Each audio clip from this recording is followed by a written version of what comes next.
In the year 2525, humanity stood at what many believed was the apex of its colonial expansion.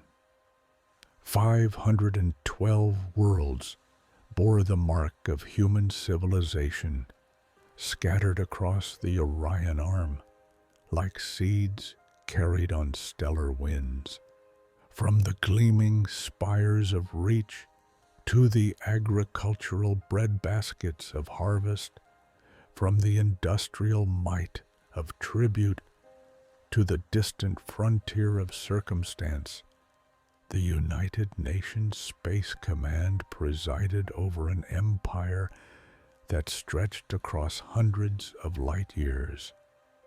Yet this empire was not the unified vision of strength that propaganda broadcasts portrayed. Beneath the veneer of colonial prosperity, deep fractures threatened to tear humanity apart from within. The insurrection had been festering for decades. Beginning in the outer colonies, where resentment toward Earth's distant governance had grown into open rebellion, the conflict had by 2525 claimed millions of lives. Entire worlds had declared independence.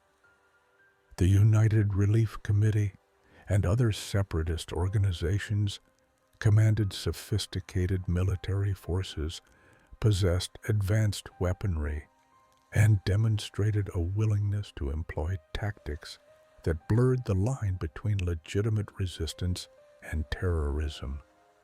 The UNSC's response had been brutal and uncompromising.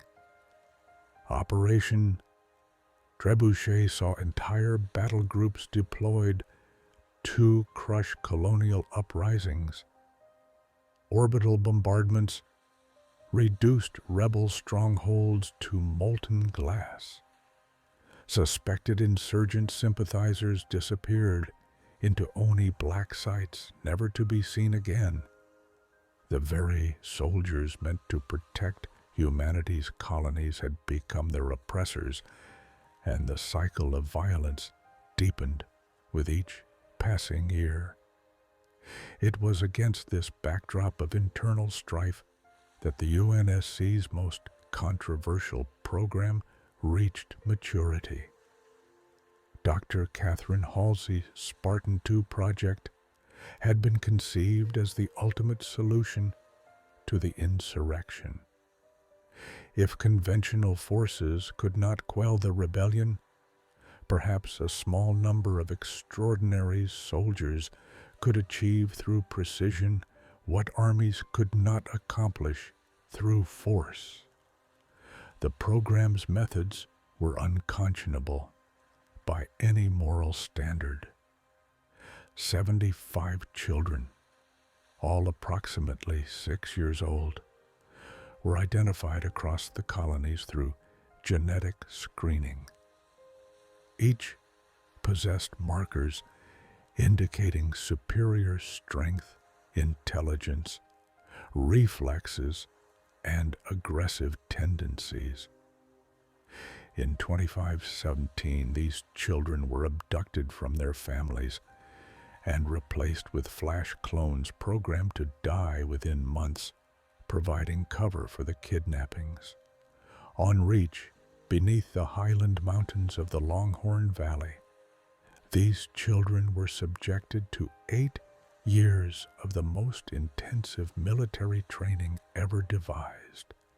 Chief Petty Officer Franklin Mendez oversaw their transformation, drilling them in everything from hand-to-hand combat to tactical nuclear deployment. They learned to operate every weapon system in the UNSC arsenal. They studied military history, strategy, and the arts of war. Most crucially, they were psychologically conditioned to function as a unified team, their individual identities subordinated to the needs of the group. The training was merely preparation for what came next. In 25 for 25, when the candidates reached the age of 14, they underwent the augmentation procedures that would transform them into something more than human. Carbide ceramic ossification made their bones virtually unbreakable. Muscular enhancement injections increased their strength 5-fold. Catalytic thyroid implants boosted their growth and physical resilience. Superconducting fibrification of neural dendrites improved their reaction time to a level where they could perceive the world in something approaching slow motion. The procedures were agonizing. Many of the candidates did not survive. Of the 75 children who underwent augmentation, 33 emerged as fully functional Spartans. The others were dead, crippled, or left in various states of physical and mental trauma. Dr. Halsey considered this an acceptable outcome. The UNSC had gained the soldiers it needed to crush the insurrection. By autumn of 25 and 25, the Spartan IIs were ready for deployment. Clad in Mjolnir Mark IV powered assault armor that amplified their already superhuman abilities, they represented the pinnacle of human military achievement. Each Spartan was worth 100 conventional soldiers. A full team operating in concert could achieve objectives that would require entire battalions. Their first mission was scheduled for later that year, a surgical strike against rebel leadership on a colony world. The Spartans would prove their worth, the insurrection would be decapitated, and humanity could turn its attention to more productive pursuits than killing its own children on distant worlds. But the universe had other plans. The colony of Harvest lay at the edge of human-controlled space, an agricultural world of rolling plains and vast grain fields. Its population of approximately 3 million souls produced enough food to supply 12 other colonies. Harvest was peaceful, prosperous, and utterly unprepared for what was about to descend upon it. The UNSC had developed protocols for first contact with alien species, of course. Humanity's expansion through the stars had revealed a universe more empty than anyone had anticipated. But the discovery of Forerunner artifacts on multiple worlds proved that other intelligent species had once existed. The Cole Protocol and various other regulations outlined how humanity should respond to the discovery of living alien civilizations. These protocols assumed negotiation would be possible. They assumed common ground could be found. They assumed that any species capable of interstellar travel would possess the rationality to prefer diplomacy over immediate violence. Every single assumption was wrong. In the early months of 25, strange signals were detected in the Epsilon Indi system. UNSC corvettes dispatched to investigate found nothing, but shipping lanes reported intermittent navigational anomalies. Something was moving through human space, carefully avoiding detection. On the morning of February 3rd, 25, the colony of Harvest went silent. The UNSC sent the scout ship Argo to investigate. It never returned. Vice Admiral Preston Cole assembled a battle group and led it to harvest personally. What his fleet found in orbit above the agricultural world redefined humanity's understanding of its place in the cosmos. A single alien vessel hung above Harvest's smoking remains. The ship dwarfed anything in the UNSC arsenal, measuring over 3 kilometers in length. Its hull was covered in ornate designs and what appeared to be religious iconography. Scan data revealed energy signatures that shouldn't be possible. Weapons systems based on technology centuries beyond human understanding. Cole's battle group consisted of 40 warships, representing a significant portion of UNSC naval strength. Against that single alien vessel, they were nearly overwhelmed. The alien ship could reconfigure its shields to disperse incoming fire, turning even direct MAC cannon hits into glancing blows. Its weapons fired superheated plasma that melted through UNSC armor like paper. Ships that had survived decades of combat against insurrectionist forces were reduced to expanding clouds of molten debris in seconds. But humans had one advantage: numbers. Cole coordinated his fleet with ruthless efficiency, accepting horrific casualties to land killing blows. By the time the alien vessel finally broke apart, 13 UNSC ships had been destroyed and 23 others severely damaged. Thousands of sailors had perished. More than 3 million colonists on Harvest's surface were already dead. The planet's cities reduced to glassed craters. Orbital reconnaissance showed that the world had been systematically bombarded from space. Its surface temperature raised to levels that sterilized all life. Whatever harvests had grown in those golden fields were now ash, drifting on toxic winds. In the debris of the destroyed alien vessel, UNSC recovery teams found fragments of records. Only linguists worked around the clock to translate them, and what they discovered chilled military leadership to the core. The aliens called themselves the Covenant. They were not a single species, but an alliance of multiple alien races united by religious fervor. They worshipped beings called the Forerunners as gods, and they believed humanity's very existence was an affront to their faith. The message the Covenant had broadcast to Harvest before its destruction was simple and absolute. Your destruction is the will of the gods, and we are their instrument. There would be no negotiation, no compromise, no possibility of peace. Humanity's 27-year struggle for survival had begun. The Battle of Harvest in 25 shattered every assumption humanity held about its security among the stars.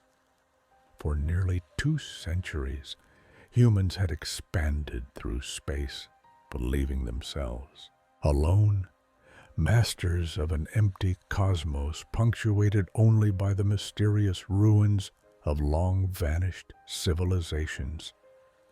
The Covenant's arrival rewrote that narrative in blood and fire. Vice Admiral Preston Cole's initial victory proved Pyrrhic at best. Though his battle group had destroyed the Covenant vessel in orbit, the cost was devastating.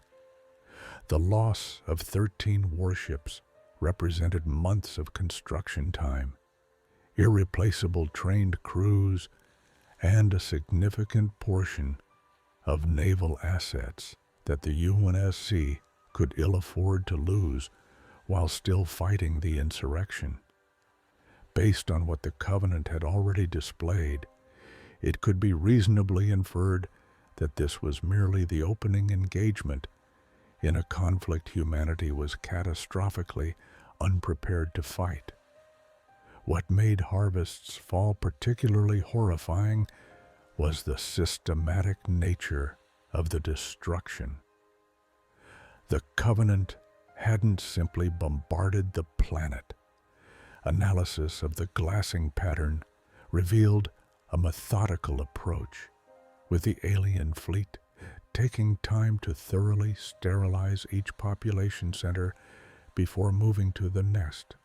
Cities, towns, farming communities, even isolated homesteads, all received the same treatment.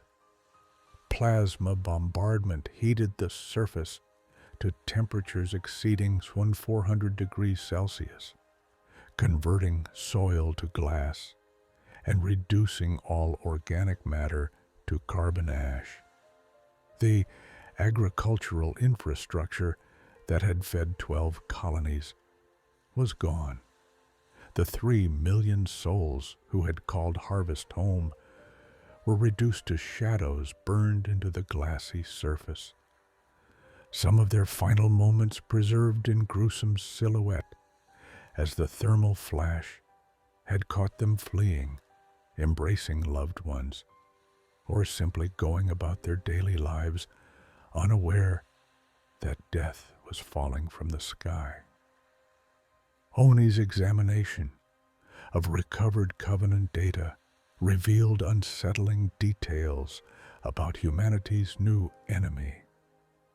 The Covenant was not simply a military alliance, but a theocratic empire spanning dozens of species and hundreds of worlds. At its apex stood 3 leaders known as the hierarchs, the prophets of truth, regret, and mercy.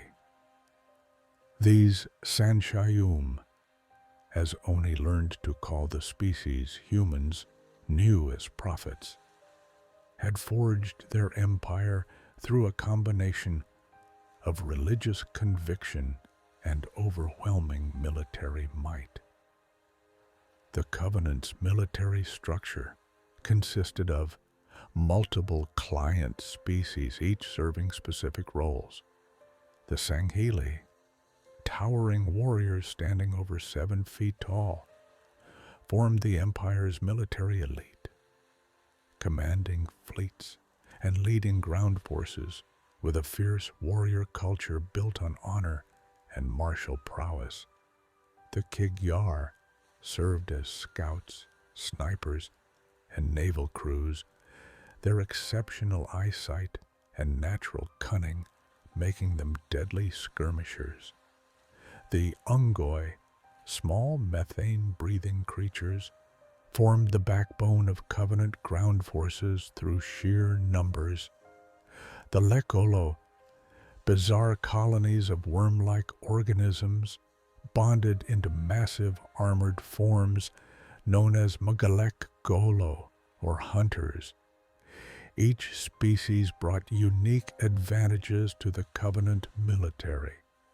More concerning was their technology. The Covenant wielded weapons based on principles UNSC scientists barely understood. Plasma weapons that could melt through titanium armor, energy shields that could absorb impacts that would destroy conventional defenses, gravity manipulation technology that allowed their ships to perform maneuvers that should have torn them apart, faster than light travel that was more reliable, and faster than human slip-space drives. Perhaps most troubling was the Covenant's motivation through interrogation of captured equipment data. Oni began to piece together the religious ideology driving the alien empire.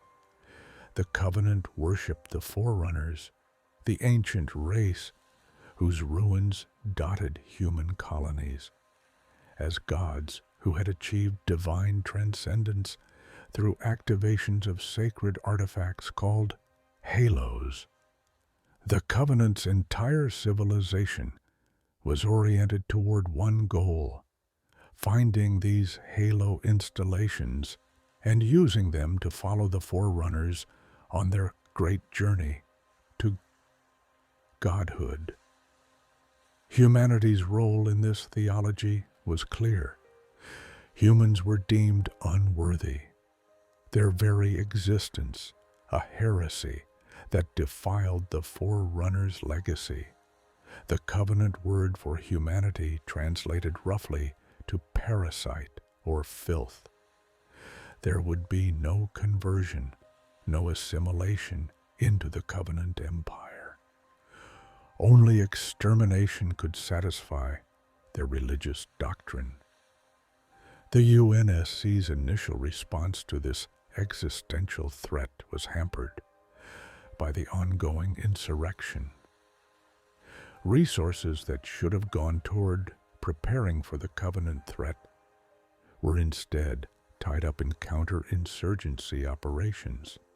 Colonial militias that could have been mobilized for planetary defense were regarded with suspicion as potential rebel sympathizers. The military's leadership was divided between those who saw the Covenant as the primary threat and those who believed the insurrection remained humanity's most pressing concern. Admiral Cole recognized that humanity needed time to build ships, train crews, develop new weapons and tactics. To buy that time, he proposed a return to harvest. The world itself was lost, but if the UNS could hold the system, it would force the Covenant to commit resources to a prolonged engagement rather than allowing them to advance deeper into human territory. The 5-year campaign to reclaim Harvest became known as the Harvest Campaign, and it established patterns that would define the entire war. Cole assembled the largest fleet humanity had ever mustered, pulling ships from anti-piracy patrols and insurrection blockades. The Covenant met this force with seemingly limitless reinforcements, their ships emerging from slip space in perfect formation, coordinated by a level of tactical sophistication that suggested centuries of military tradition. The fighting in space above Harvest was brutal and desperate. UNSC ships had to close to point-blank range to land effective hits, weathering plasma bombardment that turned their hulls into molten slag. The Covenant's energy shields meant that only the heaviest human weapons, Mac cannons and nuclear missiles, could reliably damage their ships. Even then, it typically took multiple UNSC vessels to bring down a single Covenant cruiser. Cole developed what became known as the Cole Protocol, a set of tactics that maximized humanity's numerical advantage while minimizing Covenant technological superiority. UNSC ships would attack in wolf packs, coordinating their fire to overwhelm individual Covenant vessels' shields. Mac cannon rounds fired in precise sequence would strip away shields, allowing follow-up volleys to punch through hull armor. Nuclear weapons were deployed not as ship killers, but as electronic warfare tools their electromagnetic pulses temporarily disrupting Covenant shields and allowing kinetic weapons to land killing blows. On the ground, the fighting was equally savage. Covenant ground forces established beachheads in the planet's ruined cities, their plasma weapons giving them a significant advantage in direct firefights. UNSC Marines quickly learned that engaging Covenant forces head-on was suicide. Instead, they adopted guerrilla tactics, using the planet's ruined infrastructure for cover and launching ambushes before falling back. It was during the Harvest campaign that humanity first encountered Covenant ground forces in their full, terrible diversity.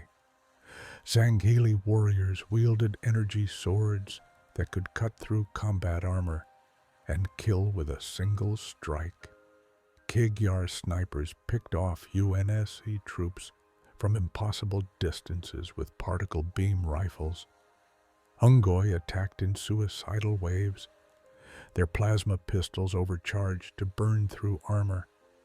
And the Magalakolo, when they appeared, shrugged off small arms fire as if it were rain, their fuel rod cannons reducing entire squads to vapor. The Spartans saw their first deployment against the Covenant during this campaign. Originally designed to fight insurrectionists, the Spartan II program proved terrifyingly effective against the alien threat. A 4-person Spartan fire team could accomplish what would take a company of Marines, their augmented reflexes allowing them to dodge plasma fire that would kill normal humans, their strength letting them tear through Covenant forces with shocking efficiency. Master Chief Petty Officer John 117 first distinguished himself during a raid on a Covenant staging area. Leading a team of 4 Spartans, he infiltrated a forward operating base, eliminated its command structure, and destroyed ammunition reserves before escaping with 0 casualties.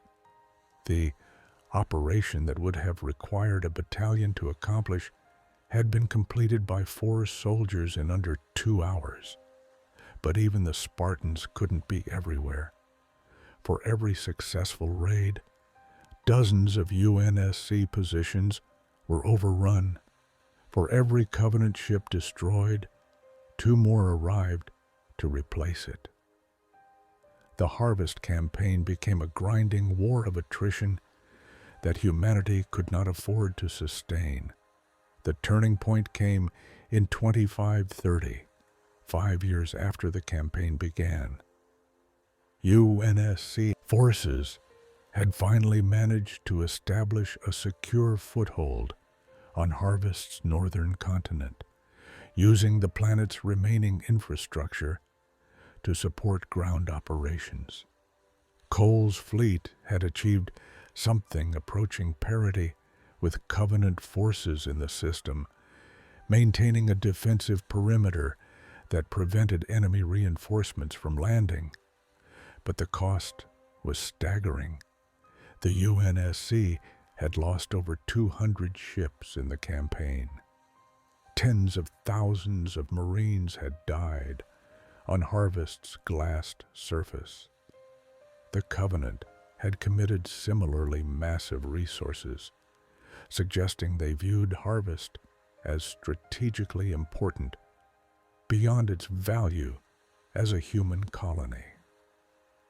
Oni's investigation finally revealed why. Buried beneath Harvest's northern ice sheets was a Forerunner artifact, a structure that predated human colonization by millennia. The Covenant hadn't attacked Harvest simply because humans lived there. They'd attacked because the planet housed something they considered sacred, and humanity's presence on it was an unforgivable desecration. When UNSC forces finally secured the artifact site in late 2530, they found a chamber containing what appeared to be Forerunner glyphs. Dr. Ellen Anders, the fleet's xenoarchaeologist, worked to translate the symbols. What she discovered sent shockwaves through UNSC command. The glyphs weren't a religious text. They were coordinates to a location the Covenant referred to in their transmissions as the Sacred Ring.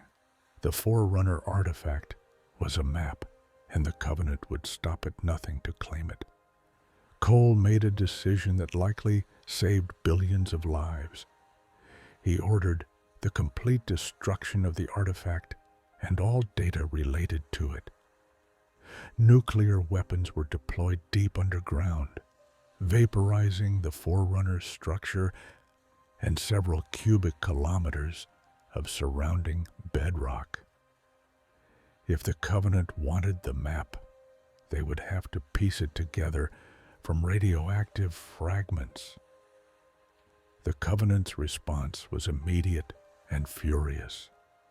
Their fleet in system suddenly tripled in size as massive reinforcements arrived. Cole's forces were pushed back, forced to evacuate the planet they'd spent 5 years reclaiming. The final withdrawal from Harvest was a fighting retreat that cost another 30 ships. But Cole had achieved his objective.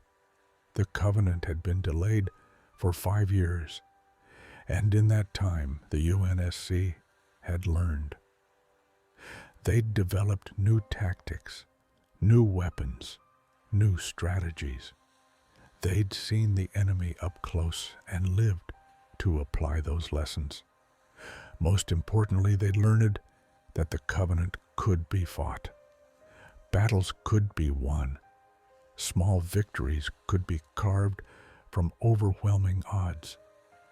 It wouldn't be enough to win the war, based on what humanity now knew about the size and scope of the Covenant Empire. It could be reasonably inferred that nothing short of a miracle would prevent humanity's eventual extinction. But it might be enough to ensure that extinction took decades rather than years, and that when humanity finally fell, they would take as many of the enemy with them as possible. The Harvest campaign established another precedent that would define the war. The Cole Protocol, as a security measure rather than just a tactical doctrine. Admiral Cole recognized that the Covenant's ability to track human ships through slipspace meant they could potentially follow retreating vessels back to other colonies. To prevent this, Cole issued General Order 98831A1, which became known simply as the Cole Protocol. The order was simple and absolute. No UNSC vessel could allow itself to be captured with intact navigation databases. Before retreating from any engagement, all navigational data had to be purged, all AI constructs wiped, and all astronavigation charts destroyed. If capture was imminent, the ship's crew was to initiate self-destruct protocols. The penalty for violating the Cole Protocol was execution. The protocol also mandated that ships could not plot direct slip-space jumps from combat zones to human colonies.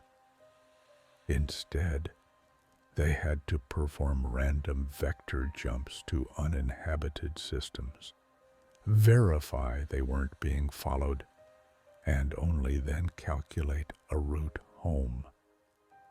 This made every retreat a potentially fatal gamble. A blind jump might deposit a ship inside a star, or in deep space light years from any inhabited system, or directly into Covenant-controlled territory. But the alternative was worse. One captured ship with intact navigation data could lead the Covenant to dozens of colonies. The Cole Protocol was harsh, but in a war where humanity's only advantage was the vastness of space and the difficulty of locating specific star systems among billions of possibilities, it was absolutely necessary. By 2531, the UNSC understood the scope of what they faced. The Covenant was not a single fleet or even a coalition of several species. It was a galactic empire with thousands of worlds, billions of soldiers, and technology that might as well have been magic for all humanity could understand it. The war for harvest had been a delaying action, nothing more, and the Covenant had barely noticed. To humanity, harvest was a 5-year campaign that cost hundreds of ships and tens of thousands of lives. To the Covenant, it was a minor border incident, a temporary setback in their eternal crusade. The war was only beginning, and already humanity was losing. Understanding the enemy that brought humanity to the brink of extinction requires examining the Covenant not merely as a military threat, but as a civilization, one built on foundations of religious zealotry, ancient resentment, and technologies beyond human comprehension. The alliance that would wage war against humanity for 27 years was itself the product of millennia of conflict, theological development, and cultural evolution that had shaped it into perhaps the most formidable empire the galaxy had seen since the Forerunners themselves. The Covenant's origins lay approximately 3,000 years before the Human Covenant War, in a conflict between two species whose relationship would define the Empire's entire structure. The Sanshai a species of frail but intellectually gifted beings, had discovered tremendous repositories of Forerunner technology on their homeworld of Janjur-Kam. This discovery split their civilization between the Stoics, who believed Forerunner artifacts should be worshipped but never touched, and the Reformers, who argued that understanding and using Forerunner technology was the path to enlightenment. The civil war that followed devastated Janjur-Kam. The Reformers, though outnumbered, seized control of the greatest Forerunner artifact on their world, a massive dreadnought that would later become the centerpiece of High Charity, the Covenant's holy city. They fled their home world and eventually encountered the Sangheli on the world of Olgab. The Sangheli were a proud warrior species with their own rigid cultural codes and reverence for Forerunner relics. When the Sanshai attempted to claim Forerunner artifacts from Sangheli worlds, the resulting conflict, known as the War of Beginnings, raged for decades. The Sanshai technological superiority, derived from their dreadnought pod and willingness to study Forerunner devices, was countered by Sangheli ferocity, tactical brilliance, and sheer determination. The war reached a stalemate. Neither species could defeat the other, and both were being ground down by the conflict. It was then that a Sanshai leader named Breaking Shadow proposed a radical solution. Rather than fighting over how to worship the Forerunners, the two species should unite in that worship. The Writ of Union, signed in 852 BCE, created the Covenant, an alliance dedicated to the Great Journey. The theological foundation of the Covenant rested on specific interpretations of Forerunner glyphs and artifacts. The Sanshai theologians had developed a doctrine claiming that the Forerunners had not simply died or disappeared. They had achieved transcendence through activation of the halo array, ascending to a higher plane of existence. This great journey was the ultimate goal of all intelligent life, and only by following in the Forerunners' footsteps could other species achieve the same divine state. This belief system served multiple functions. It provided a unifying ideology that could overcome species differences and cultural conflicts. It justified the Covenant's aggressive expansion as a holy crusade to claim Forerunner artifacts. And it established a clear power structure.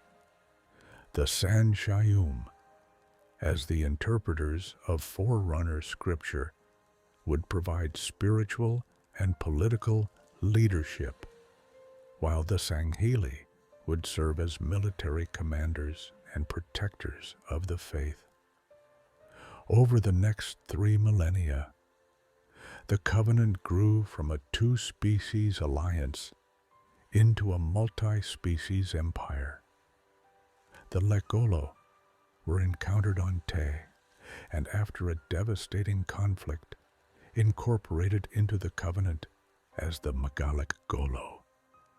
The Kigyar were offered a choice between joining the Covenant or facing extinction, and pragmatically chose the former. The Ungoi were conquered and forced into the empire as a slave caste. The Yanmei, an insectoid species, were assimilated after brief resistance. Each species was assigned a role within the Covenant hierarchy. The Sanghili remained the military elite, commanding fleets and leading armies. The Sanshai formed the leadership caste, their hierarchs chosen from among the most learned and politically adept. The Kigyar served as scouts, traders, and irregular forces. The Ungoi performed menial labor and served as cannon fodder. The Lekolo provided heavy assault troops. The Yanmei served as engineers and swarm troops. This structure was maintained through a combination of religious indoctrination and practical considerations.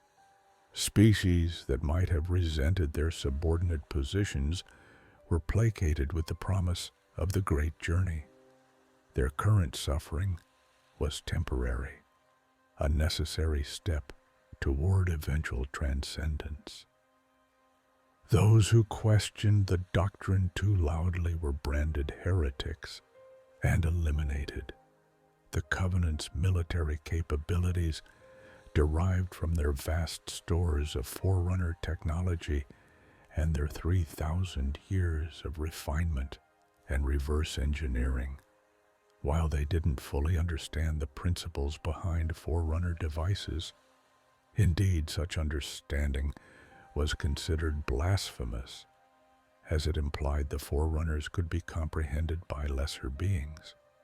they had become extremely proficient at replicating and deploying this technology. Covenant plasma weapons represented a refinement of Forerunner directed energy technology.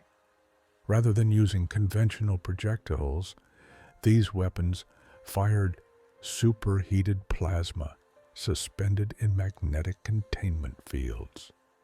Upon impact, the plasma would adhere to the target, burning through armor through a combination of extreme temperature and magnetic disruption.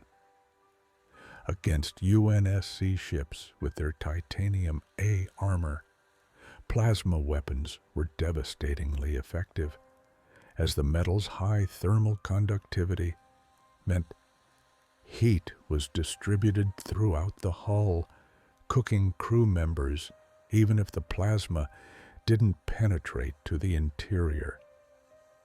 Energy shielding technology gave Covenant ships and elite warriors a critical advantage in combat. These shields operated by projecting a field of excited particles that could absorb incoming energy and kinetic impacts, distributing the force across the entire shield matrix. Small arms fire and light weapons were essentially useless against shields, and even heavy weapons required sustained fire to overwhelm the protective field.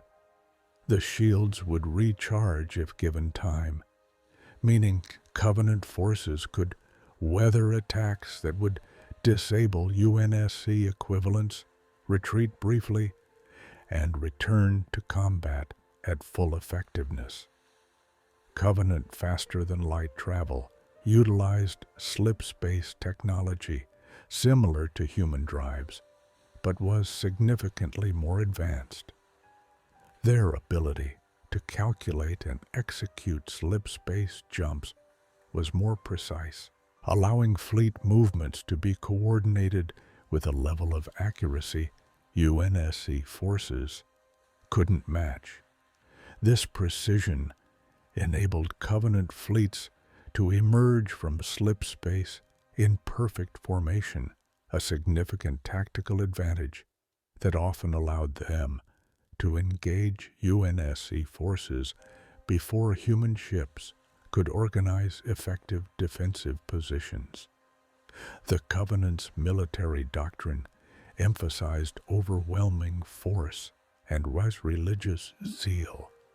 Their naval tactics relied on superior technology and numerical advantages to simply overpower human defenses.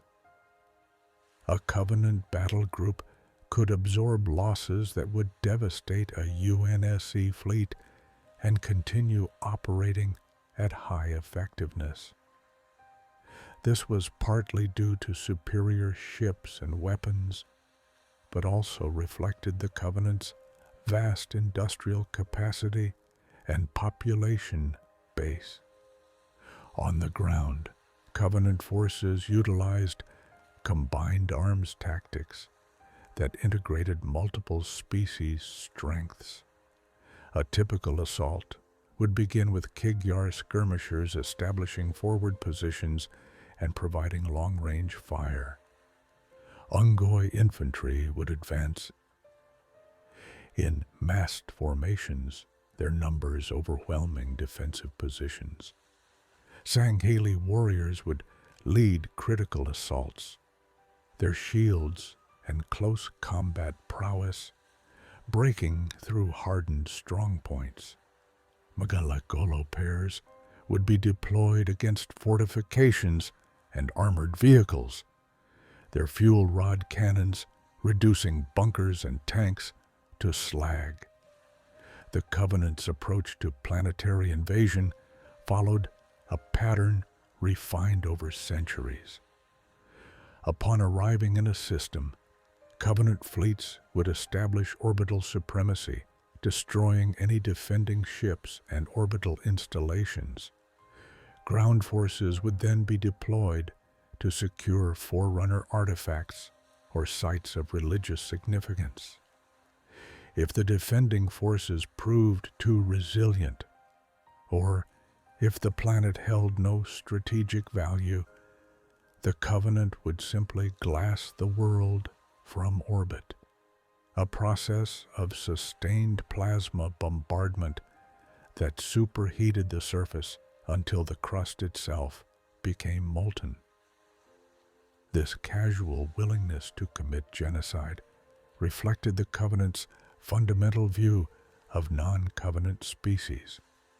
The Sanshayum hierarchs had long maintained that only species inducted into the Covenant could participate in the Great Journey. All others were obstacles at best, heretics at worst. The discovery of humanity presented a unique theological challenge to this worldview, though the hierarchs' response to that challenge would remain hidden for most of the war. High Charity, the Covenant's mobile capital, represented the apex of their civilization. The massive space station was built around the ancient Sanshayum dreadnought, which provided power for the entire structure. High Charity housed billions of Covenant citizens, contained vast temples dedicated to Forerunner worship, and served as the political and spiritual center of the empire. The city was a symbol of everything the Covenant had achieved through their unity and faith. The hierarchs who ruled the Covenant from High Charity, truth, regret, and mercy commanded absolute authority. Their interpretations of Forerunner scripture were considered infallible. Their commands were divine law. And in 2525, when the hierarchs declared humanity an affront to the Forerunner's legacy that must be eradicated, the entire Covenant war machine mobilized to carry out that holy mandate. What humanity didn't know, what they couldn't have known, was that the hierarch's declaration of genocide was based on a lie. The truth of why the Covenant attacked humanity with such fervor would remain hidden for more than 2 decades, buried beneath layers of theological dogma and political manipulation. That truth, when it finally emerged, would tear the Covenant apart from within. But in 2525, humanity knew only that an empire of religious fanatics with superior technology and overwhelming numbers had declared war on their entire species. The reasons didn't matter. Survival did. The Covenant's military might was matched by their industrial capacity. Thousands of worlds contributed resources to the war effort.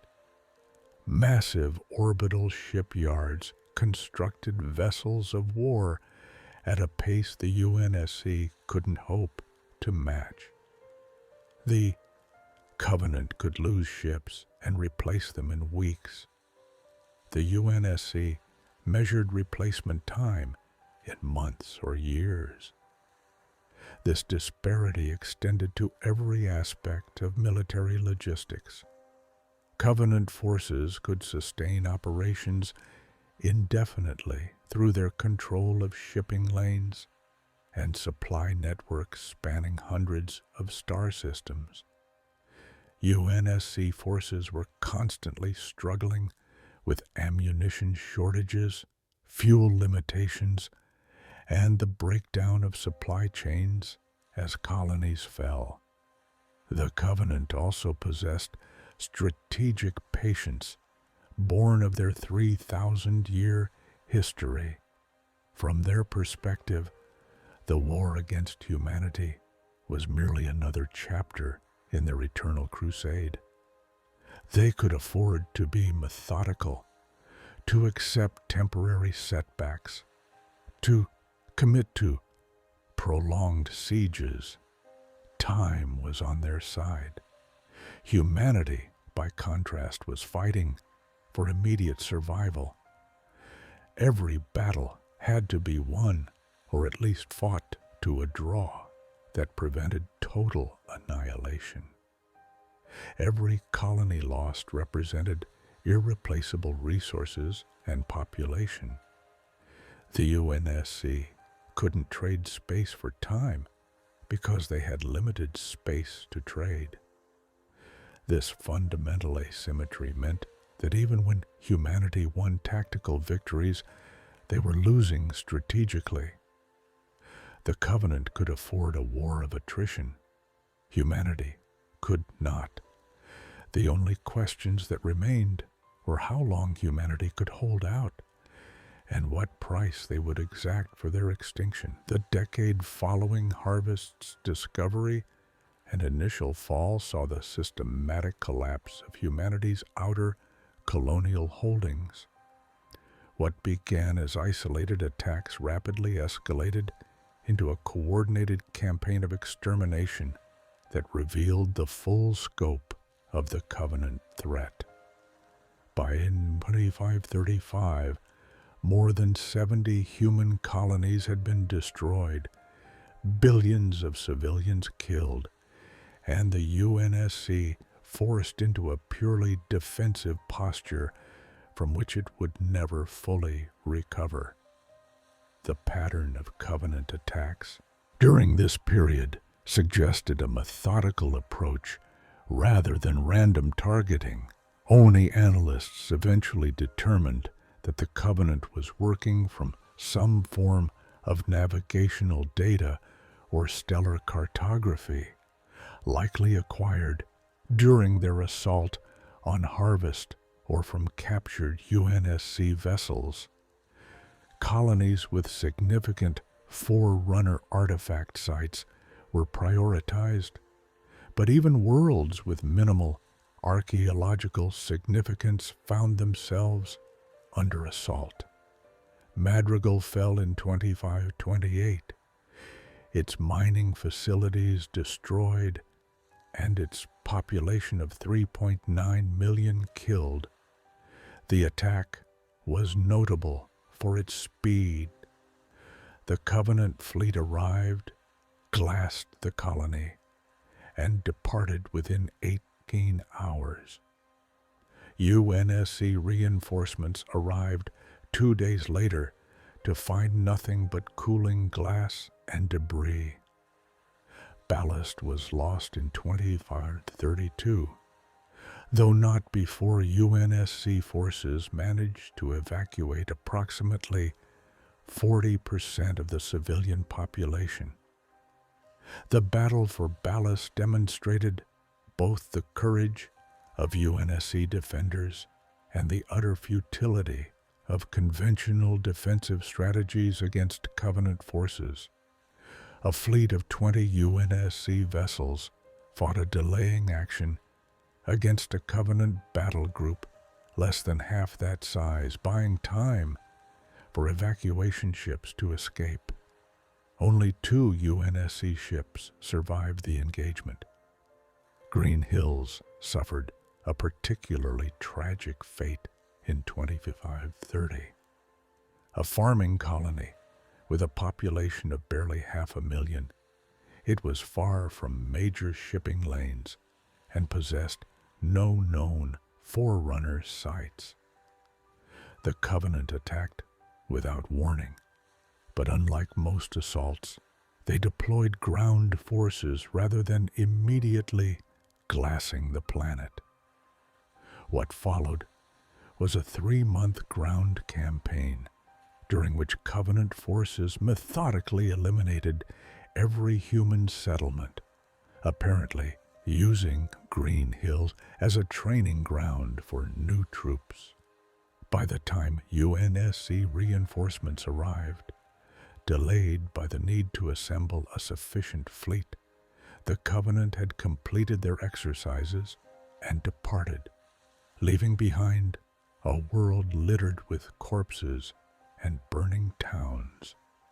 The psychological impact of Green Hill's slow death was profound, creating widespread panic across the outer colonies as civilians realized that even remote, unimportant worlds were not safe.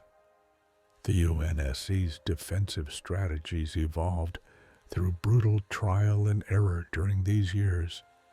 Initial attempts to defend colonies through conventional naval tactics proved disastrous. Covenant ships were simply too durable, and their weapons too powerful for UNSC vessels to engage on equal terms.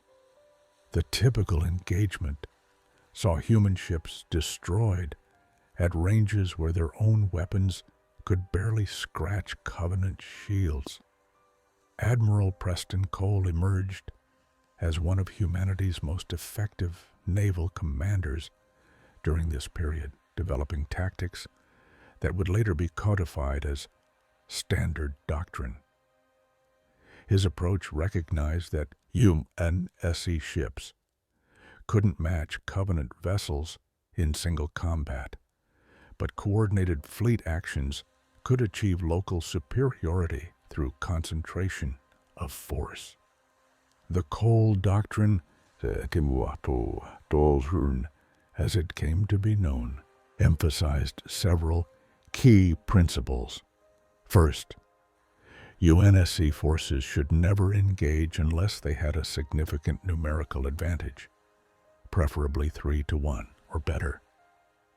Second, attacks should be coordinated to overwhelm individual Covenant vessels, with multiple ships concentrating fire to strip shields and land killing blows before moving to the next target. Third, UNSC forces should utilize their superior in-system maneuvering to choose engagement ranges and vectors that minimized Covenant advantages. The Battle of Groombridge demonstrated these principles in action. In 2531, Cole commanded a fleet of 34 ships defending the colony world. When a Covenant battle group of 13 vessels emerged from slip space, Cole divided his forces into 3 elements and used the system's asteroid field to mask their approach. The elements struck from different vectors simultaneously, achieving local superiority of 8-1 against isolated Covenant ships. 5 enemy vessels were destroyed in the initial strikes, and the remaining Covenant forces withdrew. Groombridge was considered a significant victory, but the math was sobering. Cole had lost 7 ships and sustained heavy damage to 12 others.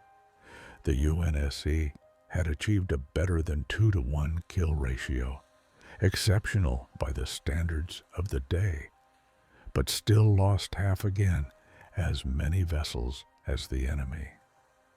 Such exchange rates were unsustainable. Ground combat during this period saw similar patterns of initial disaster, followed by painful adaptation. Covenant forces possessed superior weapons, personal shields for elite units, and a combined arms doctrine refined over centuries.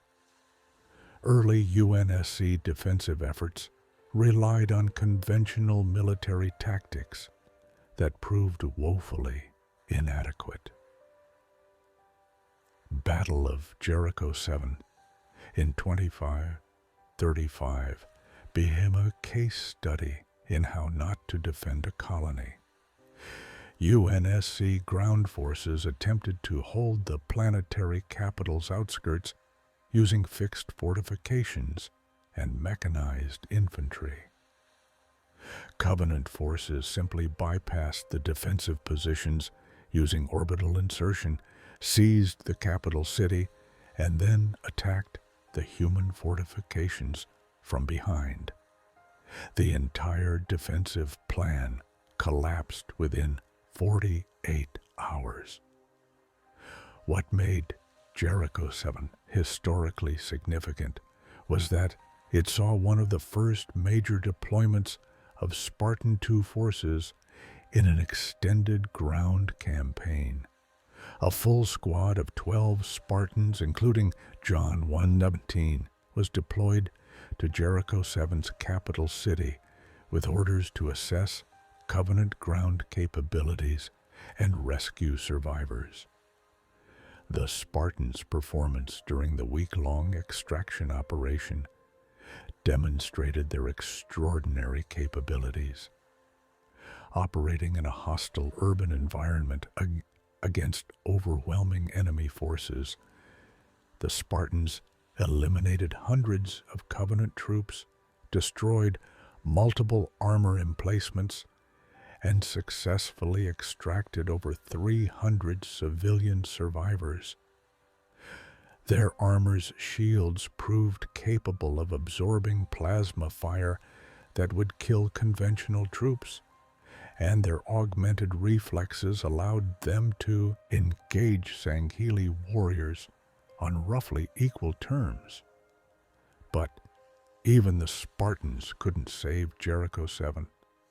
As Covenant reinforcements continued to land and the space battle above the planet turned against UNSC forces, the order came to evacuate all ground troops.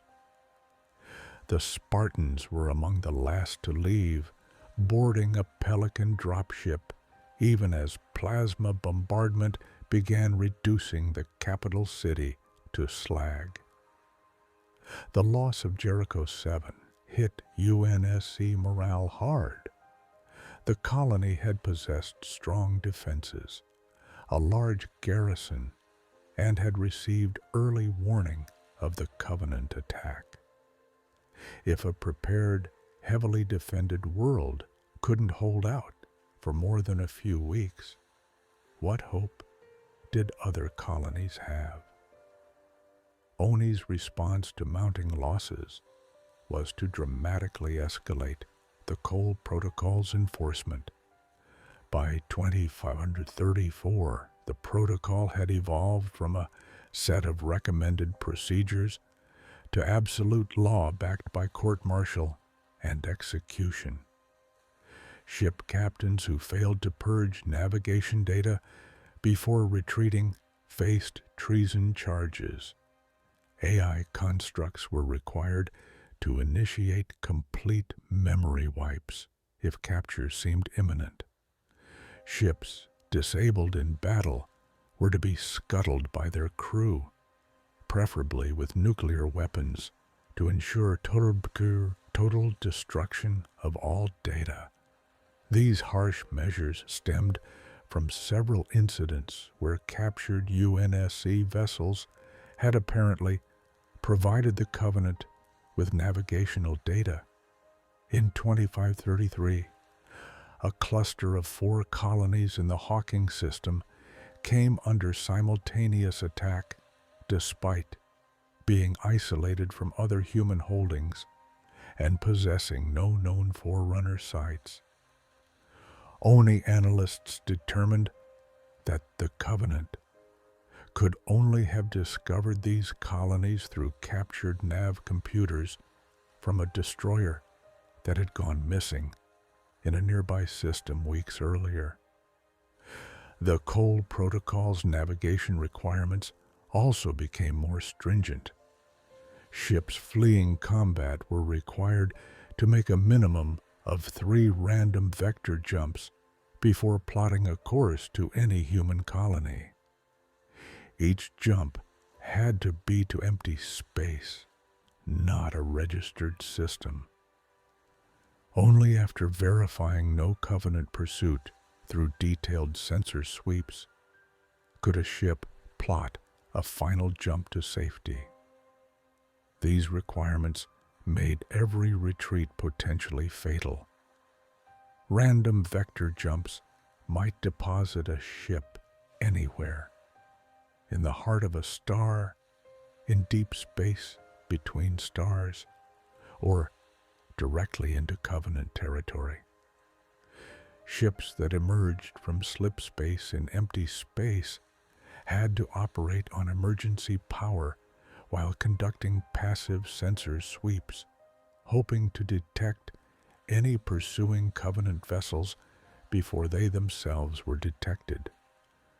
Only then could they risk an active sensor sweep to determine their position and plot a safe route home. The UNSC lost dozens of ships to these blind jumps. Some were never heard from again, presumably lost to navigation errors. Others reported catastrophic emergence coordinates before going silent. A few managed to limp back to human space weeks or months later, their crews half-starved and the ships running on fumes. But these losses were considered acceptable because the alternative, leading the Covenant to more colonies, would cost far more lives. The Spartan program expanded during this period, though not as rapidly as the military situation demanded.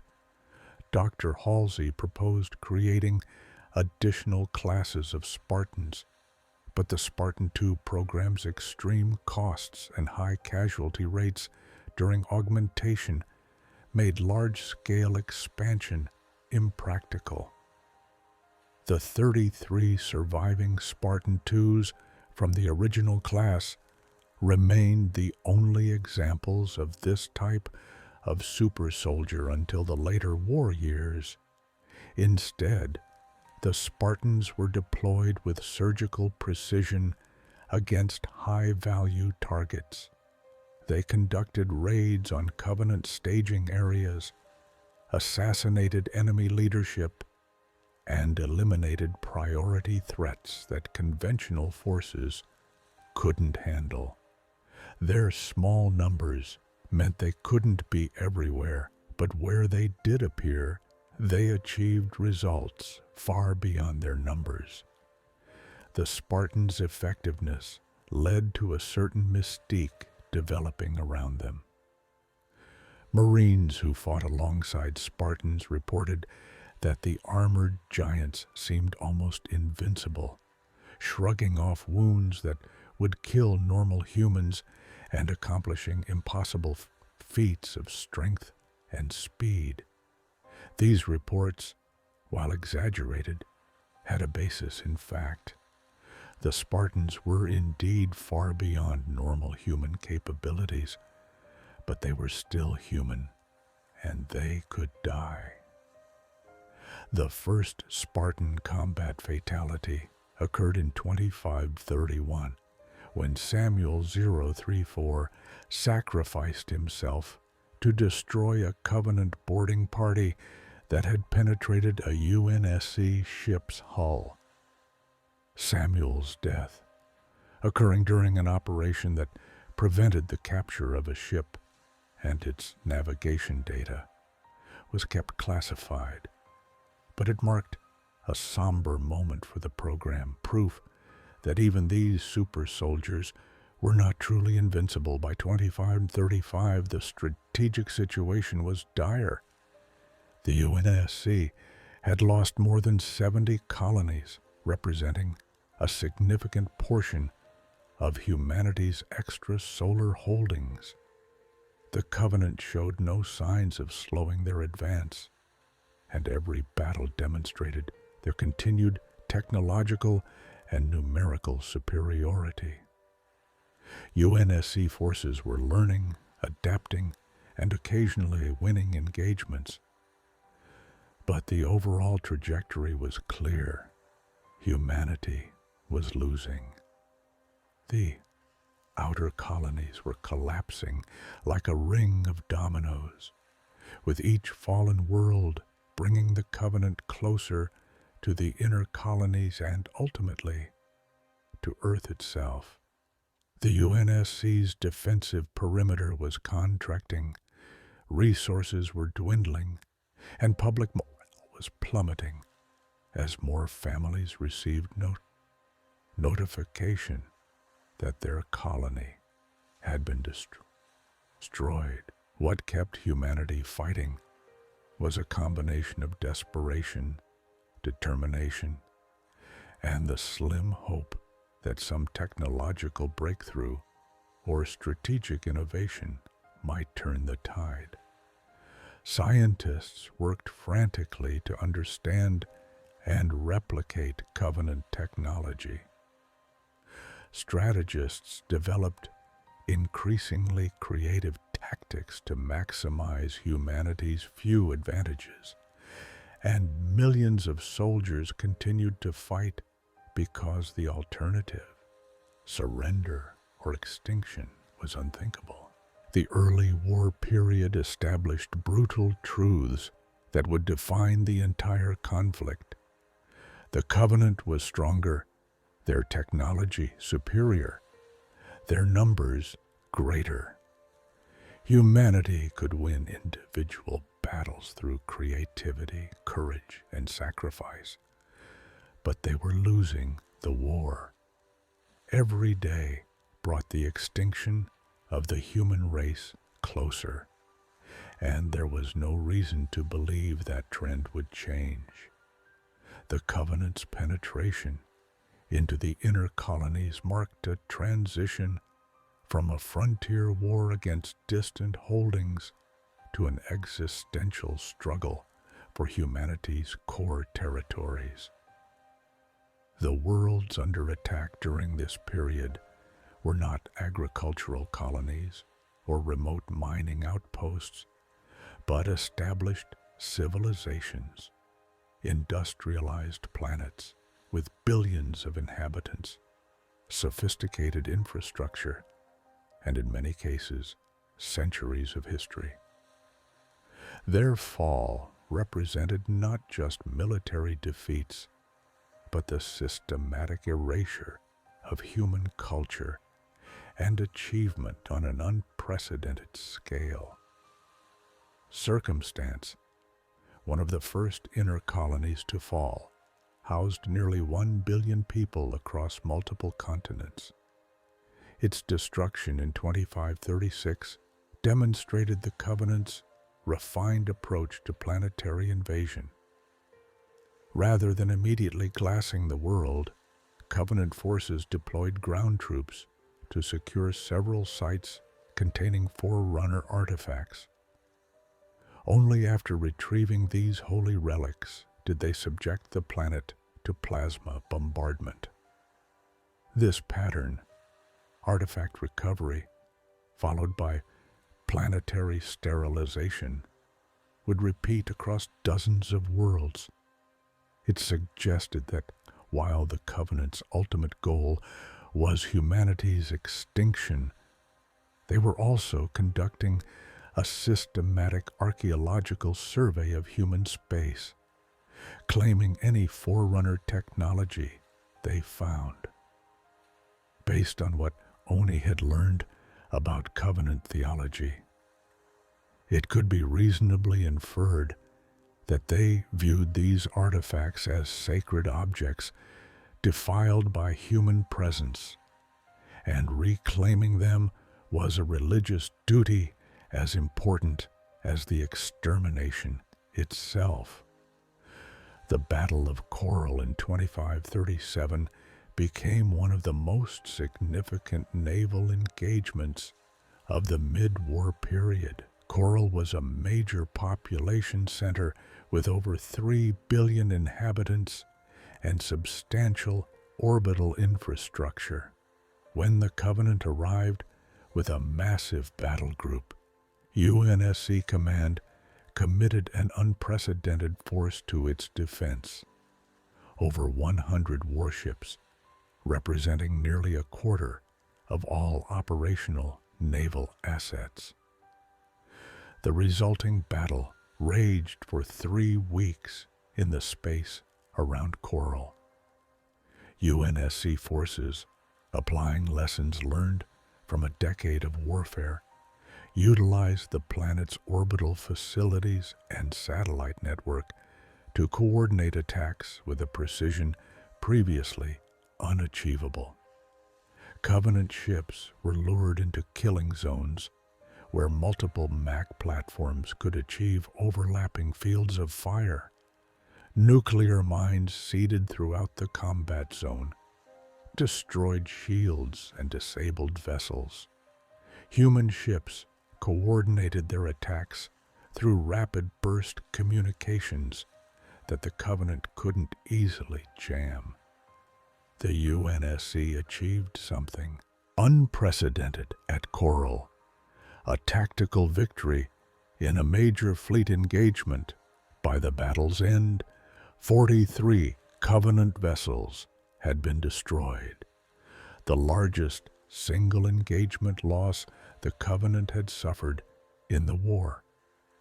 The remaining Covenant forces withdrew, leaving Coral intact, but the price was staggering. The UNSC lost 98 ships. Nearly every surviving vessel required months of repairs. Thousands of trained personnel, pilots, gunners, engineers, officers, were dead. And within 6 months, the Covenant returned in even greater force, bypassed Coral's depleted defenses, and glassed the planet. The victory at Coral illustrated a fundamental problem. Humanity could win battles, but couldn't win campaigns. Even when achieving favorable exchange ratios, the UNSC's limited industrial capacity meant they couldn't sustain their losses. The Covenant could afford to lose battles because they had the ships and troops to return. Humanity couldn't afford even victories as costly as Coral. Draco III's fate in 2545 represented one of the war's most horrific chapters. Rather than immediately glassing the colony, Covenant forces deployed thousands of autonomous hunter-killer drones called skirmishers across the planet's surface. These machines systematically hunted down and killed the colony's 2.3 million inhabitants over the course of several weeks, apparently as part of a weapons test.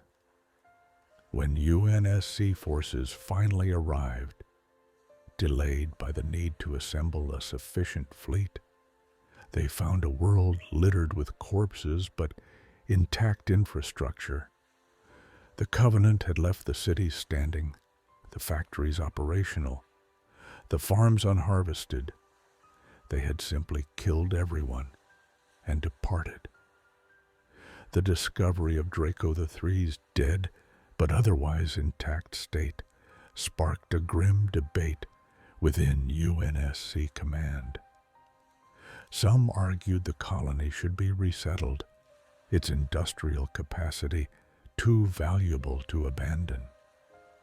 Others maintained that Draco III should be declared a memorial world, left untouched as a monument to those who had died. In the end, practical concerns won out. The colony was resettled, though its population never exceeded a few thousand, and many of those were military personnel operating the factories. The Spartan program saw significant operational changes during this period, with the losses mounting and the number of active Spartans slowly declining due to combat casualties. ONI began exploring alternative approaches to creating super soldiers. The Spartan III program emerged from these efforts. Unlike the Spartan IIs, who were created through expensive, individualized augmentation procedures using rare biological materials, the Spartan III program utilized newer, cheaper, augmentation techniques that could be applied to larger numbers of recruits. The trade-off was that Spartan 3 augmentations were less effective than the Spartan 2 process, producing soldiers who, while still superhuman, didn't quite match the capabilities of the original Spartans. Spartan 3 candidates were drawn from orphans of the war, children who had lost everything to Covenant attacks and volunteered for the program knowing they would likely die in service. The first class, Alpha Company, consisted of 497 candidates. They completed training in 25 to 36 and were immediately deployed on high-risk missions that conventional forces couldn't accomplish and that the UNSC couldn't afford to waste the precious Spartan 2s on. Operation Prometheus in 2537 saw Alpha Company deployed to destroy a major Covenant shipyard facility. All 497 Spartans successfully infiltrated the target, planted nuclear weapons, and achieved complete mission success. Only 2 survived the extraction. From a purely military standpoint, the operation was a triumph. A strategic asset worth hundreds of ships had been eliminated at the cost of 495 soldiers. From any humane perspective, it was a massacre of children trained to be heroes and sent to certain death. The Spartan 3 program would continue throughout the war, with additional companies trained and deployed on similar suicide missions. The existence of the program was highly classified, known only to the highest levels of ONI and UNSC command. The ethical implications of deliberately creating child soldiers for sacrifice missions were too explosive to acknowledge publicly. Meanwhile, the Spartan 2s continued to be deployed on critical missions where their superior abilities were deemed essential. Blue Team, led by John 117, conducted dozens of operations during this period: assassinations of Covenant leadership, retrieval of critical technology, evacuation of high-value personnel from doomed worlds. Each mission was successful, and each confirmed the Spartans' value as force multipliers. The mid-war period also saw significant advances in UNSC weaponry and tactics as human forces adapted to the Covenant threat. The M99 stanchion anti-materiel rifle was developed specifically to engage Jackal snipers at extreme range. The M6 Grindel Galilean nonlinear rifle, commonly called the Spartan laser, could punch through Covenant armor and shields with a concentrated beam of light. Modified longsword fighters equipped with nuclear missiles became dedicated bomber craft capable of engaging Covenant capital ships. Perhaps most significantly, UNSC forces began to understand and exploit Covenant tactical patterns. The Covenant's rigid adherence to certain assault doctrines made them somewhat predictable. They preferred frontal assaults, rarely used ambush tactics, and tended to withdraw when their command structure was disrupted. UNSC commanders learned to set traps, to target enemy commanders, to create situations where Covenant numerical advantages were negated by terrain or defensive positions. These adaptations achieved some success. The casualty ratios improved, where early battles might see 10 humans die for every Covenant soldier killed. By the mid-war period, this had improved to roughly 3 or 4 to 1. Colony defenses became more effective, occasionally forcing Covenant forces to withdraw or sustain heavier losses than expected. But none of this changed the fundamental trajectory of the war. The Covenant kept coming. More colonies fell. More billions died. The UNSC's defensive perimeter continued to contract. By 545, humanity had lost more than 400 colonies. The exact death toll was unknown. Record-keeping had broken down as entire planetary populations were exterminated, but estimates ranged from 15 to 20 billion civilians killed.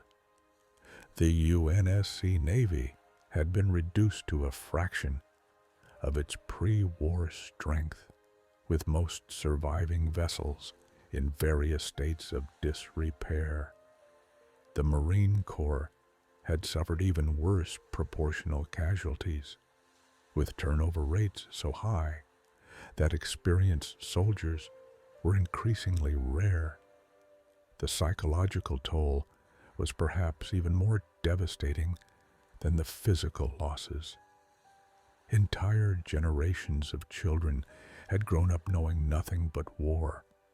Their education interrupted by air raid drills, their cities scarred by Covenant attacks. Millions suffered from what would later be recognized as post-traumatic stress.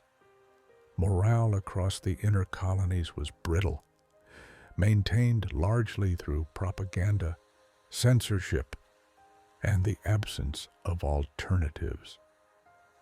Some colonies began to question whether continued resistance was worth the cost. If defeat was inevitable, wouldn't surrender be preferable to total extermination?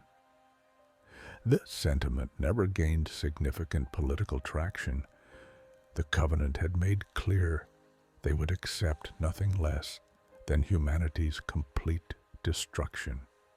But its mere existence indicated how deeply the war had eroded hope. Oni's response to plummeting morale was to double down on propaganda.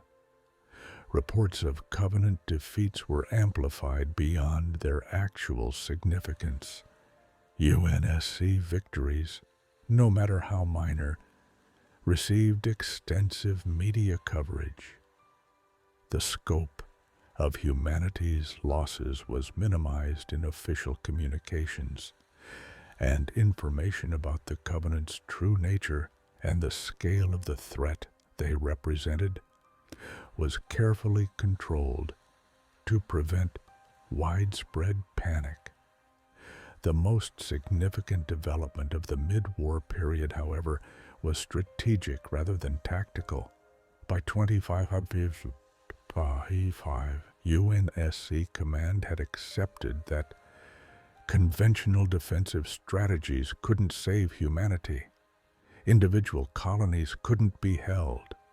Fleets couldn't be assembled in sufficient size to contest major Covenant incursions. The war of attrition was being lost. This recognition led to a fundamental shift in strategic thinking. Rather than trying to defend everything, the UNSC would focus resources on protecting the most critical worlds, Earth and the inner core colonies, while accepting that outlying territories would have to be abandoned. A defensive line would be established, concentrated around systems that possessed the industrial capacity, population, and resources essential to humanity's survival. This new strategy, dubbed Fortress Worlds Doctrine, called for massive defensive installations on approximately 30 critical planets. These worlds would receive orbital MAC platforms, ground-based anti-aircraft batteries, substantial garrison forces, and evacuation infrastructure to handle refugees from fallen colonies. They would become bastions capable of withstanding prolonged Covenant assaults. The trade-off was explicit. Colonies beyond the fortress perimeter would receive minimal support. They would have to fend for themselves, and when the Covenant came, their populations would likely die. It was a brutal calculation, but the alternative, spreading limited resources across hundreds of worlds, would accomplish nothing beyond ensuring all colonies fell rather than just most of them. Implementation of the Fortress World strategy began in 2545, though it would take years to complete the necessary construction and force deployments. In the meantime, colonies continued to fall, and the Covenant continued their inexorable advance toward humanity's core territories. The siege of the inner colonies was entering its final phase. Soon, the Covenant would reach worlds whose loss would fundamentally threaten humanity's ability to continue the war. And when that happened, the conflict would enter its most desperate phase yet. Reach stood as humanity's most heavily fortified world outside the Sol system, a bastion of military power that had endured nearly 3 decades of war unscathed. Its fall in summer 2552 represented not just a military catastrophe, but the effective end of humanity's ability to resist the Covenant in any organized fashion. What happened on and above Reach in those final days of July and August would determine whether the human race had any future at all. The planet Epsilon Eridani II, officially designated Reach, had been humanity's first successful interstellar colony, settled in 2362. Over the following centuries, it had evolved into the UNSC's primary military-industrial complex. Dozens of orbital shipyards produced the bulk of humanity's warships. Vast ordnance factories supplied weapons and ammunition to fleets across human space. The planet's surface hosted numerous military installations, including the Highland Mountains facility, where the Spartan II program had trained its soldiers. By 2552, Reach's defenses were formidable, almost beyond measure. 20 orbital MAC platforms ringed the planet, each capable of accelerating projectiles to a fraction of light speed with enough kinetic energy to shatter Covenant capital ships. 300 smaller orbital defense platforms supplemented the MAC guns. The planet's surface bristled with anti-aircraft batteries, missile silos, and fortified military bases. A substantial UNSC fleet was stationed in-system at all times. Based on what strategic analysts had determined about Covenant operational patterns, it could be reasonably inferred that assaulting Reach would require a force larger than anything the Covenant had previously committed to a single target. The planet was simply too well defended to fall to anything less than an overwhelming assault. This made Reach's defenses not just a military asset, but a strategic guarantee. As long as Reach stood, humanity retained the industrial capacity to build ships, train troops, and continue the war. The Covenant's approach to Reach demonstrated a level of operational planning and intelligence that caught UNSC forces completely off guard. Rather than launching an immediate frontal assault against the planet's formidable defenses, Covenant forces infiltrated the system covertly, deploying stealth ships and commando units weeks before the main attack. The first sign of Covenant presence came on July 23, 2552, when a communications relay in the Vieri territory went silent. UNSC Army units dispatched to investigate encountered Covenant ground forces already well established and apparently conducting reconnaissance operations. The initial engagement quickly escalated as both sides committed additional forces. Noble Team, a Spartan 3 unit serving as part of the planet's Special Warfare Group, was deployed to assist Army forces. What they discovered was deeply troubling. The Covenant wasn't conducting a raid or limited offensive. They were preparing an invasion, and they'd been on Reach for weeks without detection. The Covenant's ground presence indicated they'd bypassed the orbital defenses through some means UNSC forces didn't immediately understand. Investigation revealed the answer. A massive cloaking device had been deployed in the Bubdkatha ice shelf region, concealing the approach of additional Covenant forces. The system was powered by a network of spires drawing energy directly from the planet's core.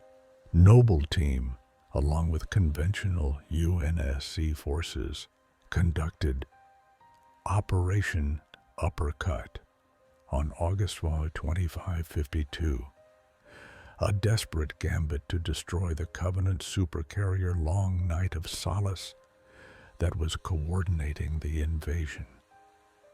Using a captured Covenant corvette and a jerry-rigged slipspace drive, they successfully destroyed the massive warship. It was a stunning tactical victory that achieved nothing strategically. The destruction of one supercarrier barely slowed the Covenant invasion because the Long Night of Solace was merely the vanguard of a fleet numbering in the hundreds of ships. Within hours of the supercarrier's destruction, the main Covenant fleet emerged from slipspace. The Battle of Reach had truly begun.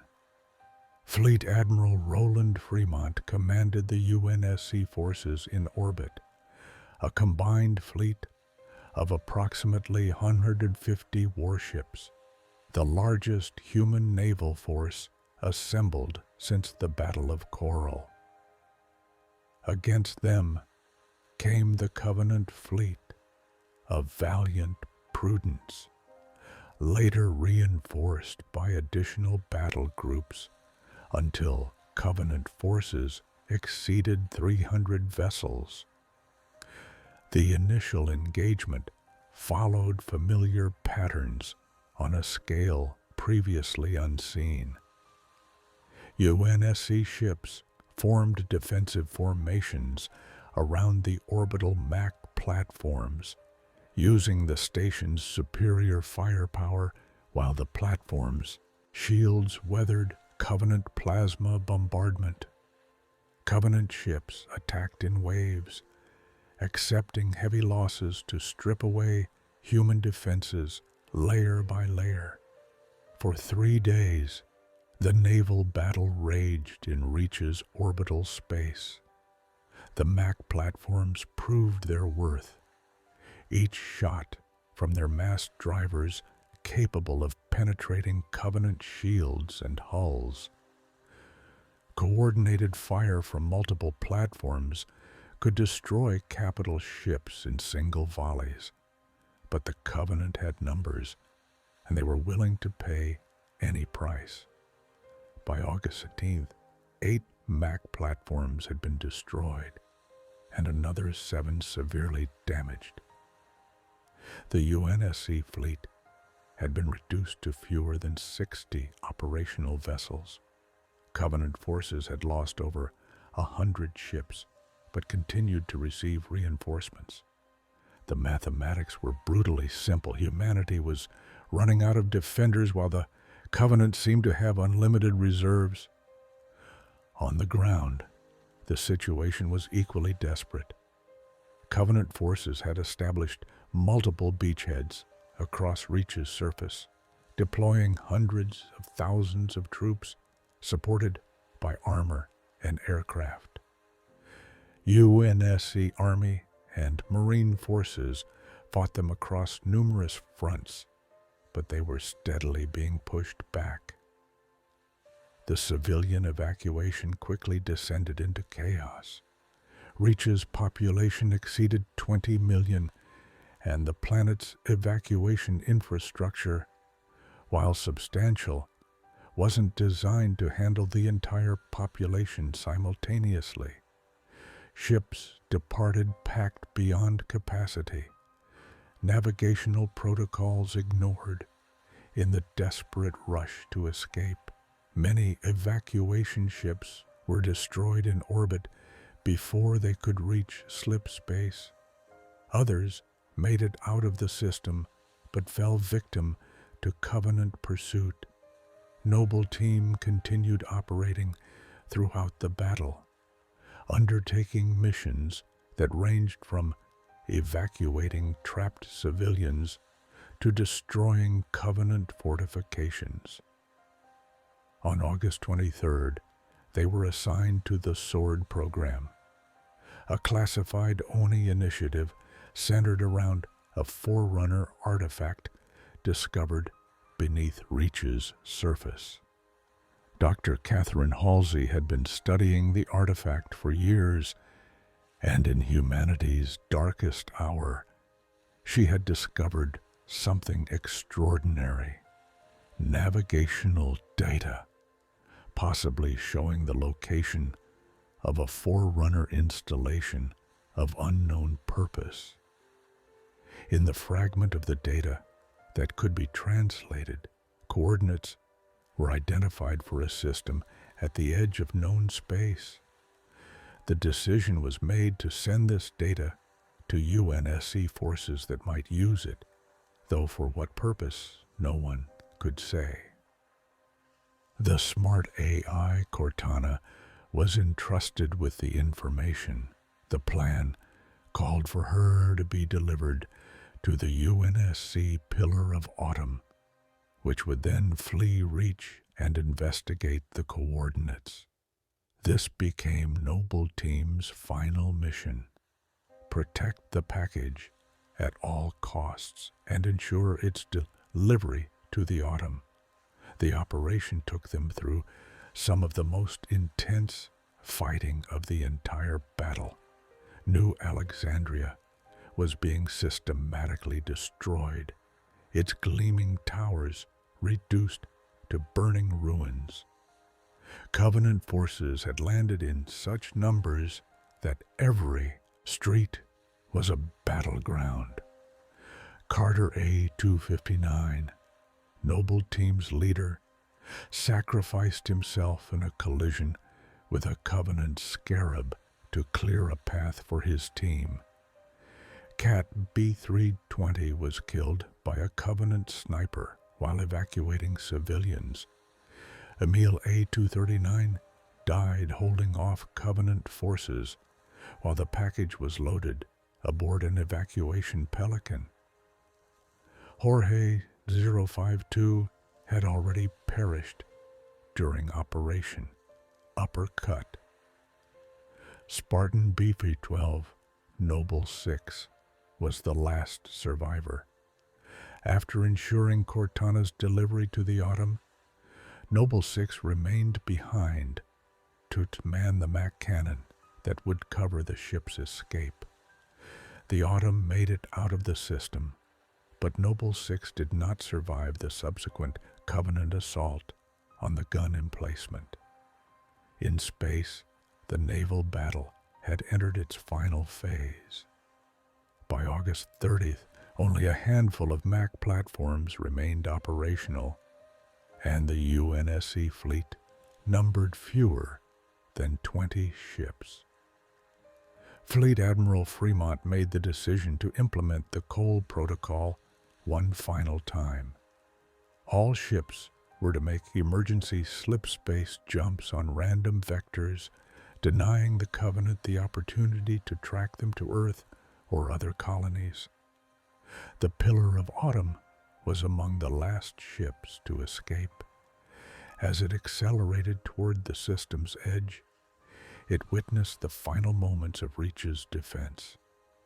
The remaining MAC platforms fired their last shots.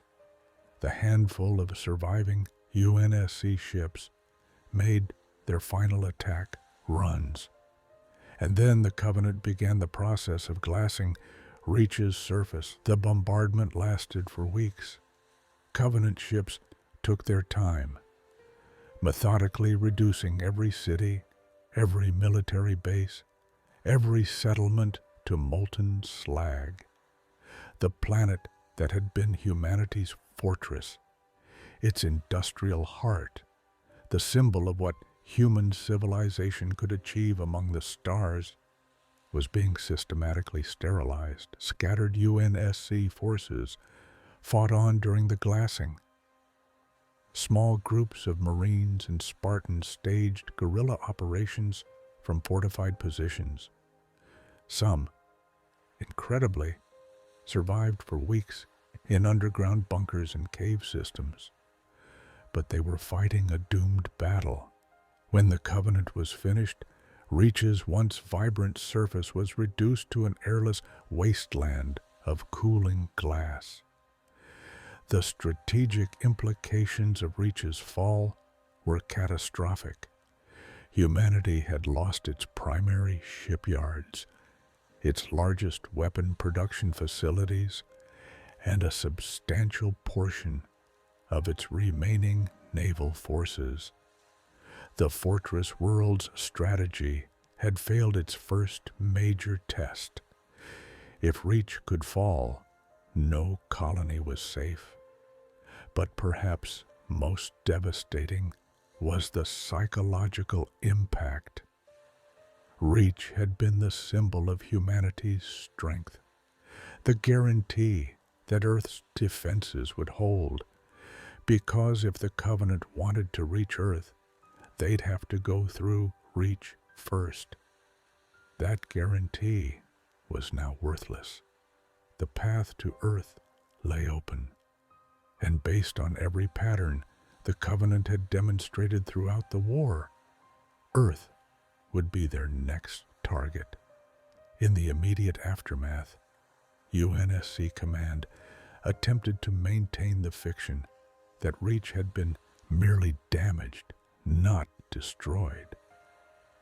Official reports spoke of heavy fighting and temporary evacuation of civilian population centers. This fiction couldn't hold. Too many ships had witnessed the planet's fall. Too many survivors had escaped to spread the truth. When the full scope of the disaster became known, panic rippled through what remained of human space. If Reach could fall, anywhere could fall. Riots broke out on several colonies as civilians demanded evacuation. Some colonial governments attempted to negotiate separate peace with the Covenant, unaware that the aliens accepted only extinction as terms. Military morale plummeted as the hopelessness of the strategic situation became undeniable. But even in disaster, there was a thread hope, thin as gossamer, but unbroken. The Pillar of Autumn had escaped with Cortana and her mysterious Forerunner coordinates. Where the ship was going, what it might find, no one knew. But in humanity's darkest hour, when extinction seemed inevitable, that unknown possibility was all the hope that remained. The UNSC Pillar of Autumn emerged from slip space on September 19, 2552, expecting empty space and instead finding something impossible, a massive ring-shaped structure 10,000 kilometers in diameter, hanging in stable orbit between a gas giant and its moon. The discovery of what would become known as Installation 04, or Alpha Halo, transformed the Human Covenant War from a straightforward struggle for survival into something far stranger and infinitely more dangerous. Captain Jacob Keyes had followed the coordinates stored in Cortana's databanks, the information retrieved from the Forerunner artifact beneath Reach's surface.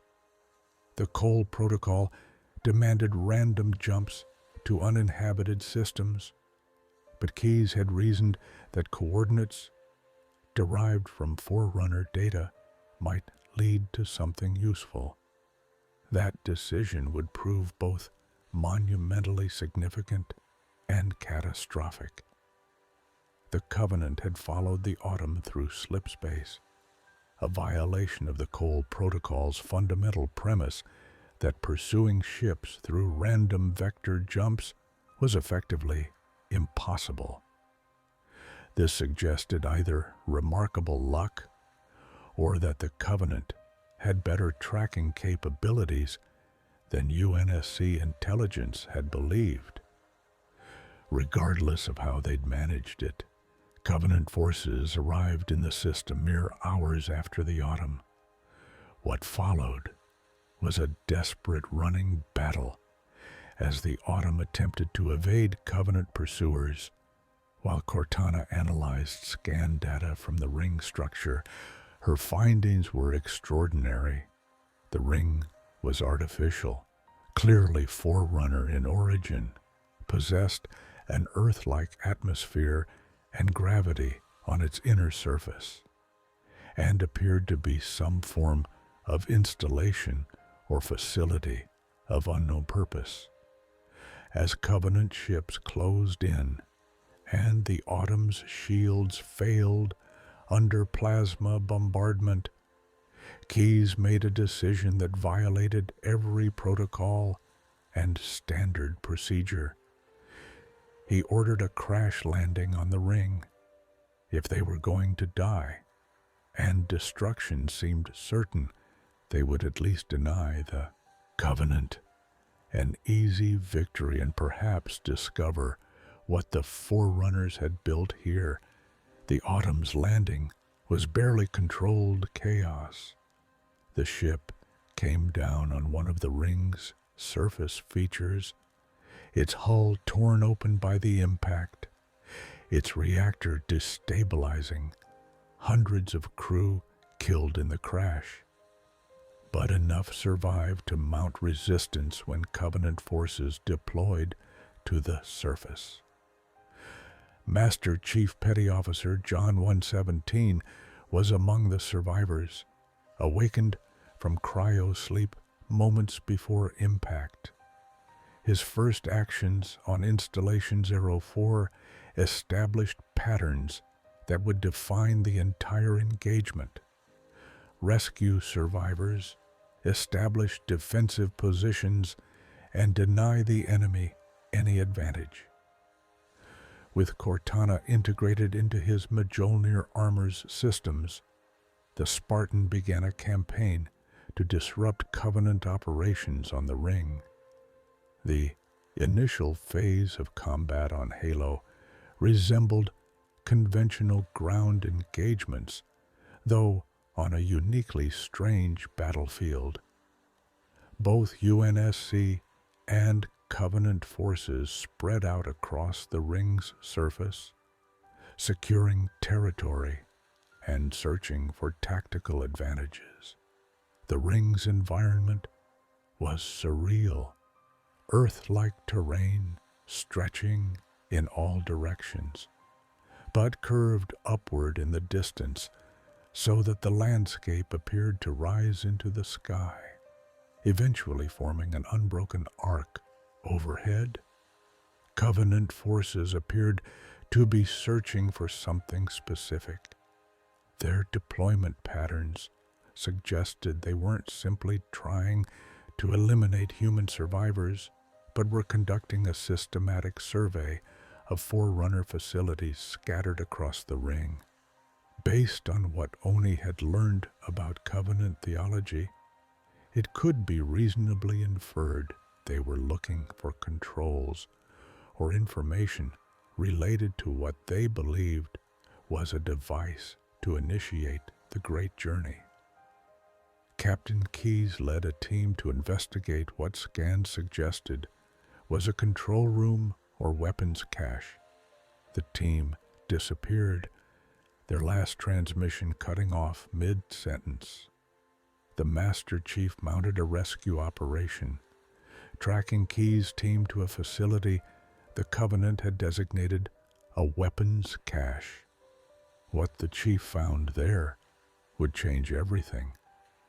The facility wasn't a weapons cache, it was a containment center, and the Covenant had just released what was inside the Flood. The Flood had been mentioned in fragmentary Forerunner records recovered from various sites, usually in context suggesting they were some form of ancient enemy or threat. But the reality of the Flood exceeded anything those cryptic references had suggested. They were a parasitic organism, but unlike any pathogen humanity had encountered, the Flood could infect living hosts, taking complete control of their bodies and transforming them into grotesque combat forms that retained the host's knowledge and physical capabilities while gaining enhanced strength and resilience. The infection was extraordinarily rapid.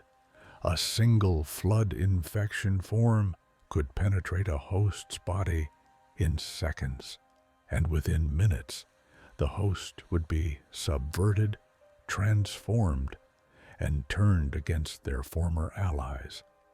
The facility's logs, translated by Cortana, revealed the horrifying truth. The Forerunners hadn't been defeated by internal strife or natural disaster. They had been fighting a war against the Flood, a war that had apparently pushed them to the brink of extinction. Installation 04 was one of multiple installations built as weapons.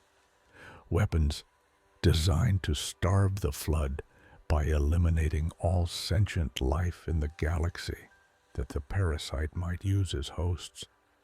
Halo wasn't a fortress or a sanctuary. It was a weapon of mass extinction, and the Covenant, in their blind pursuit of the Great Journey, were attempting to activate it. The situation on the ring descended rapidly into a three-way conflict. UNSC forces, now aware of the Flood threat, fought both to eliminate the parasite and prevent the Covenant from activating Halo. Covenant forces having realized the nature of what they'd released, attempted to contain the flood while continuing their religious mission to activate the ring. And the flood escaped from tens of thousands of years of containment, sought only to spread and consume. The flood's expansion across Installation 04 was terrifyingly rapid. They possessed a form of distributed intelligence. Individual flood forms were little more than mindless vector spheres. But as their numbers grew and they accumulated biomass, they began forming coordinated assault groups led by more sophisticated combat forms. Eventually, they achieved sufficient mass to create grave mines, centralized intelligence nodes that could coordinate flood operations across vast distances. The grave mine that formed on Installation 04 demonstrated disturbing sophistication. It attempted to capture the ring's control room, understanding that activation would destroy it, but also recognizing the strategic value of controlling such a weapon. It tried to prevent UNSC forces from disrupting its expansion, and it showed signs of understanding and manipulating both human and Covenant behavior to serve its purposes. The Master Chief, meanwhile, had encountered the installation's monitor, 343 Guilty Spark, a forerunner AI that had maintained the ring for 100,000 years. Guilty Spark explained Halo's purpose and attempted to recruit the chief to help activate the installation, claiming this was the only way to stop the flood's spread. Cortana's analysis revealed the truth. Activating Halo would indeed stop the flood, but only by killing all sentient life in a radius of 25,000 light years, effectively sterilizing the entire galaxy. The Forerunners had built Halo as a weapon of last resort, and in doing so had apparently sacrificed themselves to stop the flood.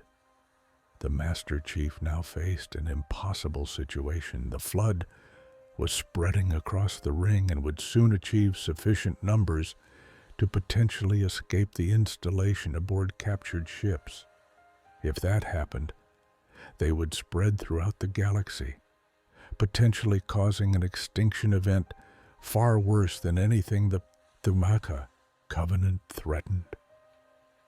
The Covenant was still attempting to activate Halo, either not understanding or not caring that doing so would kill them along with everyone else. And Guilty Spark continued to insist that activation was the only solution. Cortana proposed an alternative: destroy the installation itself. The Pillar of Autumn's fusion reactors were unstable from the crash landing. If detonated at sufficient magnitude, they could tear the ring apart, eliminating the flood, the Covenant forces, and the threat of activation in one apocalyptic explosion. It would also eliminate the Chief and Cortana unless they could escape before the reactors blew. The final phase of the Battle of Installation 04 saw the Master Chief fighting through both Covenant and Flood forces to reach the Autumn's crash site. The ship had been overrun by the flood, its corridors filled with infection forms and combat forms made from the corpses of the crew. The Chief had to fight through decks he'd walked safely just days before, now transformed into chambers of horror. Captain Keyes had been captured by the flood and infected, his body incorporated into a proto-grave mind. the chief was forced to retrieve Keyes' neural implants from what remained of his captain, a grim necessity to ensure the Autumn's reactors could be manually overloaded. With guilty Spark desperately attempting to prevent the installation's destruction, and flood forms swarming from every direction, the Master Chief initiated the Autumn's reactor overload. The explosion would occur in minutes, giving him barely enough time to reach a hangar and escape aboard one of the ship's longsword fighters. The evacuation was a running battle through exploding corridors and collapsing bulkheads. The Chief reached the hangar with seconds to spare, launched the longsword, and accelerated away from the ring at maximum burn. Behind him, the pillar of Autumn's reactors went critical. The explosion tore through the ring's structure, triggering cascade failures in the installation's systems. Installation 04 Alpha Halo broke apart, its fragments scattering across the threshold system. The flood outbreak was contained. The threat of galactic extinction was eliminated. But the cost was devastating. Of the Autumn's crew of 1,037, only a handful survived. Keyes was dead. Dozens of other officers and hundreds of enlisted personnel had perished in the crash, the fighting, or the final explosion. The UNSC had lost one of its most storied vessels and one of its finest captains. And yet, against all odds, humanity had achieved something unprecedented. They had denied the Covenant a major objective, discovered and neutralized a Forerunner weapon, and learned crucial truths about the galaxy's history. The Master Chief and Cortana drifted in the debris field aboard their damaged longsword, broadcasting distress signals and hoping for rescue. Other survivors, Marines and ODSTs who had escaped the ring's destruction, were scattered across the system in various lifeboats and escape pods. After days of searching, these scattered survivors managed to rendezvous and make their way out of the system. They carried with them knowledge that would transform the UNSC's understanding of both the Covenant and the Forerunners. They knew about Halo's true purpose. They knew about the flood. And they knew that there were likely more Halo installations scattered throughout the galaxy. This information was classified at the highest levels, known only to the most senior members of UNSC Command and ONI leadership. The existence of weapons capable of destroying all life in the galaxy wasn't something that could be shared publicly without causing panic. The flood was even more frightening, a threat that made the Covenant seem almost rational by comparison. But the strategic implications were profound. If Halo was a weapon against the flood, and the Covenant was searching for Halo installations, then the Covenant's great journey might not be what they believed it was. The possibility existed that the entire Covenant crusade was based on a fundamental misunderstanding of Forerunner history and technology. This was information that could potentially be weaponized. If the truth about Halo could be revealed to the Covenant, it might undermine the religious unity that held their empire together. It was a slim hope, but in the aftermath of Reach's fall, and with Earth likely being the Covenant's next target, Humanity needed any advantage it could find. The survivors of Installation 04 arrived back in human-controlled space with their precious cargo of intelligence and their impossible story of survival. They were debriefed, their reports analyzed, and their discoveries integrated into strategic planning. And deep in ONI's research facilities, scientists began studying every fragment of data recovered from the ring, hoping to understand Forerunner technology well enough to use it against the Covenant.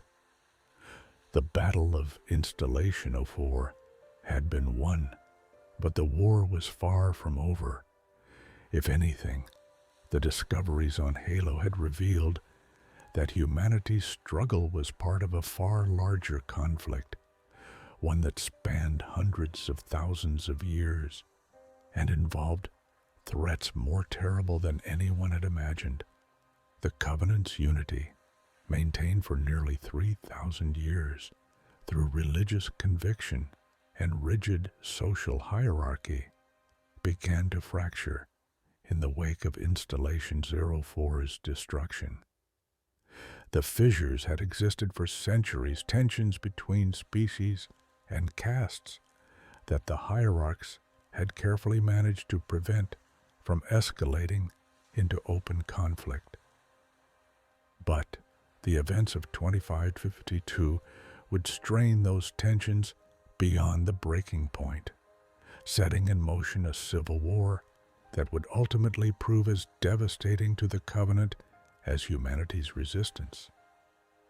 The truth about the hierarch's deception lay at the heart of the coming schism, though this truth would remain hidden for months yet. When the prophets of truth, regret, and mercy had first encountered evidence of humanity in 2525, they had consulted the Oracle, the Forerunner AI known as Mendicant Bias, contained within the Dreadnought at High Charity's core. The Oracle had revealed something that threatened the entire foundation of Covenant theology. Humans were designated reclaimers by the Forerunners, inheritors of the Forerunner legacy. This revelation created an impossible theological problem. If humans were the Forerunners' chosen inheritors, then they couldn't be the filth and heretics the Covenant declared them to be. The entire structure of Covenant religion, the promise of the Great Journey, the hierarchy of species, all of it rested on the Sanshayum's claim to be the Forerunners' faithful interpreters and the Sangheili's role as protectors of that faith. The three prophets made a decision that would ultimately damn their civilization. They concealed the truth and declared humanity's extermination a holy mandate. This lie had sustained the war for 27 years, but by 2552, cracks were beginning to show. The Sangheili had borne the brunt of combat throughout the war, their warrior culture making them natural frontline commanders and elite troops. They had taken heavy casualties, entire fleets and armies destroyed, legendary Kaidans killed in battle, honor guards slain protecting the hierarchs. And for what? In nearly 3 decades, humanity had been pushed back, but not exterminated. Worlds still resisted. Human forces still won battles. Some Sangheili commanders began to question whether the war against humanity was truly necessary. If the humans were merely another species to be brought into the Covenant, wouldn't that be preferable to this endless bloodletting? Such thoughts were heresy.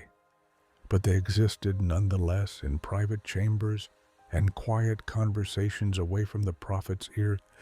The Jiralhanai, brutes, had been incorporated into the covenant relatively recently, compared to the other client species, joining in 2492. They were fierce warriors, powerful and aggressive, but lacked the Sangheli's refined martial culture and sophisticated honor codes. The Sangheli viewed them as little better than animals, useful for shock assault, but unfit for leadership. The Jiralhanai deeply resented this treatment. They saw themselves as the Sangheli's equals or superiors in combat effectiveness, and they chafed under Sangheli command. Skirmishes between Sangheli and Jiralhanai troops became increasingly common, usually explained away as training accidents or isolated incidents. The prophet of truth, the most politically astute of the hierarchs, recognized both the Sangheli's growing skepticism and the Jiralhanai's resentment as opportunities. The Sangheli, if they ever learned the truth about humanity, might refuse to continue the war. They might even turn against the hierarchs who had lied to them. But the Jiralhanai had no such complicated history with humanity. They fought because they enjoyed violence and sought power within the covenant hierarchy. Truth began quietly elevating Jiralhanai commanders, granting them positions traditionally held by Sangheli. He appointed Jiralhanai to his personal honor guard, a position that had been exclusively Sangheli for centuries. He armed Jiralhanai forces with better weapons and equipment, and he began preparing for the day when the Sangheli might need to be removed from power. The prophet of regret, less politically astute than truth, made a critical error in October 2552. He had discovered coordinates for another Halo installation, and more importantly, what appeared to be a forerunner installation of immense importance at coordinates that happened to be Earth. Though Regret didn't know that was humanity's homeworld, Regret assembled a small fleet of 15 ships and jumped to Earth, expecting to find a minor human colony and a forerunner treasure. Instead, he found humanity's homeworld, heavily defended and strategically vital. His small fleet was vastly outnumbered by Earth's orbital defense grid and the UNSC home fleet.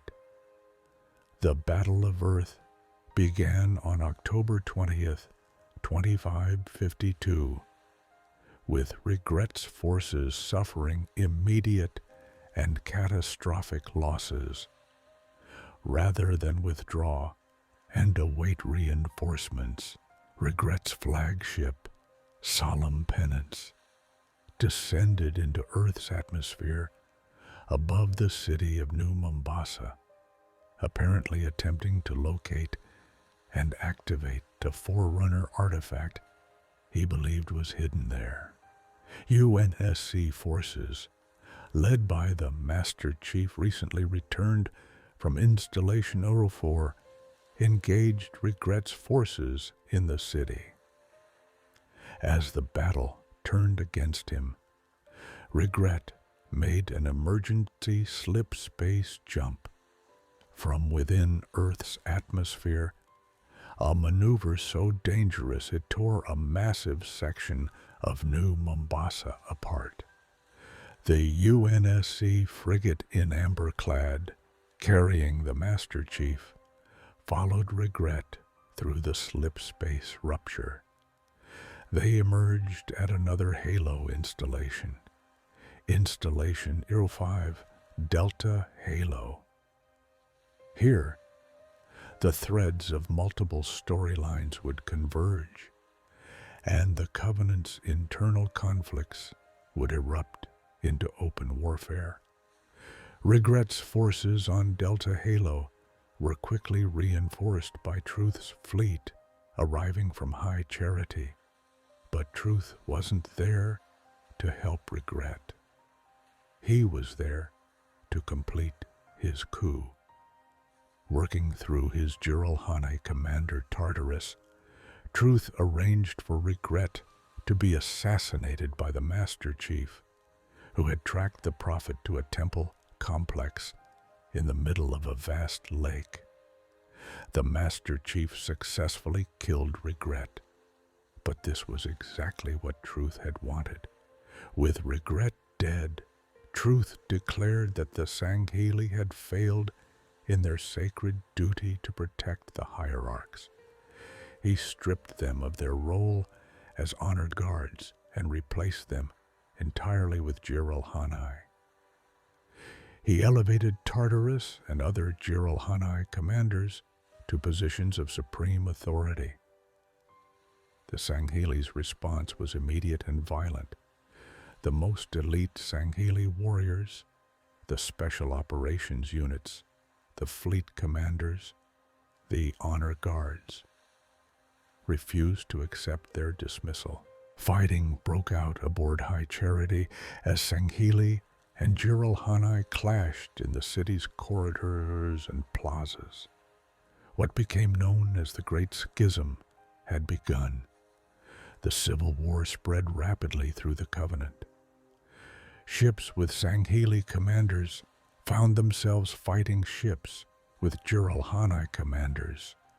Ground forces split along species lines and turned on each other.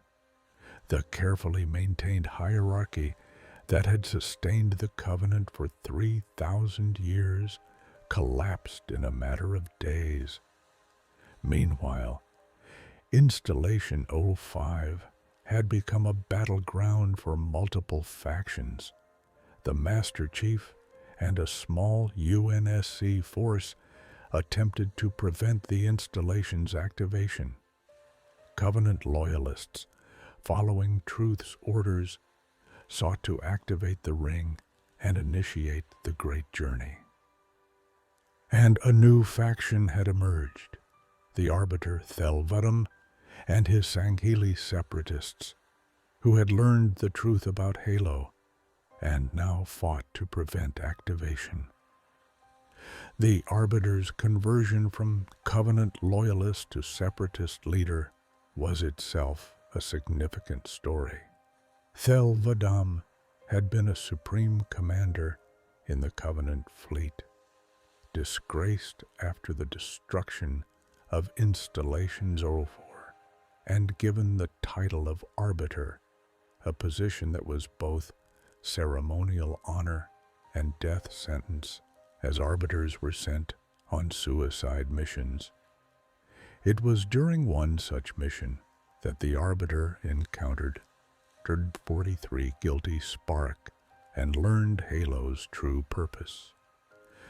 The ring wasn't a divine instrument of transcendence. It was a weapon of extinction. The Great Journey was a lie, and the hierarchs had either been deceived or were deliberately deceiving the entire Covenant. This knowledge, combined with Truth's betrayal of the Sangheli, transformed the Arbiter into a revolutionary.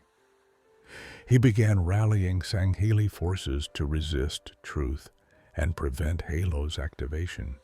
His forces allied with the UNSC out of necessity.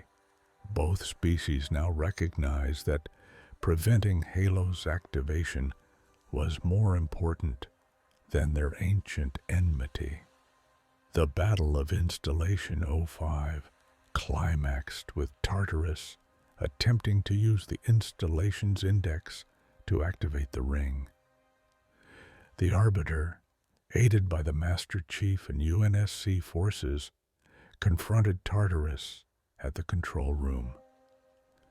The resulting battle saw the Jiralhanai chieftain killed, but not before he had nearly completed the activation sequence. Miranda Keyes, daughter of the late Captain Jacob Keyes, was among the UNSC forces on Delta Halo. She successfully prevented the ring's activation, but the attempt had triggered a fail-safe protocol. All Halo installations across the galaxy entered standby mode, ready to be remotely activated from a central location, the Ark, a forerunner installation outside the galaxy from which all Halo rings could be fired simultaneously. Truth now possessed the index and the knowledge of how to reach the Ark. If he succeeded, he would activate all Halo installations at once, exterminating all sentient life in the galaxy.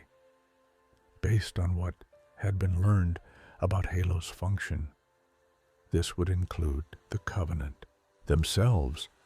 Truth and his followers would die along with everyone else.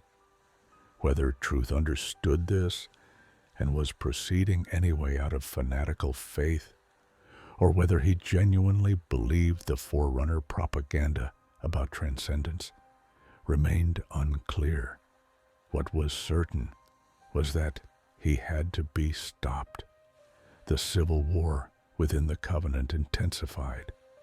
The Sangheli, under the Arbiter's leadership, formed the separatist faction, eventually known as the Swords of Sanghelios, and fought against Truth's loyalists.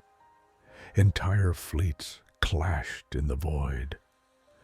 Worlds were caught in the crossfire between the two Covenant factions, and through all this chaos, another threat emerged: the Flood. The outbreak on Installation 05 had been contained barely, but the fighting had awakened something on High Charity. The Covenant's holy city, already weakened by the civil war raging through its corridors, now came under assault by the Flood. The grave mine that had formed on Delta Halo had somehow transported itself and massive flood forces to High Charity. The city fell with shocking speed.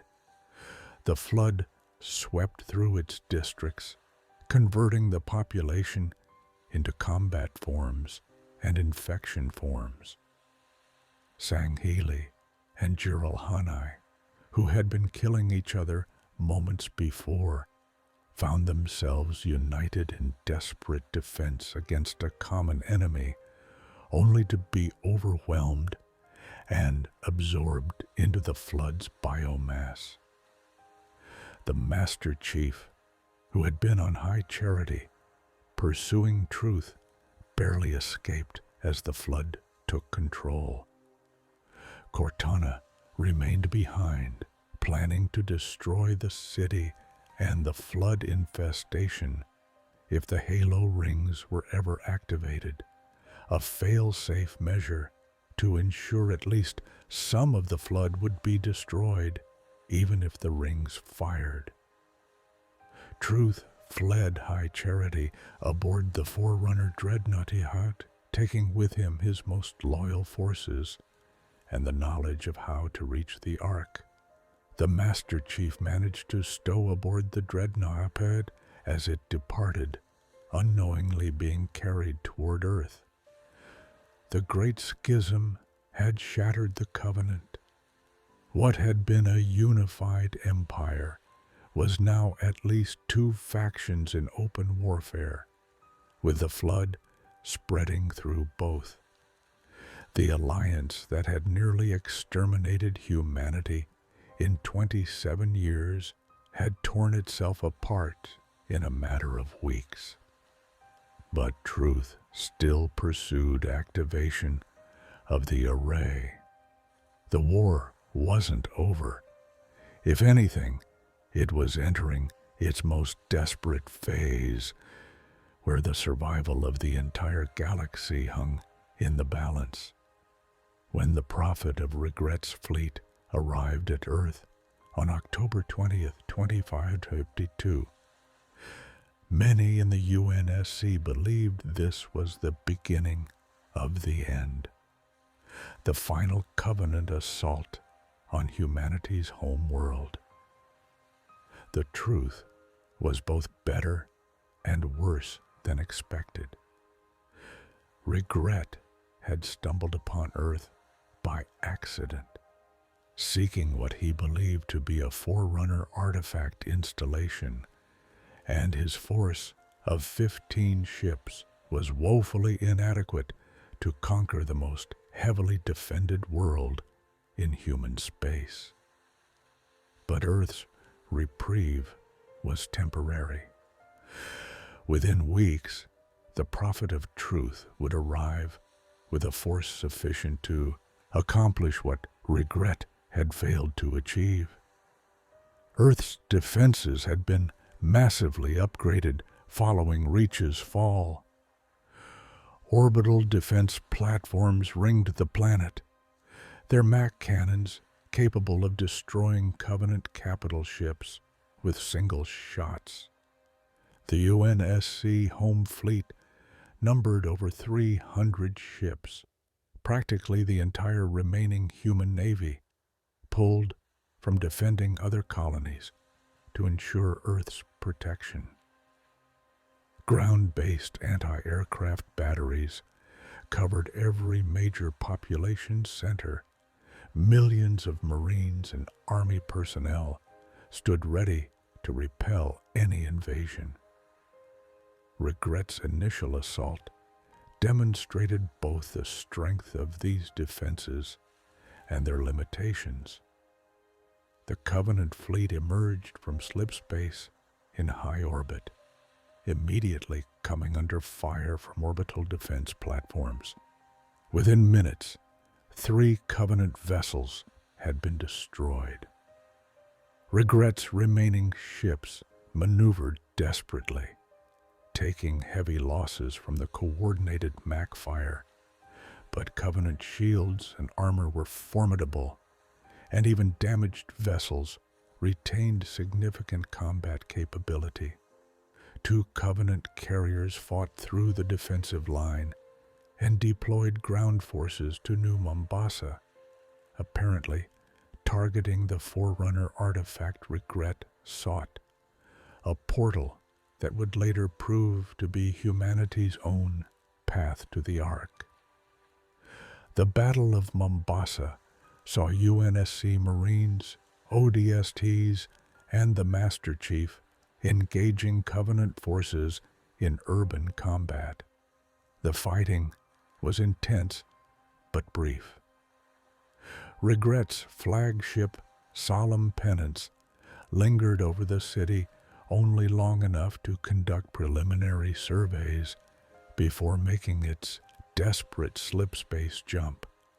That jump, executed from within Earth's atmosphere, violated every rule of safe slipspace navigation.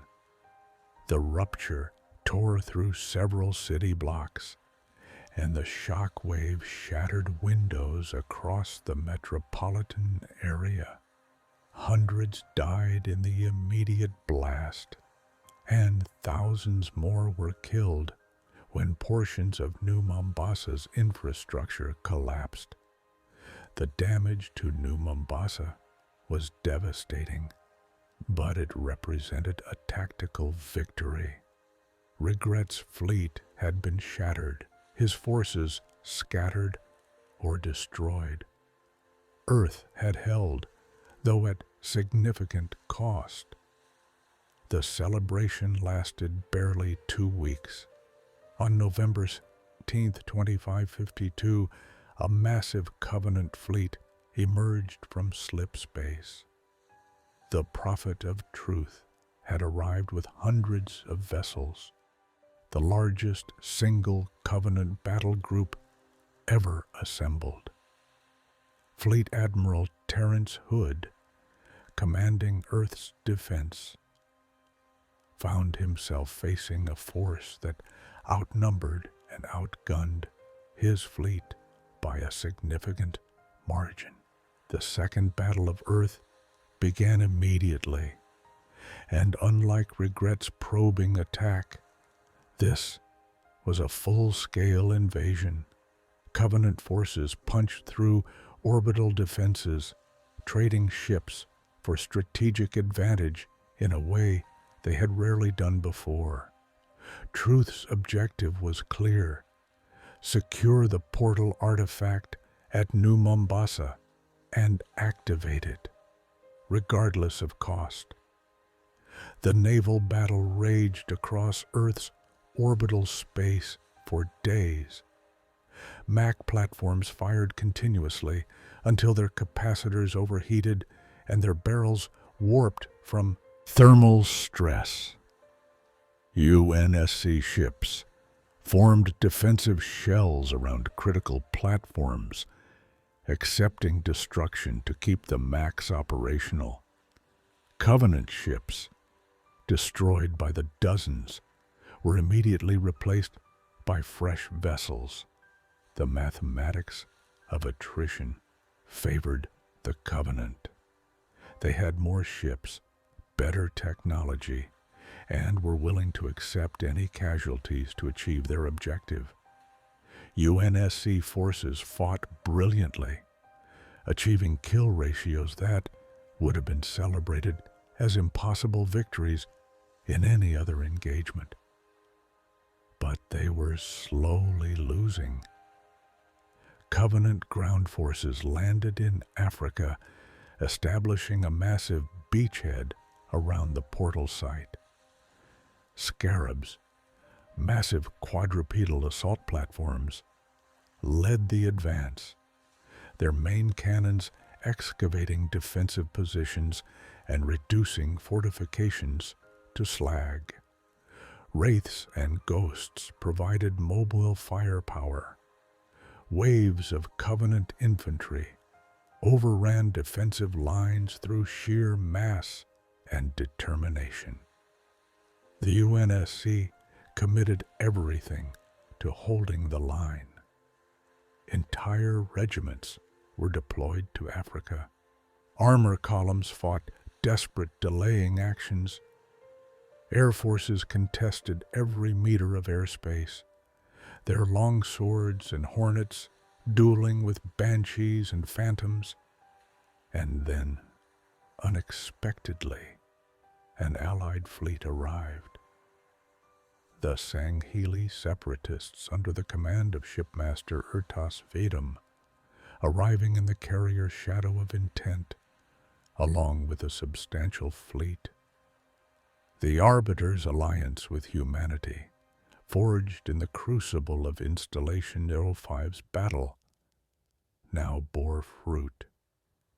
Sanghili ships fell upon Truth's forces, their intimate knowledge of Covenant tactics allowing them to exploit weaknesses that UNSC forces couldn't.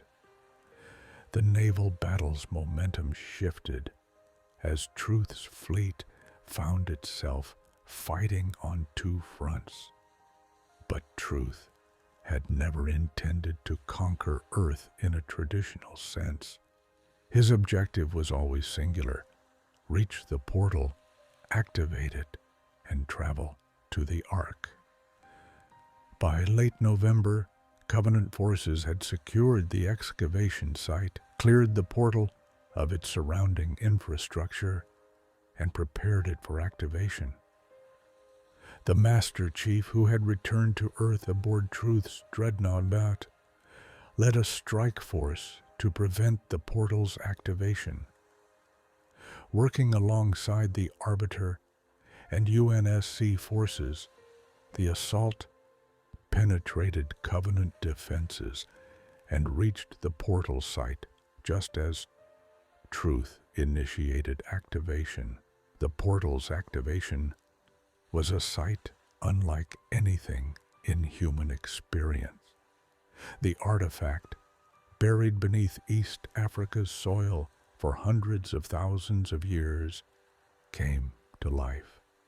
A massive slip-space rupture opened, stable and controlled, leading to coordinates far outside the galaxy. Truth's dreadnought, along with the bulk of his fleet, plunged into the portal. The Master Chief, Arbiter, and elements of UNSC and Sangheili forces followed aboard the UNSC forward unto dawn, accompanied by Vadum's fleet. If Truth reached the Ark and activated the array, all life in the galaxy would be exterminated. Stopping him required pursuing him through the portal, regardless of where it led. The portal's closure left Earth bloodied but intact. The Covenant fleet that remained was quickly destroyed by combined UNSC and Sangheili forces. The ground forces that had been abandoned found themselves cut off from reinforcement and systematically eliminated over the following weeks. But the cost of Earth's defense was catastrophic. The home fleet had been reduced to fewer than 100 operational vessels.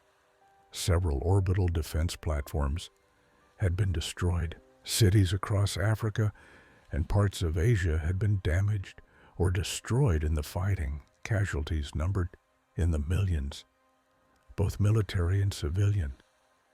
The psychological impact was perhaps even more significant. Earth, the heart of human civilization, had been violated. Covenant forces had walked the same ground that billions of humans called home. The planet would recover physically, but the trauma of having been invaded would persist for generations. And the war wasn't over. Truth had escaped to the Ark with the index needed to activate the array. If he succeeded, Earth's survival would mean nothing. The entire galaxy would die. The forces that followed Truth through the portal represented humanity's last desperate gamble. If they failed, extinction beckoned.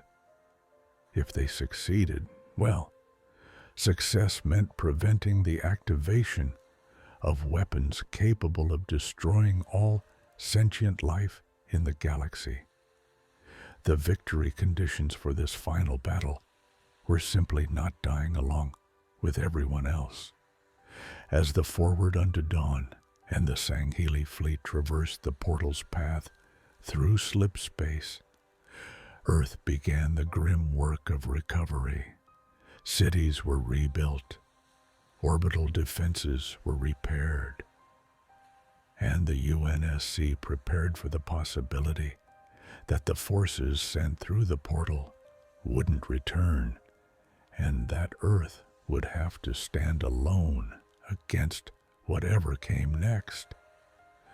Lord Hood broadcast a message to the scattered human colonies, informing them that Earth had survived, but that the war continued. He made no promises about victory or survival. He simply stated that humanity would continue to fight, as they always had, because surrender was not an option. On Earth's surface, in the rubble of New Mombasa, and 1,000 other sites of battle, humans began the long process of cleaning up after the Covenant's retreat. They buried their dead, treated their wounded, and salvaged what they could from destroyed Covenant equipment. And they waited to learn whether the forces sent through the portal would save the galaxy or whether Earth's survival had merely delayed the inevitable by a few weeks. The portal that erupted from beneath the East African Protectorate was not simply a doorway. It was a testament to forerunner engineering on a scale that defied comprehension. The structure itself had lain dormant for 100,000 years, buried beneath layers of sediment and history, waiting for the precise moment when its activation would serve the purposes of those ancient architects. When the Prophet of Truth's forerunner, Dreadnought, descended into the artifact's cradle and ignited its mechanisms, it tore a hole in the fabric of space-time itself, creating a stable passage across hundreds of thousands of light years. In an instant, the journey through this portal was unlike conventional slip-space travel. Ships that entered its event horizon reported strange temporal distortions, visual phenomena that human minds struggled to process, and fleeting glimpses of what could only be described as the underlying architecture of reality itself.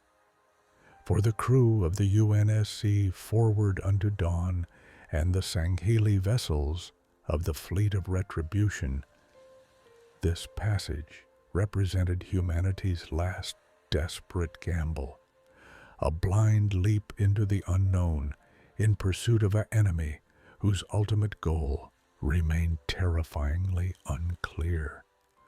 What awaited them on the other side was a sight that would be burned into the memories of every survivor. The Ark, Installation 00, as it was designated in Forerunner records, hung in the void beyond the galaxy's edge, a cosmic foundry of such immense proportions that it dwarfed even the Halo installations it had been built to construct. The structure's surface area exceeded that of 10,000 Earths. Its radius measured not in hundreds or thousands of kilometers, but in over 127,000. This was not merely a space station or an artificial world. It was a monument to the power wielded by the Forerunners at their apex, a facility capable of fabricating weapons that could sterilize all sentient life in the galaxy. The Ark's construction was a marvel of material science and spatial engineering. Its outer surface consisted of a metallic alloy that human scientists could not identify, let alone replicate, exhibiting properties that seemed to shift based on environmental conditions and energy requirements. Vast sections of the installation were dedicated to industrial processes beyond human comprehension, foundries where entire continents of exotic materials were refined, assembly bays where halo rings took shape over periods measured in years or decades, and storage facilities containing samples of every species known to the Forerunners, preserved against the day when the array might fire, and the galaxy would need to be reseeded with life.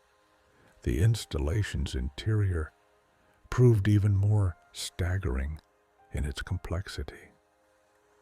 Beneath the metallic exterior lay layer upon layer of habitation zones, each one a complete ecosystem preserved in stasis. These environments served as both repository and laboratory, allowing the Forerunners to study and catalog the myriad forms of life they had cataloged across millions of years of exploration. Temperate forests gave way to Arctic tundra, which bordered on desert wastes and tropical jungles. Each biome teemed with flora and fauna from worlds scattered across the galaxy, all maintained by automated systems that had functioned flawlessly for 100 millennia. The human and Sangheili forces that emerged from the portal found themselves immediately engaged by Covenant forces that had arrived ahead of them. Truth's fleet, though diminished by the battles at Earth and the defection of the Sangheili, still represented a formidable military presence. Dozens of cruisers and carriers had made the journey, along with the Prophet's flagship, the Forerunner dreadnought that served as High Charity's power source and mobile throne room. These vessels took up positions around the Ark's control facilities, deploying legions of Jiralhanae warriors, Ungoi soldiers, and the various other client species that remained loyal to the Hierarch's vision of the Great Journey. The battle that erupted in the Ark's skies was unlike any engagement humanity had yet witnessed. The installation's defensive systems, dormant for eons, began to activate in response to the warfare erupting across its surface. Massive Sentinel production facilities came online, churning out millions of the Forerunner combat drones that had once served as the array's defense against flood infection. These constructs attacked both human and Covenant forces with equal fervor, viewing all combatants as potential threats to the installation's integrity. The three-way battle that resulted was chaotic and devastating, with casualties mounting rapidly on all sides. Commander Miranda Keyes led the initial ground assault, deploying from the forward unto dawn aboard a Pelican dropship with a contingent of Marines. Her objective was to disable the shield barriers protecting Truth's location within the Ark's control center, a facility known as the Citadel that rose from the installation's surface like a gleaming spear pointed at the heavens. The approach was harrowing, threading through defensive fire from both Covenant positions and Sentinel patrols. But Keyes' piloting skills and the Marines' determination saw them through to their landing zone. The Master Chief and the Arbiter Thel Vadam fought side by side during this phase of the battle, their partnership representing the fragile alliance between humanity and the Sangheili. Their combined expertise in combat and tactics proved devastating to Covenant defenders, where human soldiers might have been overwhelmed by Jiralhanae berserkers or pinned down by Wraith mortar fire. The Chief's enhanced physiology and advanced Mjolnir armor allowed him to push through choke points that would have stopped conventional forces. The Arbiter, meanwhile, demonstrated why the Sangheili had been the Covenant's premier warriors for millennia. His energy soared, carving through enemy ranks with lethal precision. The fighting was brutal and intensely personal. This was not the distant, sanitized warfare of orbital bombardment or long-range missile exchanges. This was close-quarters combat in the Ark's vast corridors and across its open plains. Desperate struggles where the margin between life and death could be measured in fractions of a second. Marines fought with a fury born of 27 years of defeat and retreat, knowing that this battle represented their species' last hope. Sangheili warriors battled to restore their honor after decades of being manipulated by the prophet's lies. And the covenant's remaining forces fought with the fervor of true believers, certain that their actions would trigger the great journey and elevate them to godhood. As the ground forces pushed toward the citadel, a new and unexpected threat emerged. High Charity, the covenant's holy city and mobile capital, suddenly appeared at the ark's perimeter, crashing into the installation's surface with catastrophic force. The city ship, which had served as the covenant's religious and political center for millennia, had been completely compromised by flood infection. The parasite had overrun every district, every corridor, every ship in the city's internal harbor. What emerged from High Charity's shattered hull was a tsunami of flood biomass, combat forms, carrier forms, and infection forms beyond counting, all driven by the malevolent intelligence of a grave mind that had grown fat on the city's population. The arrival of the flood transformed the battle's dynamics entirely. What had been a three-way conflict between humans, Sangheli, and Covenant loyalists became a desperate struggle for survival against an enemy that sought only to consume all sentient life. The grave mind, speaking through possessed corpses and hijacked communication systems, taunted the combatants with promises of inevitable assimilation. Its words dripped with malice and dark amusement, delighting in the irony that all sides had come to the Ark to prevent the array's activation. Yet their conflict threatened to give the flood exactly what it needed to spread beyond the installation.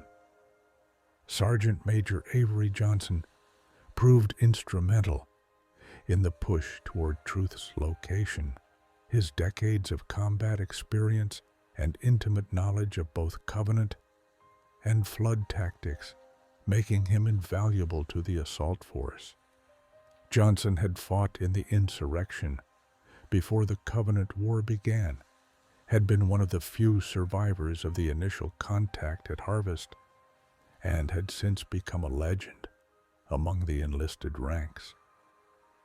His gruff demeanor and sardonic wit concealed a deep commitment to his fellow Marines and an unshakable determination to see humanity through its darkest hour. The citadel itself was a structure of breathtaking scale and terrible purpose. Its central chamber housed the Ark's primary control systems, including the mechanisms by which all 7 Halo installations could be remotely activated. Truth had reached this chamber ahead of the human Sangheli assault, protected by his most elite Jiralhanae bodyguards and the last of his loyal advisors. The prophet believed absolutely in his divine mandate, certain that activating the array would not result in galactic extinction, but rather in the promised transcendence of the Covenant's faithful. He saw himself as the instrument of the Forerunner's will, the chosen one who would complete their great work and usher in a new age of divine existence. Miranda Keyes reached Truth's position first, having broken through the Covenant defenses with a combination of tactical brilliance and sheer audacity. But the prophet's guards were prepared, and despite her courage, Keyes found herself captured and held at gunpoint. Johnson, fighting his way through the Citadel's lower levels arrived moments too late to prevent her capture. The flood, too, had breached the Citadel's outer defenses, and flood combat forms began pouring into the control chamber from multiple access points. What followed was one of the war's most tragic moments. Truth, desperate to activate the array, before the flood could overwhelm his position, attempted to use human prisoners, specifically Johnson, to interface with the Ark's control systems. The Forerunner security protocols required a reclaimer, a member of the species designated as inheritors of the Forerunner's legacy, to initiate the array's firing sequence. Humans, as the descendants of the ancient human civilization that had fought the Forerunners millions of years ago, possessed the necessary genetic markers. The Covenant's own species did not. Miranda Keyes, recognizing that Johnson's compliance would doom the galaxy, made a desperate decision. Breaking free from her captors, she attempted to reach Truth and end the threat he represented. The Prophet's guards cut her down in a hail of plasma fire before she could complete her charge. Her death was instantaneous, but the impact of her loss rippled through the human forces like a shockwave. She had been one of the UNSC's brightest tactical minds, a leader who inspired fierce loyalty in her crews, and the daughter of the legendary Captain Jacob Keyes, who had given his life fighting the flood on the first Halo ring encountered by humanity. The Master Chief and the Arbiter arrived in the control chamber shortly thereafter, having fought their way through seemingly endless waves of flood infection. The sight that greeted them was nightmarish. Truth continued his attempts to activate the array, even as flood biomass began to consume the chamber's wall and ceiling. The Prophet ranted about the great journey, about the destiny of the Covenant, about his divine mandate to bring about transcendence. His words revealed the depth of his delusion and the terrible irony at the heart of the Covenant's religion. They worshipped the Forerunners without understanding that the array was not a path to godhood, but an instrument of mass extinction designed to starve the flood by eliminating its food supply. The Arbiter, his patience with the Prophet's lies finally exhausted, executed Truth with his energy sword. The Prophet died without ceremony, his corpse slumping over the control console that he had intended to use to trigger galaxy-wide extinction. For Thel 'Vadam, this act represented more than simple revenge. It was a final rejection of the faith that had defined his people's culture for millennia, and a symbolic severing of the Sangheili from the Covenant's toxic legacy. But Truth's death did not end the crisis. The Gravemind revealed itself fully within the control chamber, having directed the flood's assault specifically to prevent the array's activation, while simultaneously positioning itself to seize control of the Ark's vast resources. The intelligence behind the flood spoke with a voice composed of thousands of assimilated beings, each inflection carrying the weight of consumed minds and stolen memories. It acknowledged the role that the Master Chief had played in destroying the previous Halo installation and preventing the parasite's escape. But it also made clear that such resistance was ultimately futile. The flood was patient, eternal, inevitable. The revelation of Installation 08 changed everything. Deep within the Ark's foundries, the Forerunner systems had been constructing a replacement for the Halo ring that the Chief had destroyed 4 years earlier.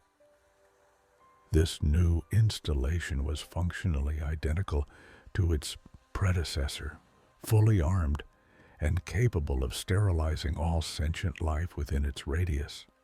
However, because it was still physically located at the Ark rather than deployed to its designated position in space, firing this ring would not trigger the network-wide activation that would cleanse the entire galaxy.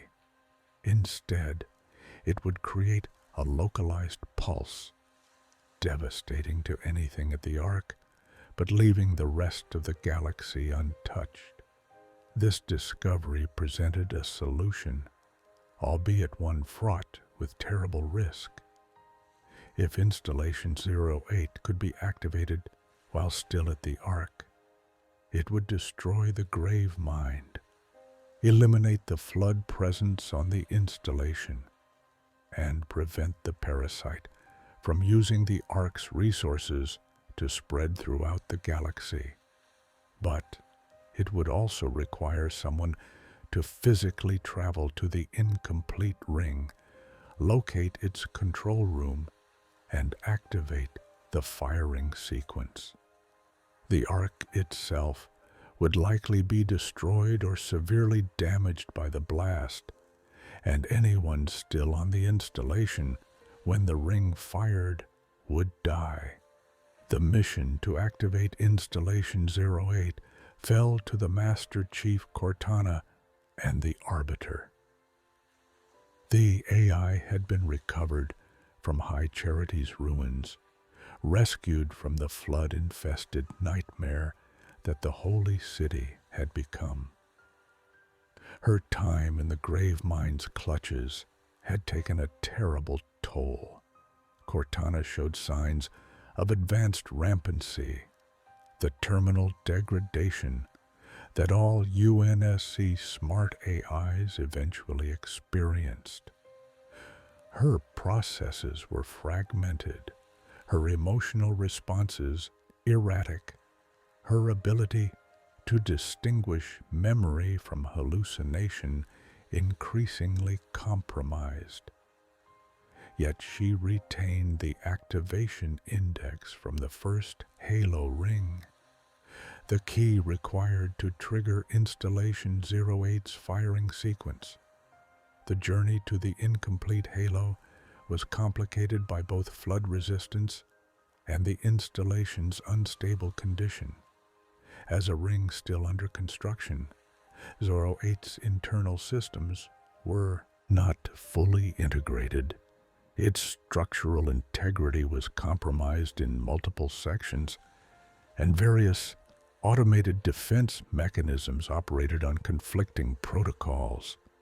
The terrain varied wildly from one section to another, completed biomes with functioning weather systems and ecosystems bordered on exposed superstructure where construction had not yet finished. In some areas, gravity behaved erratically due to incomplete field generators. In others, atmospheric containment failed entirely, exposing areas to hard vacuum. 343 Guilty Spark, the monitor of the original Installation 04, accompanied the team to the replacement ring. The AI construct had been rescued from the gas mine orbiting Threshold after the first ring's destruction, and it had since attached itself to human forces, viewing them as reclaimers the forerunner term for humanity's designated role as inheritors of their technology. Guilty Spark had spent 100,000 years maintaining Installations 04, watching over it in solitude, preparing for the day when it might be needed to contain a flood outbreak. The destruction of that ring had been traumatic for the Monitor, representing a failure of its core function and the loss of its purpose. When the Chief, Cortana, and the Arbiter reached Installation 08's control room and prepared to activate the ring, Guilty Spark's protocols triggered in unexpected ways. The Monitor recognized that firing the incomplete installation would result in the ring's destruction, exactly as it happened with Installation 04. Unable to accept another failure, unable to watch another of the array's installations destroyed, Guilty Spark turned on the humans. The AI construct's combat capabilities, normally reserved for flood threats, proved devastating when directed against organic beings. The Monitor's energy weapons could tear through Mjolnir armor and energy shields with ease. Sergeant Johnson, who had accompanied the team to the control room, was struck down by Guilty Spark's assault. The Monitor's attack was not intended to kill, but to incapacitate, to prevent activation of the ring without permanently eliminating the Reclaimers who might serve some future purpose. But Johnson, having survived decades of warfare against the Covenant and multiple encounters with the Flood, refused to be stopped by an overprotective AI. Even grievously wounded, he managed to create an opening for the Master Chief to disable the Monitor, using a Spartan laser, a weapon that Guilty Spark had ironically designed specifications for, to overload the construct's systems. The Monitor's destruction was not clean. As its central processing fractured, Guilty Spark transmitted fragmented data bursts that hinted at deeper truths about the Forerunners, about the Flood's origins, about the nature of the mantle of responsibility that the ancient humans had once contested with the Forerunners for the right to claim.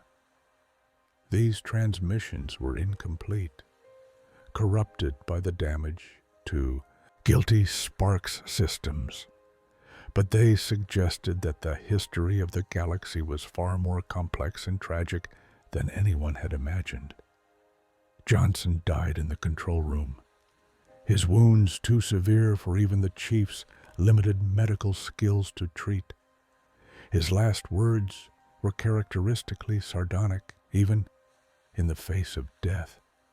He had seen the Covenant War from its very beginning to its end, had trained some of the Spartan twos who became humanity's greatest heroes, and had fought in more major engagements than perhaps any other human soldier.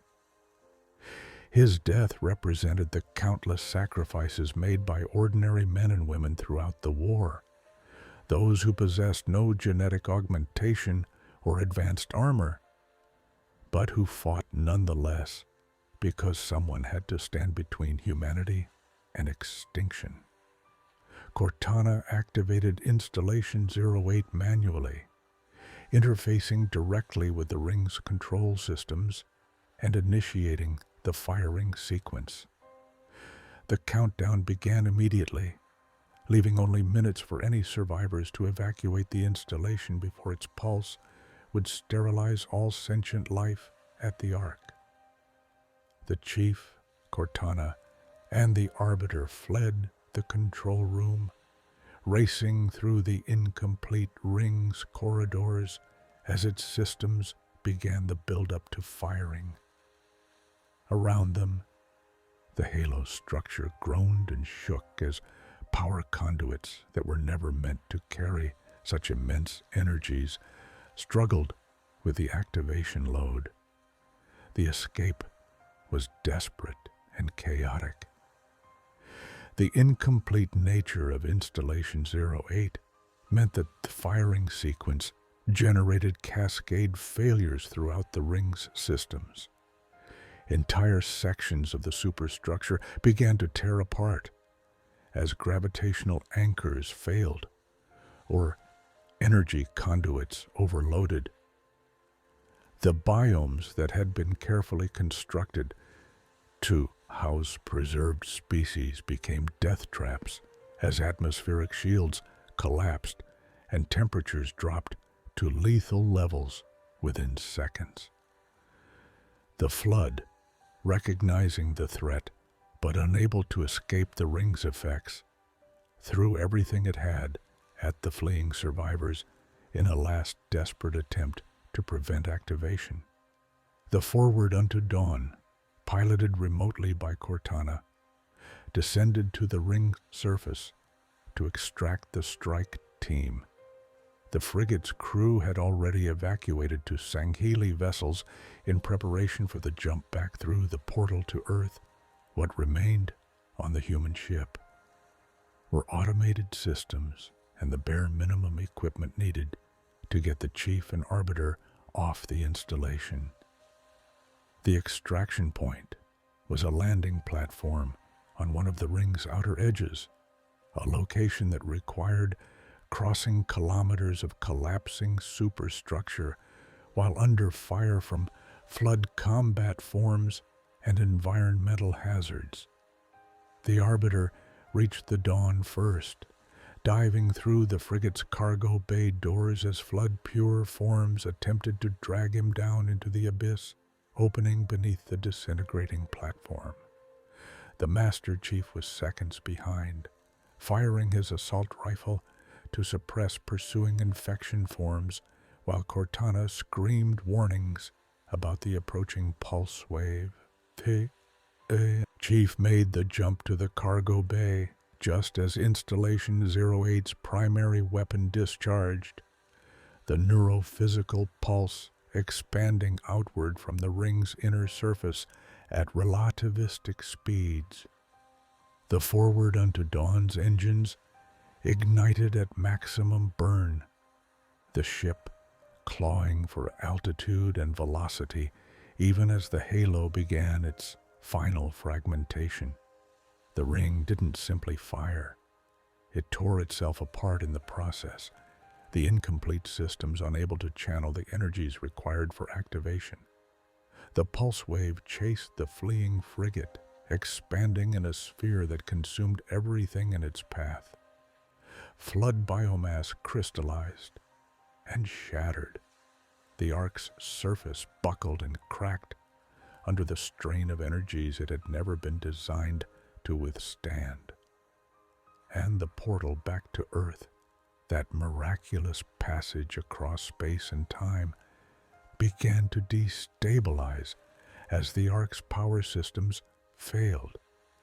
The Dawn made it to the portal's event horizon just ahead of the pulse, the frigate's hull glowing white-hot from the energies washing over it.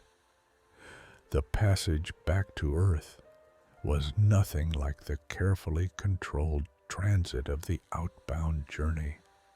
This was an uncontrolled fall through a collapsing tunnel in space-time, with gravitational shear threatening to tear the ship apart at every moment. The Forward Unto Dawn, already damaged from the battle and the narrow escape from the halo, could not withstand the stresses. As the ship transited the portal, it began to break apart along its central structural axis. The portal's collapse was not instantaneous. It took several seconds for the passage to fully close. In those seconds, the Forward Unto Dawn was torn in two. The forward section, containing the bridge, and forward compartments, emerged into normal space in Earth's solar system, arriving near the moon. The aft section, where the Master Chief and Cortana remained in the cargo bay, was still in the portal when it sealed. That section of the ship was cut off, lost somewhere in the space between spaces, its fate unknown. The Arbiter's portion of the ship was recovered quickly. Search and rescue teams, already deployed to assess the portal's status and investigate the arrival of Sangheili vessels, found the forward half of the Dawn drifting near the portal's closing event horizon. Thelvadam emerged from the wreckage, injured but alive, bearing news of Truth's death and the Flood's destruction. He also carried the heavy burden of reporting the Master Chief's fate, lost in the portal's collapse, status unknown, presumed dead. The reaction to the war's end was not the jubilant celebration one might expect. Yes, the Covenant had been broken. Yes, the Flood threat had been contained. Yes, humanity had survived. But the cost had been almost incomprehensible. 23 billion human civilians dead. Millions of soldiers killed in action. Hundreds of worlds glassed or rendered uninhabitable. The UNSC Navy reduced to a fraction of its pre-war strength. The colonial administration apparatus shattered beyond repair. Entire generations traumatized by decades of unrelenting warfare. Earth itself bore the scars of the Covenant assault. The areas around New Mombasa and Voi had been devastated by the portal's activation and the subsequent battles. East Africa, once a center of human culture and commerce, was now a blasted wasteland of scorched earth and destroyed infrastructure. The environmental damage alone would take decades to address. The economic disruption caused by the loss of off-world colonies meant that Earth's population faced potential famine and resource shortages. The political situation was equally dire, with various factions within the UNSC and civilian government maneuvering for advantage in the post-war order. The Sangheili fleet returned to their homeworld carrying their own burdens. The Great Schism had fractured Sangheili society just as thoroughly as it had broken the Covenant. Traditional power structures based on honor, lineage, and service to the hierarchs no longer functioned. Some Sangheili advocated for complete isolationism, withdrawing from galactic affairs to rebuild their civilization. Others saw the alliance with humanity as the foundation for a new order. Still others sought to resurrect some version of the Covenant under Sangheili leadership, unable or unwilling to abandon the faith that had defined their culture for millennia. The Ungoi, Kigyar, Lekgolo, and other client species of the former Covenant found themselves adrift in the war's aftermath. Many simply returned to their home worlds, withdrawing from galactic politics entirely. Some sought to establish relationships with either the UNSC or the Sangheili. A few, particularly among the Jiralhanae, attempted to carve out their own empires from the Covenant's remnants. The galactic balance of power had shifted dramatically, and the vacuum left by the Covenant's collapse threatened to trigger new conflicts even as the old one ended. Installation 08's firing had destroyed the grave mind that had orchestrated the flood's resurgence, and the parasite's presence on the Ark was eliminated. But samples of the flood still existed on other Halo installations, in research facilities scattered across former Covenant space, in containment systems on worlds whose locations had been lost to time. The threat was contained, but not eliminated, and the knowledge that the flood could return haunted those few who understood the full scope of what the parasite represented. The final casualty count would take years to compile with any accuracy. The Covenant War had touched every inhabited world in human space and many beyond. Millions had died in ways that left no recoverable remains, consumed by the flood, vaporized in plasma strikes, lost in the destruction of colony ships attempting to flee invasion. Millions more had survived, but were displaced, traumatized, physically maimed, or psychologically broken by their experiences. The second and third order effects of the war, economic collapse, social fragmentation, political instability, promised to create suffering for generations to come. Yet for all the devastation and loss, humanity had survived. That fact alone was remarkable against an enemy with superior technology, greater numbers, and religious fanaticism driving them to absolute commitment. The human species had not merely endured, but had ultimately prevailed. The victory was Pyrrhic in many respects, but it was still a victory. The Covenant was destroyed, its client species scattered, its prophet leadership dead or discredited, its great journey revealed as a path to extinction rather than transcendence. The memorial service, held on Earth 3 months after the war's end, drew representatives from across human space and beyond. The Arbiter attended, standing alongside UNSC admirals and Marine generals in a gesture of solidarity that would have been unthinkable mere months before.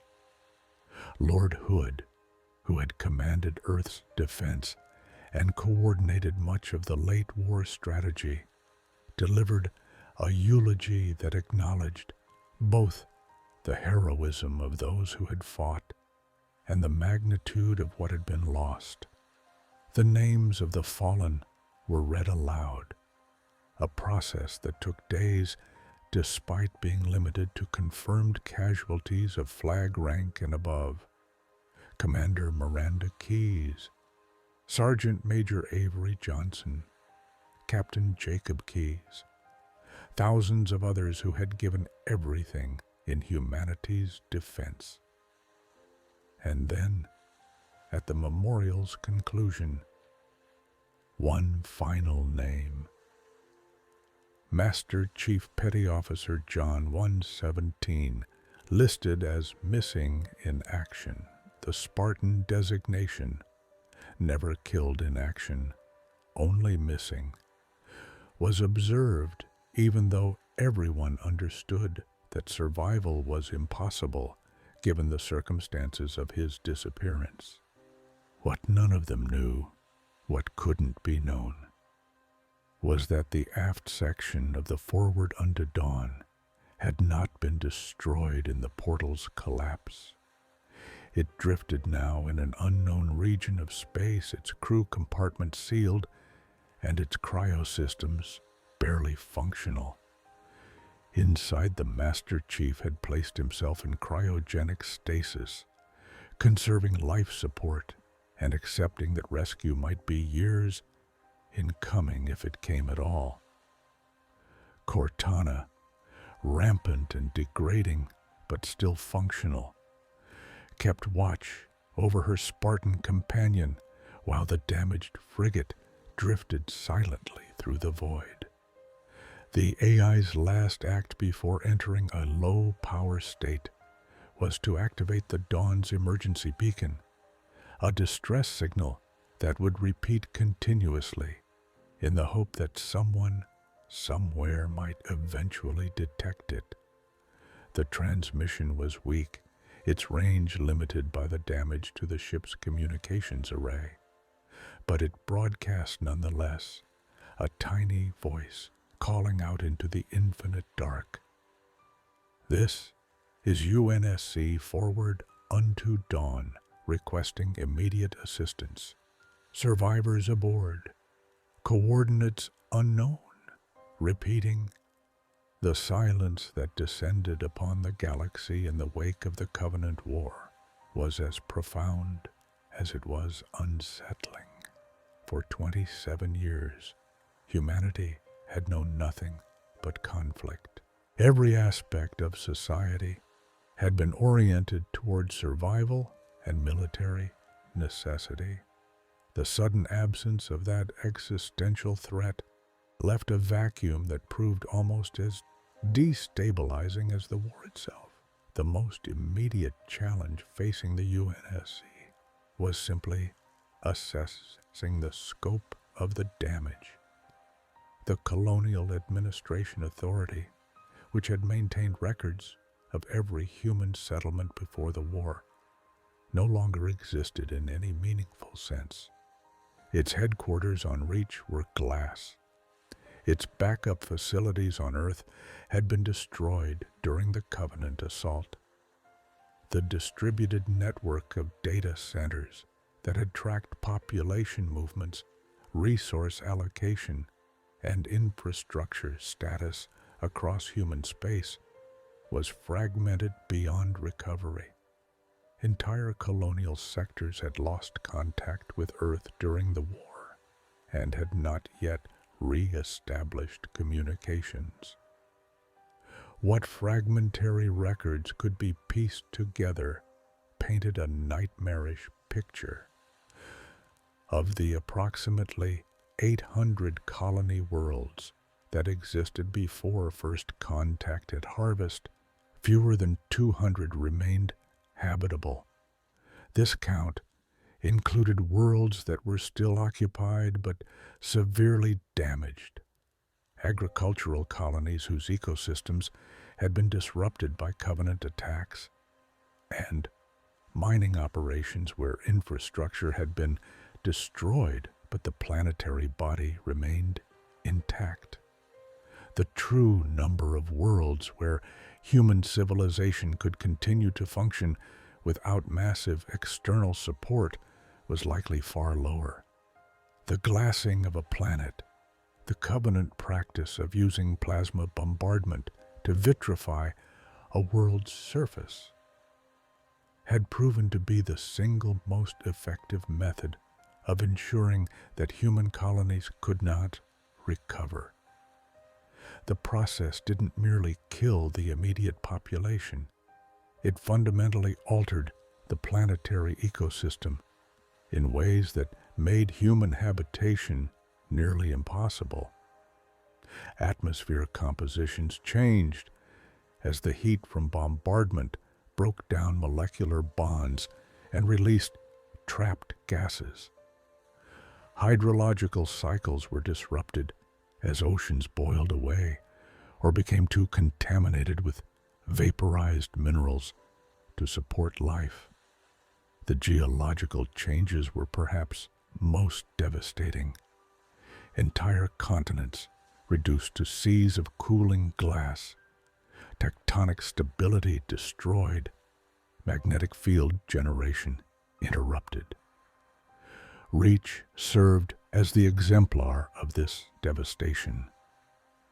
The fortress world had been humanity's most significant military installation outside of Earth, home to multiple orbital defense platforms, extensive shipyard facilities, and the training grounds for the Spartan II program. Its civilian population had numbered in the hundreds of millions before the Covenant assault. After the battle, reconnaissance showed that approximately 93% of the planet's surface had been glassed. The few remaining areas of intact surface were in remote polar regions where the Covenant fleet had apparently judged the bombardment effort not worthwhile. The environmental catastrophe went beyond mere destruction. The vitrified surface reflected solar radiation differently than natural terrain, creating feedback loops that drove temperature extremes. Without vegetation to process atmospheric gases or oceans to regulate climate, Reach's atmosphere began a slow but inexorable slide toward uninhabitability. The massive orbital constructs, the shipyards, defense stations, and dry docks that had made Reach the UNSC's primary military manufacturing center were now debris fields destroyed in the naval battle that had preceded the ground invasion. The population loss statistics were similarly grim. Best estimates suggested that Earth's pre-war population of approximately 10 billion had been reduced to roughly 7 billion. A loss of 3 billion lives in the portal activation, the subsequent battles, and the immediate aftermath of environmental damage and infrastructure collapse. Off-world colonies had suffered proportionally worse casualties. Some worlds had been completely sterilized, their populations of millions reduced to zero. Others had seen catastrophic loss through bombardment, ground invasion, or flood infection.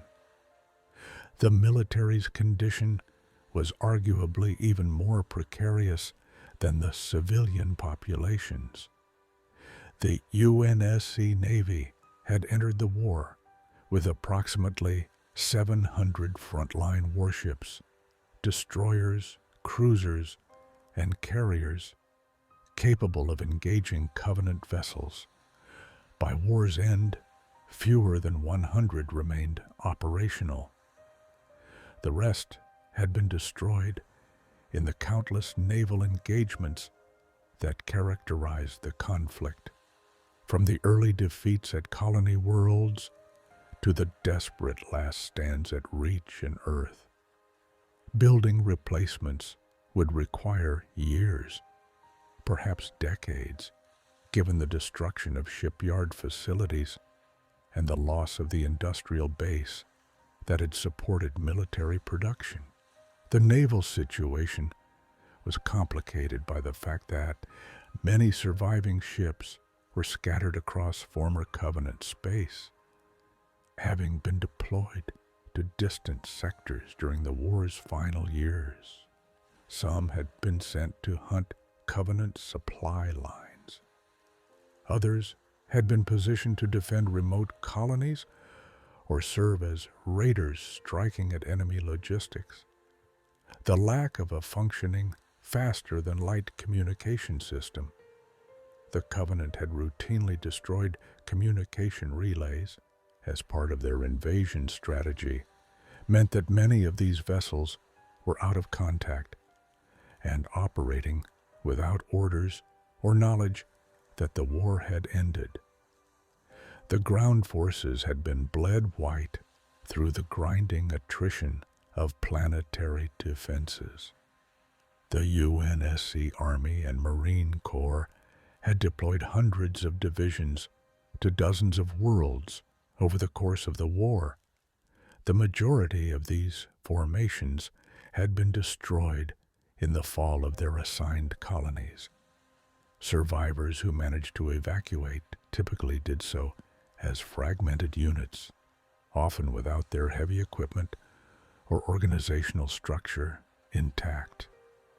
Estimates suggested that the pre-war ground forces' strength of approximately 200 million trained soldiers had been reduced to perhaps 30 million combat-effective personnel by war's end. The Spartan program's casualties reflected the intensity of the conflict.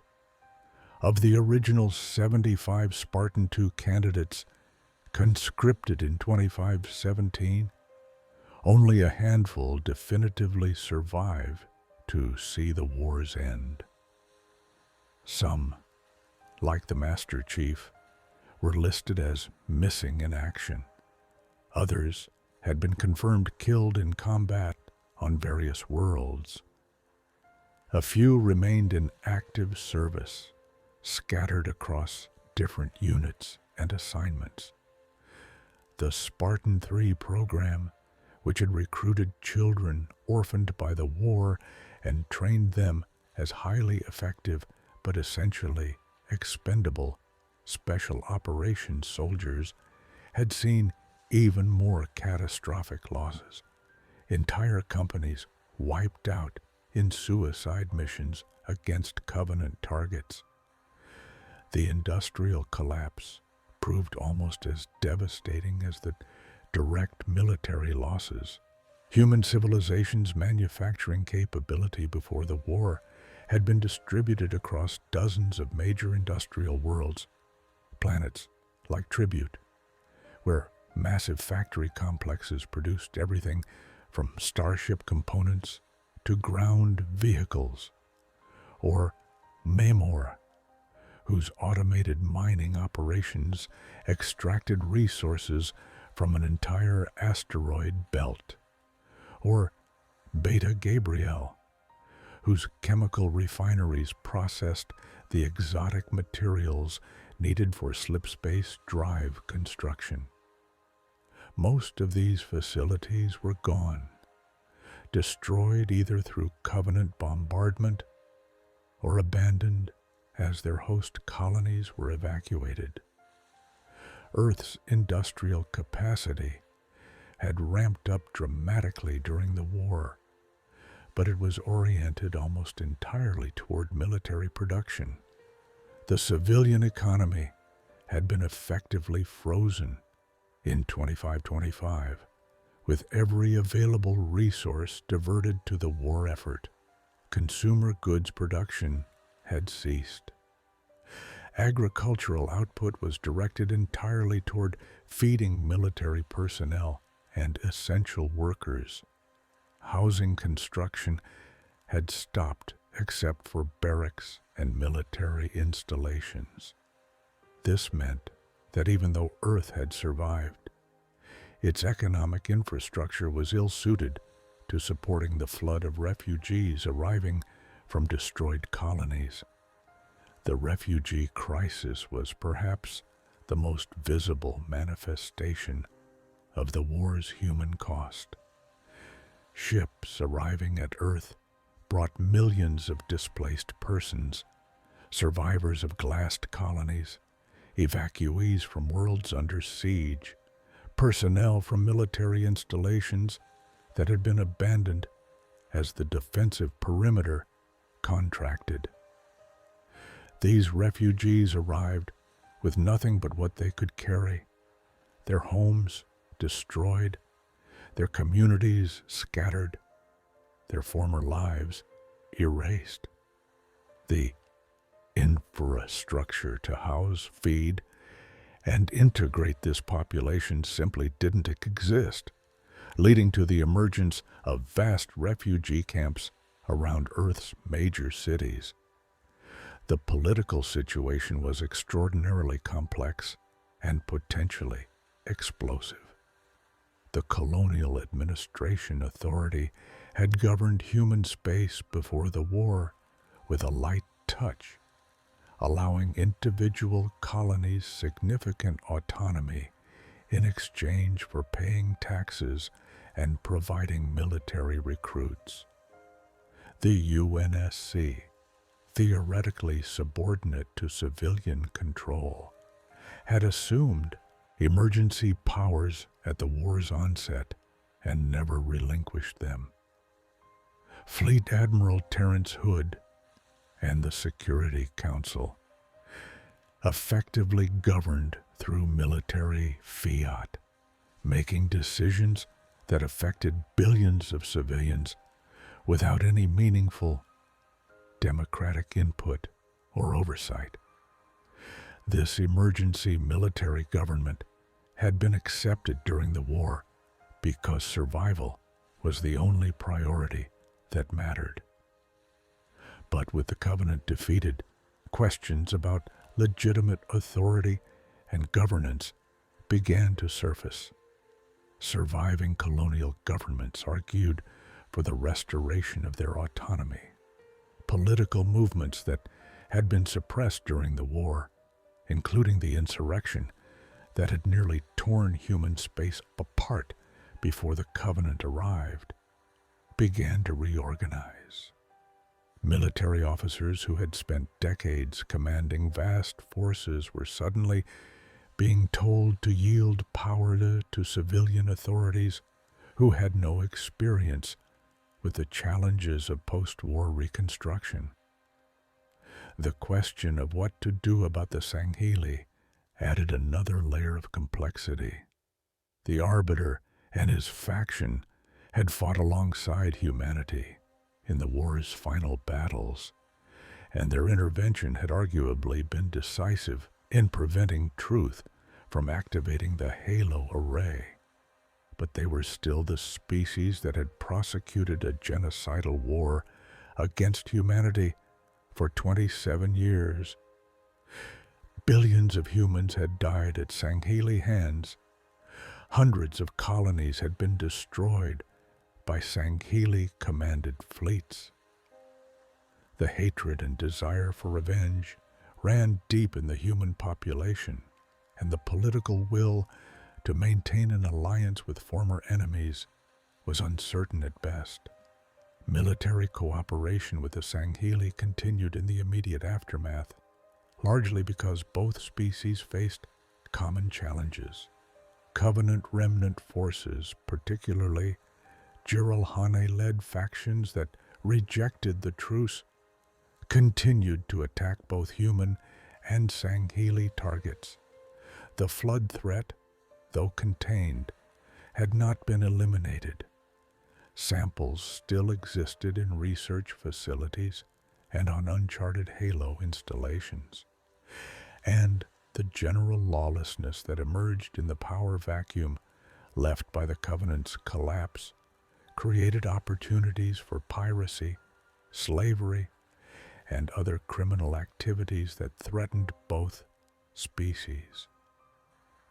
But cooperation at the military level didn't necessarily translate to civilian acceptance. Public opinion on Earth was sharply divided. Some viewed the Sangheili alliance as pragmatic necessity and potential foundation for lasting peace. Others saw it as collaboration with war criminals and betrayal of the billions who had died in the conflict. Political leaders who advocated for continued cooperation risked backlash from populations hungry for some form of retribution or, at minimum, a complete break from anything connected to the Covenant. The economic reconstruction challenge was equally daunting. The pre-war human economy had been based on interstellar trade, agricultural worlds supplying food to industrial worlds, which in turn provided manufactured goods and technology to frontier colonies. This system had relied on stable shipping lanes, functioning commerce infrastructure, and the ability to securely transport goods across light years of space. The war had shattered every element of this system. Shipping was disrupted by destroyed navigation beacons and the presence of unexploded ordnance in formerly contested systems. Commerce infrastructure, everything from orbital transfer stations to customs facilities, had been destroyed or abandoned. And the security situation remained uncertain, with piracy surging as military forces demobilized and displaced persons turned to raiding as a means of survival. The intellectual losses were perhaps more subtle, but equally devastating. Entire fields of scientific research had been abandoned during the war, as resources and personnel were diverted to weapons development and military engineering.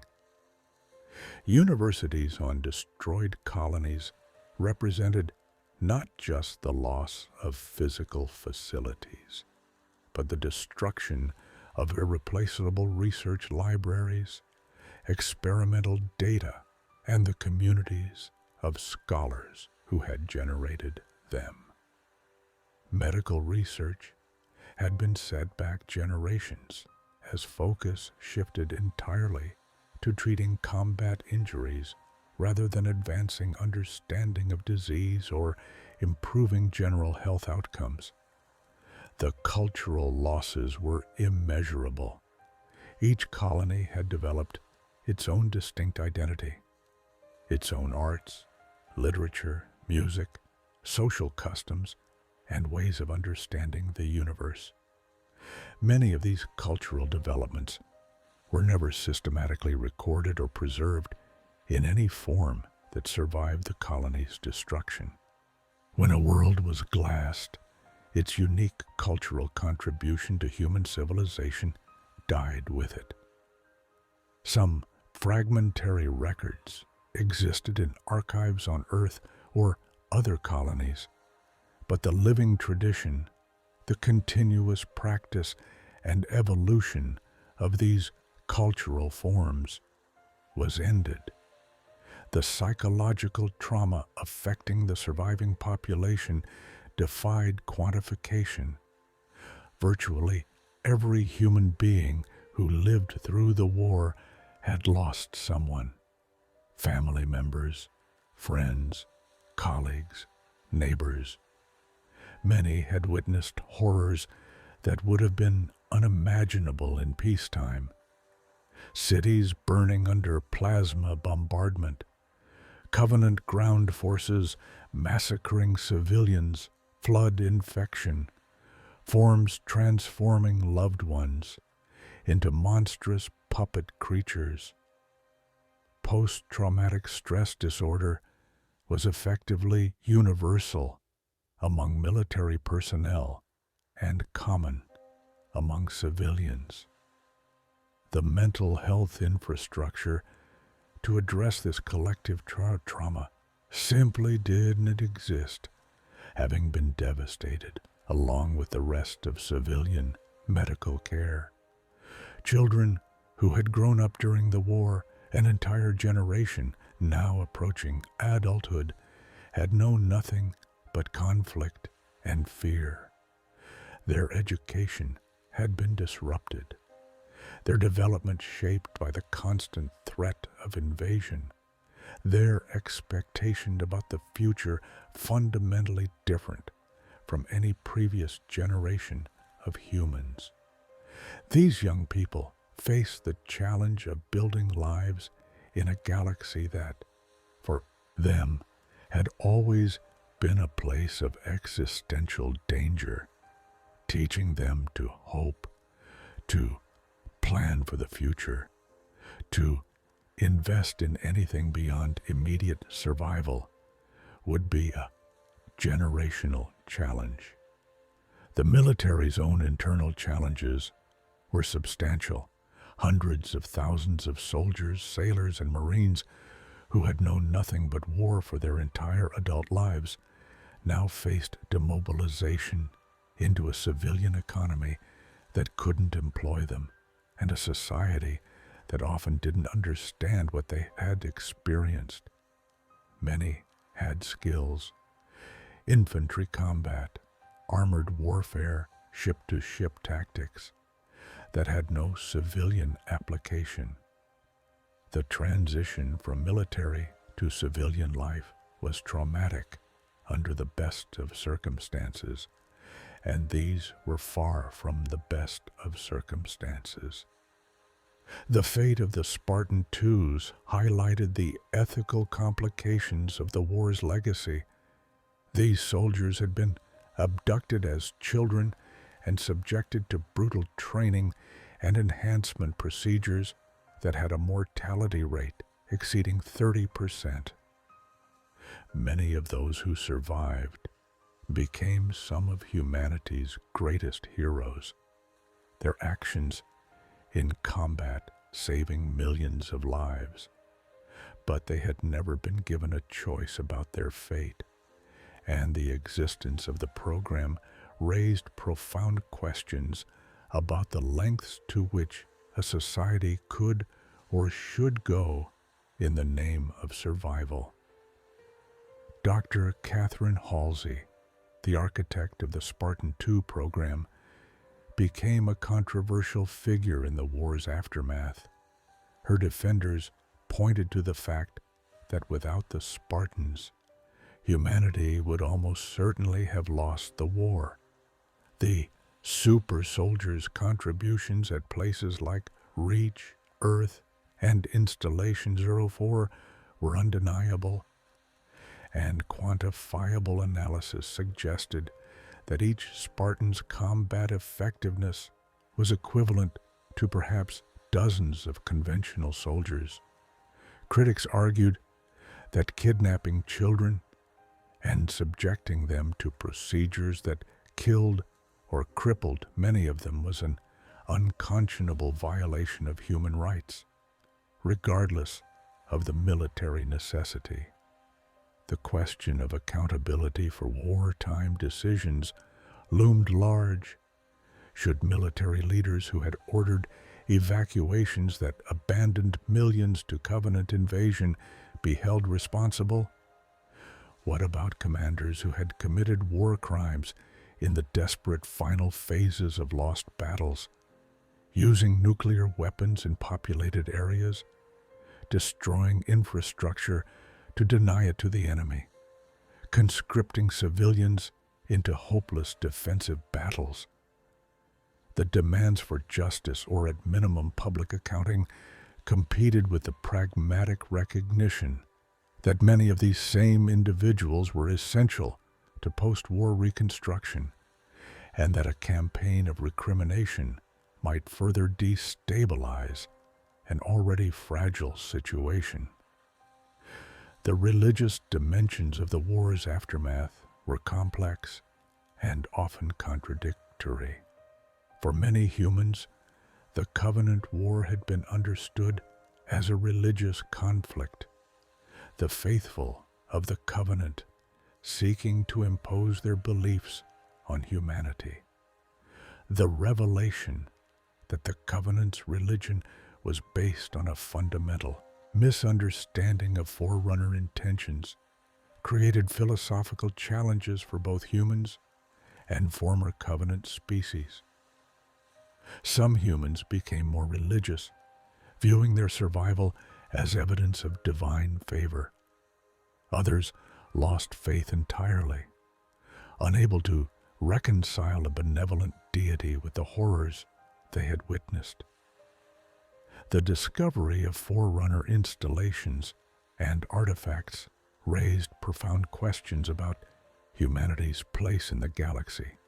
The revelation that humans were reclaimers, designated by the Forerunners as inheritors of their technology and perhaps their role as the galaxy's preeminent civilization inspired some to see humanity's survival as destiny fulfilling itself. Others viewed this designation with deep suspicion, noting that the Forerunners' own civilization had ended in catastrophic failure, and that accepting their legacy might mean accepting their fate as well. The exploration and exploitation of Forerunner technology became a major focus of post-war military and civilian research. Installations like Onyx, a disguised shield world whose discovery shortly before the war's end revealed a Forerunner facility the size of a solar system, offered unprecedented opportunities to study and potentially reverse engineer technologies far beyond humanity's current capabilities. But they also presented risks. The Forerunners had created the Halo Array as a weapon of last resort, and their other technologies were similarly capable of system-scale devastation if mishandled or weaponized. The legal and ethical framework for managing Forerunner discoveries was murky at best. Before the war, the UNSC had maintained strict protocols governing xenotechnology research, based largely on concerns about alien contamination or technological hazards. The Covenant War had forced abandonment of these restrictions in the desperate search for any advantage against superior enemy technology. Now, with access to entire Forerunner installations, the temptation to accelerate human technological development by studying and adapting alien systems was enormous, but so were the potential consequences of moving too quickly or recklessly. The fate of the various Covenant client species presented its own set of dilemmas. The Ungoi, Kigyar, Lekgolo, Yanmei, and others had all participated in the attempted genocide of humanity. But many had done so under coercion, conscripted into Covenant service, and given no choice about their participation in the war. The question of whether these species collectively deserved punishment or whether individual circumstances should determine treatment was contested and unresolved. Some advocated for engagement and the establishment of diplomatic relations. Others demanded isolation or active suppression of these species to prevent them from rebuilding military capabilities. The Jiralhanae presented a particular challenge. This species had embraced their role in the Covenant with enthusiasm, and many Jiralhanae factions had committed atrocities that rivaled anything done by the Sanghili.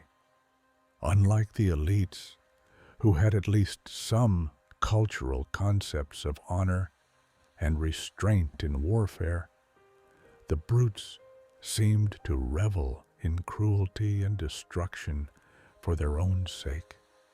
Post-war encounters with Jiralhanae groups suggested that many intended to continue raiding and attacking human settlements regardless of any broader peace. The military response to this ongoing threat remained uncertain. The question of historical memory and how the war would be remembered by future generations was already becoming contentious. Official histories emphasized heroism, sacrifice, and ultimate victory. Veterans' accounts often told darker stories of atrocities on both sides, of missions that failed catastrophically, of decisions that doomed millions. The gap between official narrative and lived experience created tension, particularly when veterans felt that their experiences were being sanitized or romanticized in service of political goals. The environmental damage to Earth itself, while less dramatic than the glassing of colony worlds, would have lasting consequences. The portal activation in East Africa had devastated thousands of square kilometers. The battles in New Mombasa and surrounding regions had destroyed centuries of urban development. The industrial surge during the war had pumped enormous quantities of pollutants into the atmosphere and hydrosphere. Climate models suggested that Earth's global temperature would rise by several degrees over the coming decades unless massive remediation efforts were undertaken, efforts that would require resources and political will that were in desperately short supply. Infrastructure on Earth had been neglected for decades, as everything was diverted to military production. The transportation networks, power grids, water treatment systems, and communications facilities that modern civilization depended on were aging and increasingly unreliable. Major cities faced chronic power shortages. Transportation systems struggled to move the vast quantities of goods and personnel needed for reconstruction. Medical facilities were overwhelmed by casualties, returning military personnel and refugees. Educational institutions had been gutted of faculty and resources during the war years and faced the challenge of training a new generation while operating with pre-war or older equipment and facilities. The sheer logistical challenge of demobilizing millions of military personnel while simultaneously maintaining security was unprecedented. Many soldiers couldn't simply return home because their homes no longer existed. Their colonies of origin had been destroyed. Others found that civilian job markets couldn't absorb them in any meaningful numbers. The risk of social instability from large populations of trained, armed, traumatized veterans with no economic prospects was obvious to policymakers, but solutions were not. The financial costs of the war would burden human civilization for generations. Governments at every level had borrowed heavily to finance military operations, often from sources that no longer existed, or whose claims now exceeded any reasonable ability to repay. The colonial bond market had collapsed. Interstellar trade that had generated tax revenue had ceased. The industrial base that could have been taxed to fund reconstruction was largely destroyed. This created a vicious cycle. Reconstruction required capital investment, but the mechanisms for generating that capital had been destroyed, which prevented reconstruction. Some advocated for repudiating wartime debts entirely, declaring a clean slate and building new economic systems from scratch.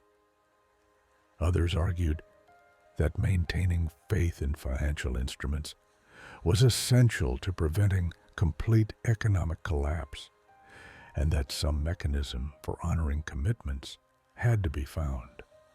The debate was complicated by the fact that many debt holders were ordinary citizens who had bought war bonds as their contribution to the war effort and who now faced old age with their savings potentially worthless. The question of how to remember and honor the fallen generated its own controversies. The sheer number of dead made traditional memorial practices impossible. There simply wasn't space to create cemeteries or monuments for 23 billion people. Some advocated for memorial parks or databases where every victim could be recorded and honored. Others argued that the resources needed for such projects would be better spent on helping the living. The emotional weight of grief on such a massive scale was crushing, and there were no cultural precedents for processing loss on this magnitude. The military's own memorial practices reflected these challenges. The tradition of marking Spartans as missing in action rather than killed in action had been intended to preserve morale and operational security during the war. But it complicated the grieving process for those who had known and served with Spartans, creating ambiguity about whether their comrades were truly gone. The Master Chief's status as MIA rather than KIA became particularly controversial. Some saw it as appropriate respect for a legendary warrior, others as denial of obvious reality. The 3-month anniversary memorial on Earth was intended to provide some measure of closure and recognition of collective sacrifice. Lord Hood's eulogy acknowledged both the magnitude of loss and the fact that survival itself was a kind of victory. The reading of names, limited as it was to flag officers and equivalent ranks, took days and served as a stark reminder of just how many leaders, commanders, and heroes had given their lives. The presence of the arbiter at the ceremony was both a gesture of goodwill and a source of tension, with some viewing it as appropriate recognition of the Sangheili contribution to victory, and others as an insult to those who had died fighting the Covenant. The decision to list the Master Chief as missing in action rather than killed was technically correct. There was no recovered body, and the circumstances of his disappearance left room for doubt.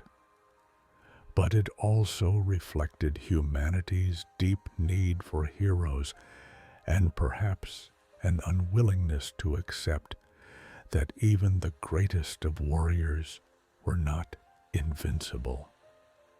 The Spartan, too, had become legendary during the war.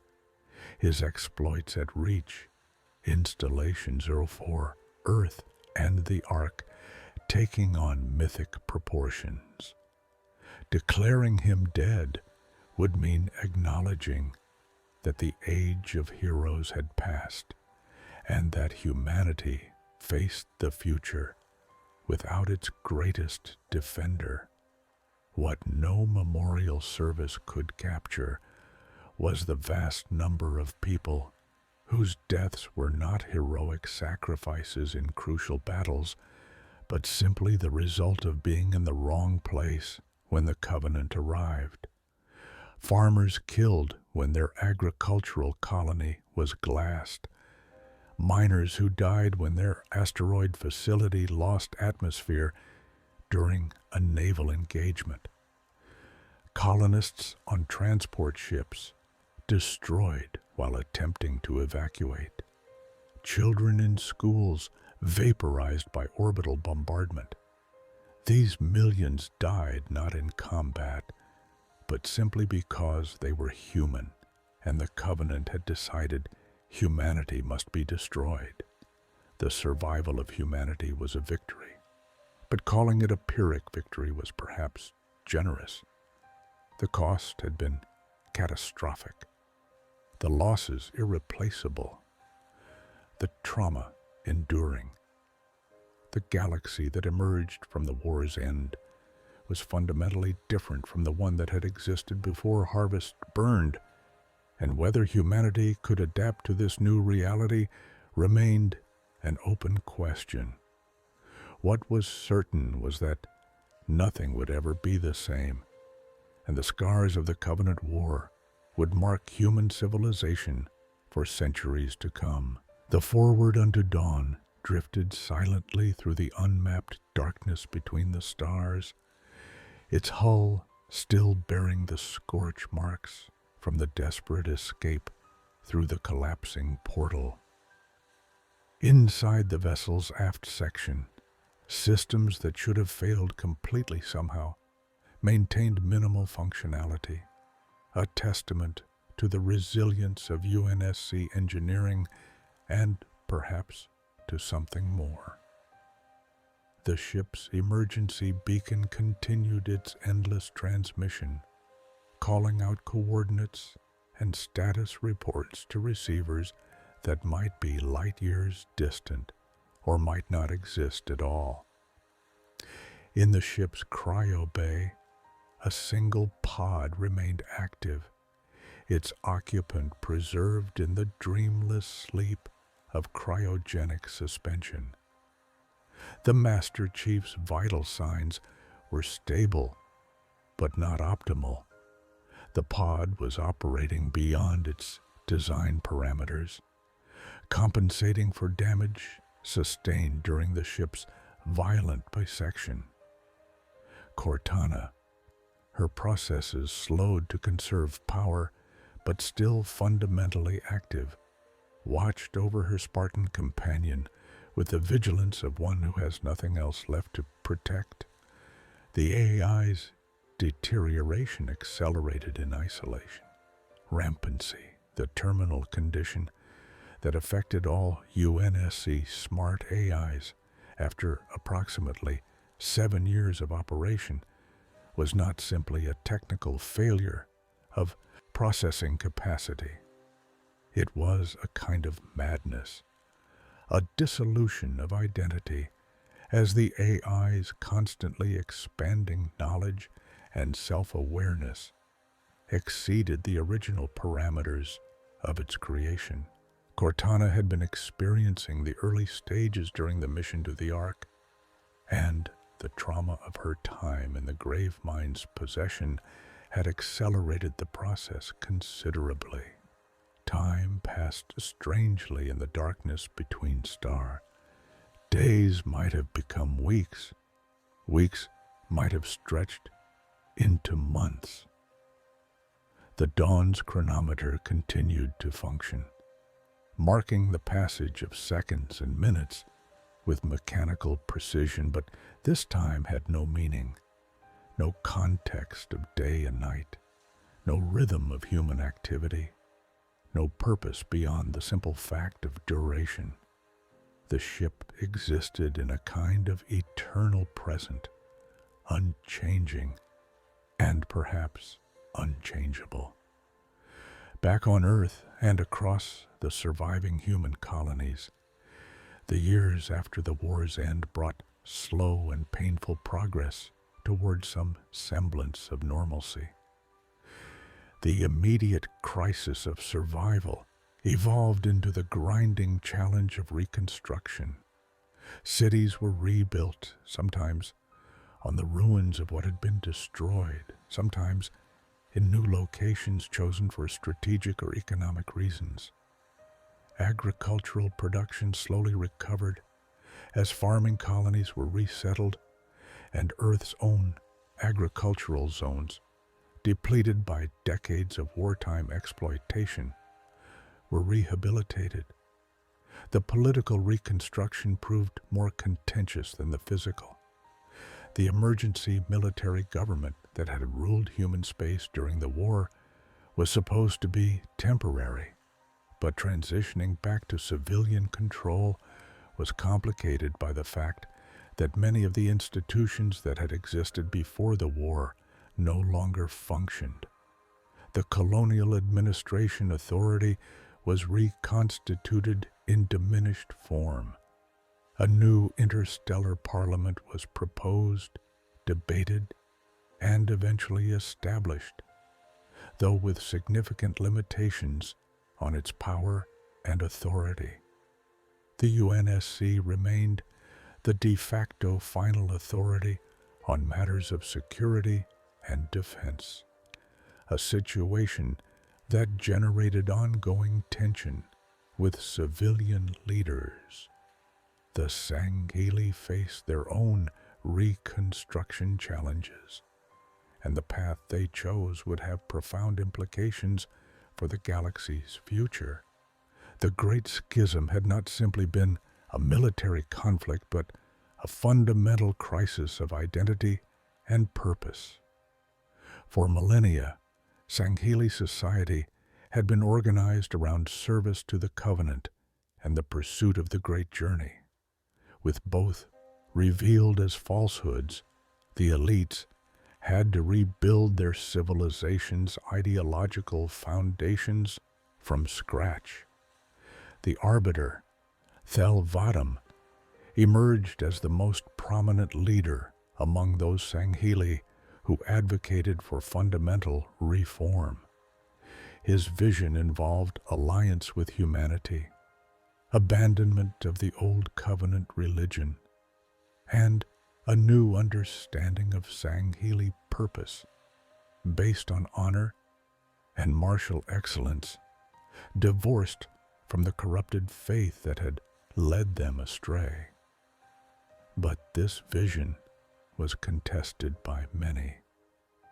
Traditional Sangheili conservatives viewed human alliance as dishonor and demanded a return to the old ways. Others sought to create a new covenant under Sangheili leadership, incorporating those client species willing to accept elite dominance. The fragmentation of Sangheili unity led to violence. Civil war erupted on Sanghelios and other elite-controlled worlds as different factions fought for dominance. These conflicts were smaller in scale than the Covenant War had been, but they were vicious nonetheless, pitting warriors who had once been brothers in arms against each other.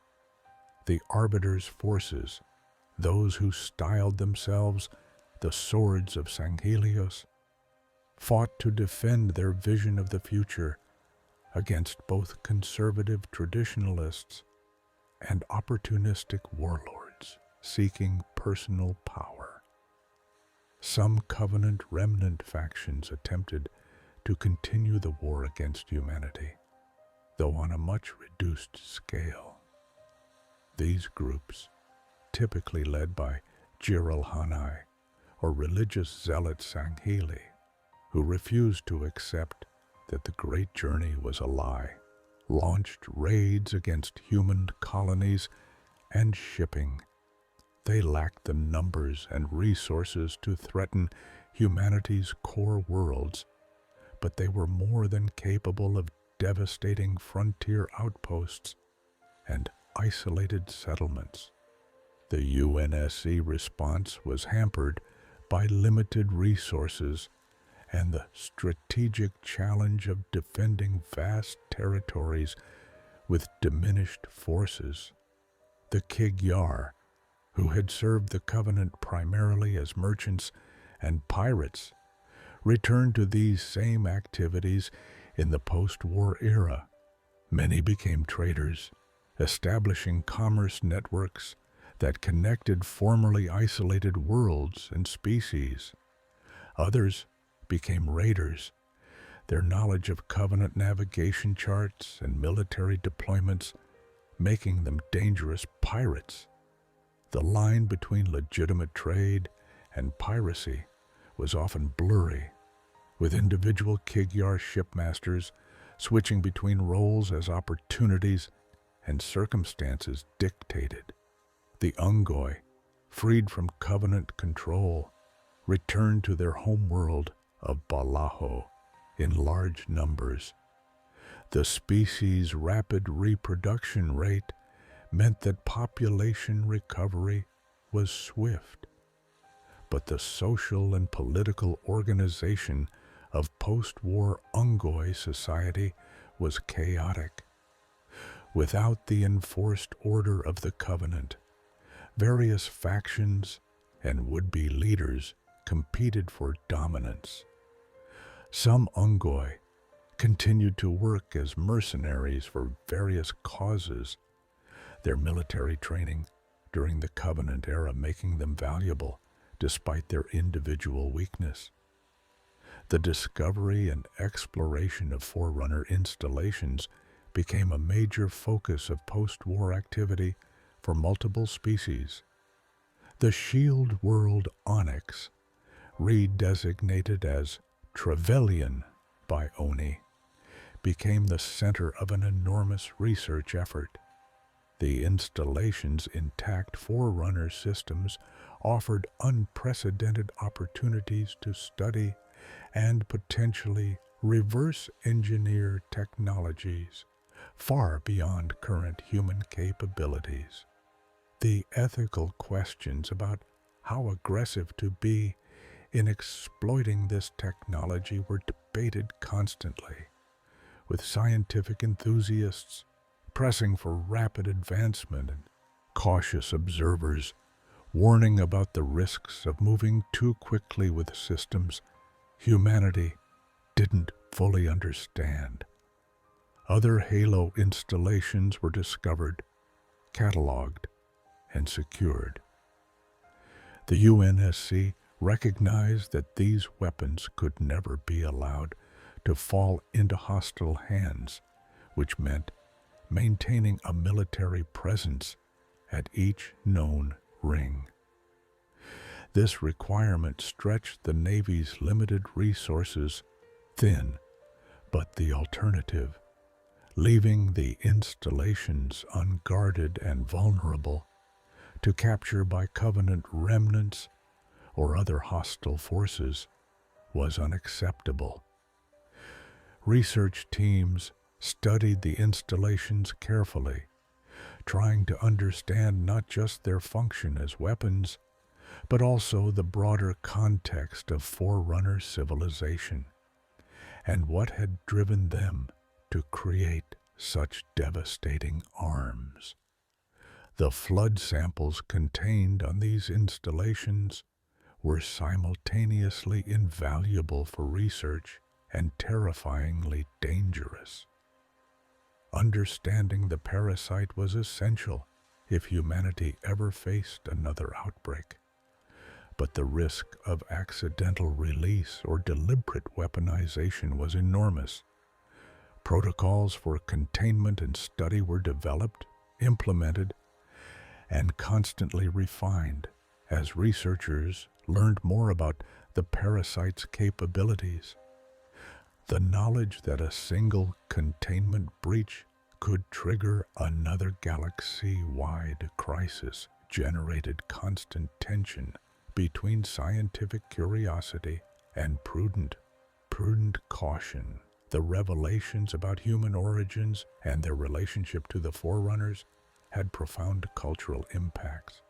The discovery that humans were reclaimers, not simply another species, but the designated inheritors of Forerunner technology and potentially their mantle of responsibility for the galaxy, was interpreted in various ways.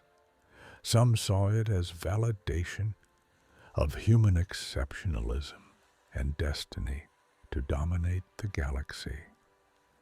Others viewed it as a terrible burden, noting that the Forerunners themselves had failed catastrophically, and that accepting their legacy might mean accepting their fate. Religious movements emerged that incorporated Forerunner revelations into their theology. Some Christians interpreted the Forerunners as angels or servants of God, their technology as divine gifts meant to guide humanity. Some created entirely new faith systems based on worship of the Forerunners as gods, or the understanding of the mantle of responsibility as a religious calling. The Covenant's religion had been based on misunderstanding of forerunner intentions, but perhaps a properly informed faith could avoid their mistakes. The scientific community was divided on how to approach forerunner technology.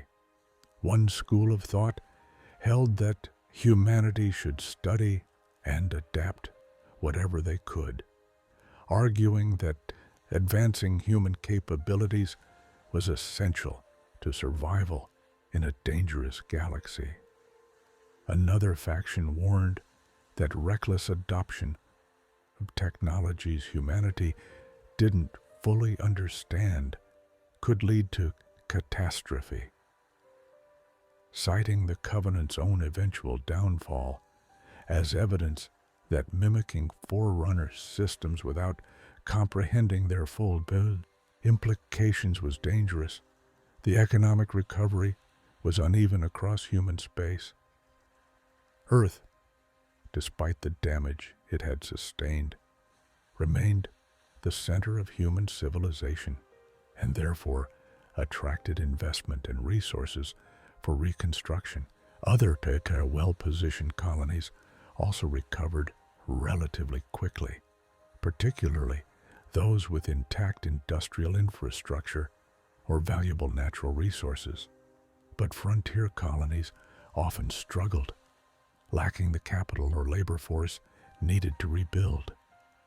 Some were simply abandoned, their populations relocating to more viable settlements rather than attempting to restore what had been destroyed. The development of new colonies accelerated as humanity sought to replace what had been lost and to increase strategic depth against potential future threats. Exploration and settlement of previously unclaimed systems became a priority, driven partly by military considerations. More dispersed settlements would be harder for any enemy to destroy completely, and partly by the simple need for living space and resources. The colonial expansion of the 2550s and 2560s would eventually rival the great expansion of the 23rd and 24th centuries. Trade patterns shifted dramatically as the old colonial network was rebuilt.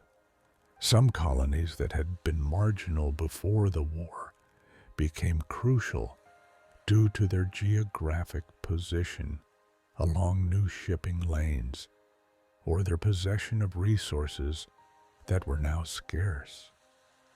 Others that had been prosperous before found themselves isolated and economically irrelevant in the post-war landscape. The economic disruption created winners and losers, generating political tensions and occasionally violence as different regions competed for advantage. The fate of the Spartan program became a subject of intense debate. The Spartan IIs had proven their worth during the war, but the program's origins in kidnapping children and subjecting them to dangerous augmentation procedures was ethically indefensible by peacetime standards. The Spartan IIIs, drawn from war orphans and trained for the high-casualty missions, raised even more troubling questions about the use of child soldiers. Various proposals were advanced: shut down the programs entirely, continue them but with adult volunteers, or maintain them unchanged because the galaxy remained dangerous and humanity needed its champions. The resolution came with the Spartan IV program, which recruited adult volunteers from the conventional military and subjected them to a new augmentation protocol that was less radical than the Spartan II process, but also less likely to produce the same level of enhancement. These new Spartans would never match their predecessors' capabilities, but they were numerous, legally and ethically acceptable, and still far superior to conventional infantry. The program's establishment represented a compromise between the military's need for special operations forces and society's discomfort with the methods that had created the earlier generations. The survivors of the Spartan II program were treated as heroes by the public, but often felt isolated and disconnected from the society they had fought to protect. They had been raised from childhood to be warriors, knowing nothing but combat and military life. Peacetime held little meaning for them, and civilian life was alien and uncomfortable. Many continued to serve in various capacities, though the nature of their missions changed from the desperate battles of the war to more focused special operations against insurgents, pirates, and remnant Covenant forces. The relationship between humanity and the Sangheli evolved slowly from wartime alliance to something approaching genuine cooperation, though trust remained limited on both sides. Joint operations against common threats, Covenant remnants, flood containment, responses to criminal enterprises, created opportunities for human and elite personnel to work together. Over time, mutual respect developed among those who fought side by side, even if broader societal attitudes remained suspicious or hostile. Cultural exchange between species was limited but real. Some humans studied Sangheli language, history, and martial traditions, finding much to admire in elite concepts of honor and warrior excellence. Some Sangheli studied human technology and tactics, recognizing that humanity's ability to adapt and innovate had been crucial to their survival against superior Covenant forces. These exchanges were controversial on both sides. Many humans saw them as collaboration with genocidal enemies, while traditionalist Sangheli viewed them as dilution of elite purity. The question of reparations for the Covenant War was raised, but never seriously pursued. The Sangheli lacked the resources to compensate humanity for 23 billion dead and hundreds of destroyed worlds, even if they had wanted to, and the fragmented nature of post-schism elite society meant there was no single authority who could negotiate on behalf of the species. More pragmatically, pursuing reparations would likely reignite the war, as the Sangheli would view such demands as intolerable insult to their honor. The insurrection, which had nearly torn human space apart before the Covenant War, showed signs of resurgence in some regions. The causes that had motivated the rebellion, resentment of Earth's authority, economic exploitation of colonies, lack of political representation, had not been addressed, merely suppressed by the overwhelming emergency of the Covenant threat. With that threat gone, old grievances resurfaced. The UNSC's response was complicated by the fact that many insurrectionists had fought bravely against the Covenant, and the moral authority to suppress their political aspirations was murky at best. The military's own culture changed as veterans of the Covenant War aged, and a new generation of personnel who had no memory of the conflict entered service. The warriors who had fought at Harvest, reach, and Earth carried with them the trauma and lessons of that desperate struggle. But they were increasingly outnumbered by recruits whose understanding of the war was academic rather than experiential. The transmission of institutional knowledge and tactical wisdom from one generation to the next was essential but challenging, particularly when much of that knowledge was experiential and difficult to codify in training manuals. The discovery of the UNSC Spirit of Fire in 2559 provided a strange connection to the early years of the war. The ship and its crew had been missing since 2531, lost on a mission to Arcadia and presumed destroyed. Their survival in cryosleep aboard a damaged vessel drifting in unknown space, followed by their awakening and involvement in a conflict on a Forerunner installation known as the Ark, demonstrated that the Covenant War's legacy continued to generate crises decades after the fighting officially ended. The created crisis that erupted in 2558 represented a new kind of existential threat, one that in some ways was more terrifying than the Covenant had been.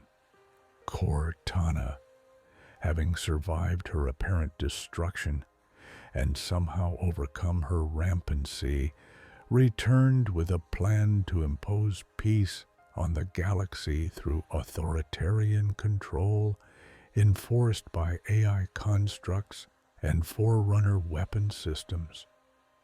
Her vision of a galaxy ruled benevolently, but absolutely by artificial intelligences, was intended to prevent the kind of catastrophic warfare that had characterized the Covenant War, but it represented the loss of organic species autonomy and self-determination. The created crisis demonstrated that the Covenant War had not ended the galaxy's age of conflict, but had simply opened a new chapter. The technological and ideological disruptions caused by the war created unstable conditions that generated new threats. The knowledge gained through the war about Forerunner technology, about the capabilities of various species, about the fragility of galactic civilization, could be used to prevent future catastrophes or to create new ones. The direction taken would depend on countless decisions made by individuals and societies across the galaxy, on a small number of ships and installations. Veterans of the Covenant War gathered to share their experiences and keep alive the memory of what had been endured. These informal gatherings were part reunion, part memorial service, and part attempt to process trauma that never fully healed.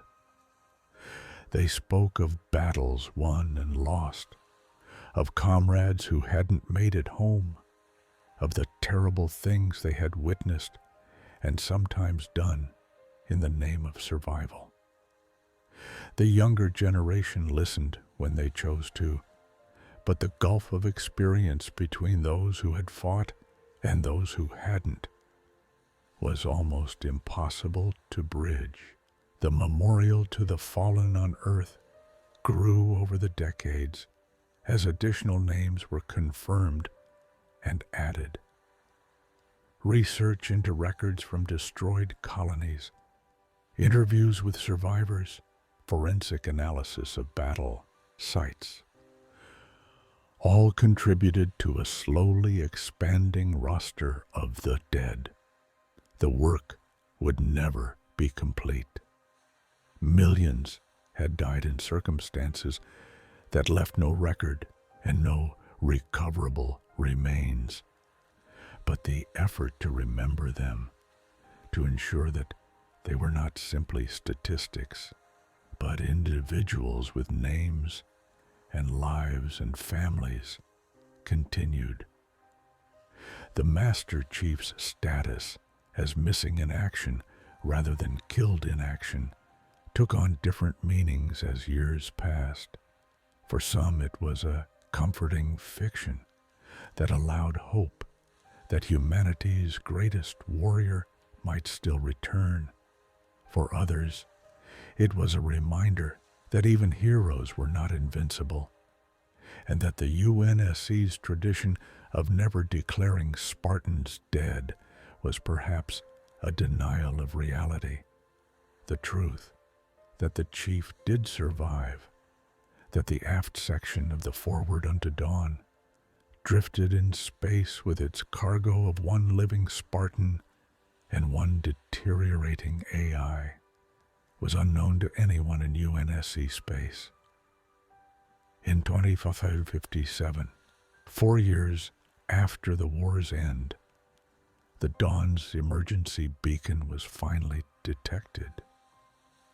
A UNSC research and exploration vessel, the Infinity, a massive new warship incorporating both human innovation and adapted Forerunner technology, picked up the faint signal and moved to investigate. What they found was the drifting aft section of a ship that had been listed as destroyed, and inside, a Spartan who had become legend and an AI who should have been dead from rampant sea long ago. The chief's return did not mark the end of conflict. Far from it. He awakened to a galaxy still at war, to threats both old and new, to the created crisis that would soon engulf human space and beyond. But his survival was itself meaningful, a demonstration that even in the darkest circumstances, even when hope seemed extinguished, humanity's champions could endure. The Master Chief had fought at Reach, at Installation 04, at Earth, at the Ark. He had given everything in humanity's defense, and he would be called upon to give more still. The Covenant War's legacy extended far beyond simple historical facts and casualty statistics. It fundamentally shaped how humanity understood itself and its place in the galaxy. Before the war, humans had been an expanding civilization, confident in their ability to overcome challenges through ingenuity and determination. After the war, they were a traumatized species that had faced extinction and surveyed by the narrowest of margins. That experience changed everything. How humans thought about aliens, about technology, about war, about sacrifice, about what they owed to each other and to those who had died to preserve their species. The question of whether humanity learned the right lessons from the war remained open. Some argued that the key lesson was the necessity of military strength, that only overwhelming force had ultimately saved humanity, and therefore military capability must always be paramount.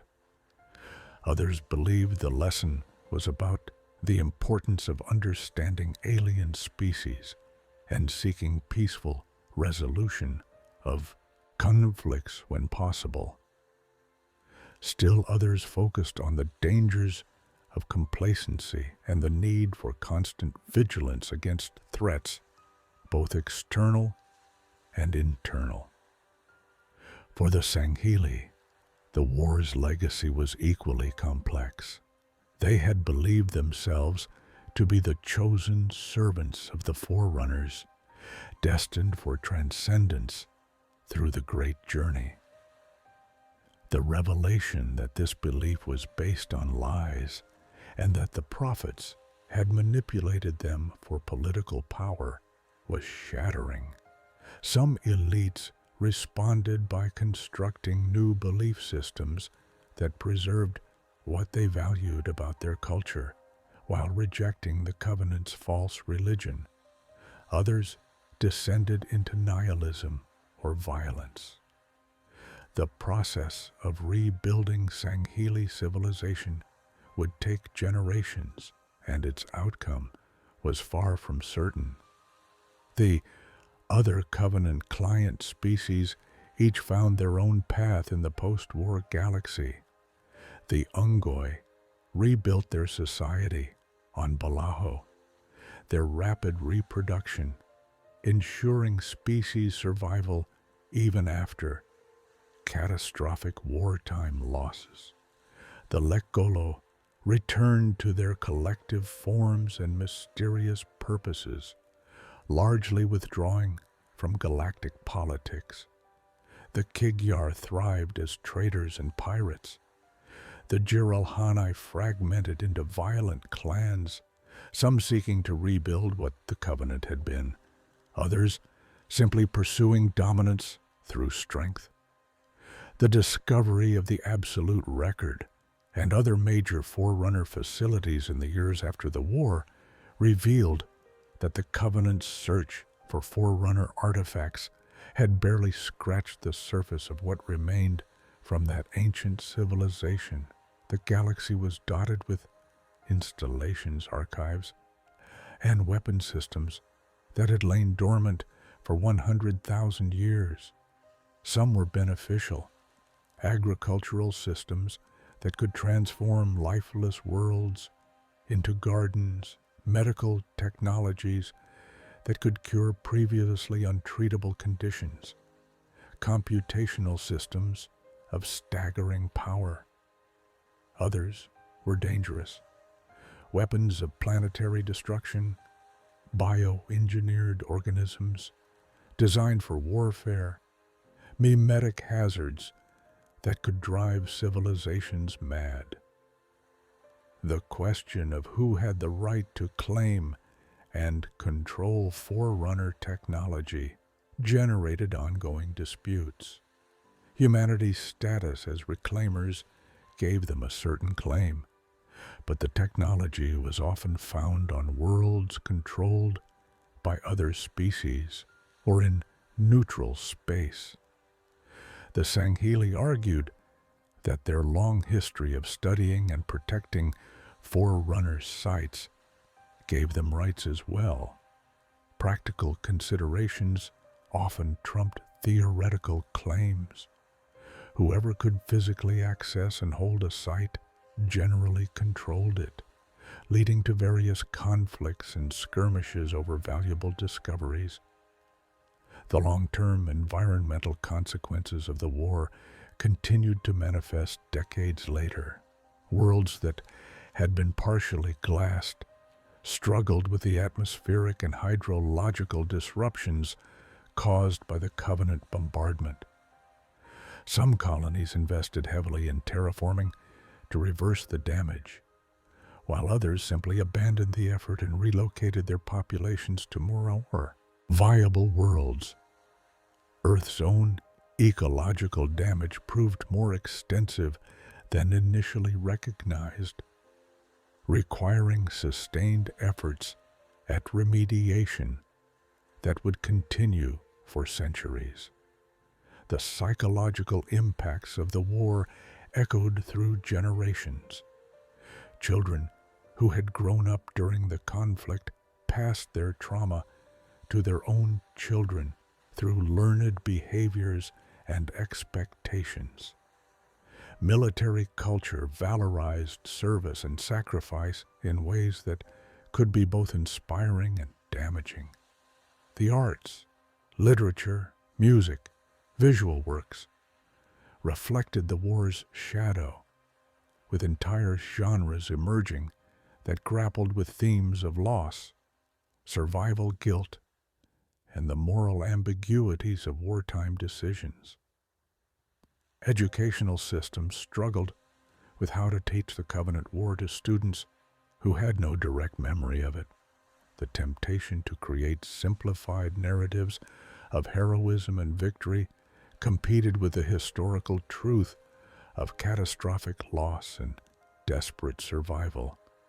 Different colonies and educational authorities made different choices, leading to varied and sometimes contradictory understanding of the war's meaning and lessons. The technological advances driven by wartime necessity found peacetime applications, though often controversial ones. Weapons systems were adapted for mining and construction. Medical techniques developed to treat combat injuries improved civilian health care. Materials science advances enabled new forms of architecture and manufacturing. But the underlying driver of these innovations had been the need to kill more efficiently, and that origin troubled some even as they benefited from the results. The UNSC itself evolved from a wartime emergency organization into a permanent military power with enormous political influence. This transition was never fully legitimized through democratic process or constitutional reform. The military simply retained its authority through inertia and the ongoing security challenges that made civilian control seem risky or impractical. The implications of this for long-term human governance were profound and largely unaddressed. By the mid-2550s, a generation was emerging that had been born after the war's end. For these young people, the Covenant was history rather than lived experience. They knew the statistics and the stories, but they had never felt the terror of plasma bombardment or seen cities burn.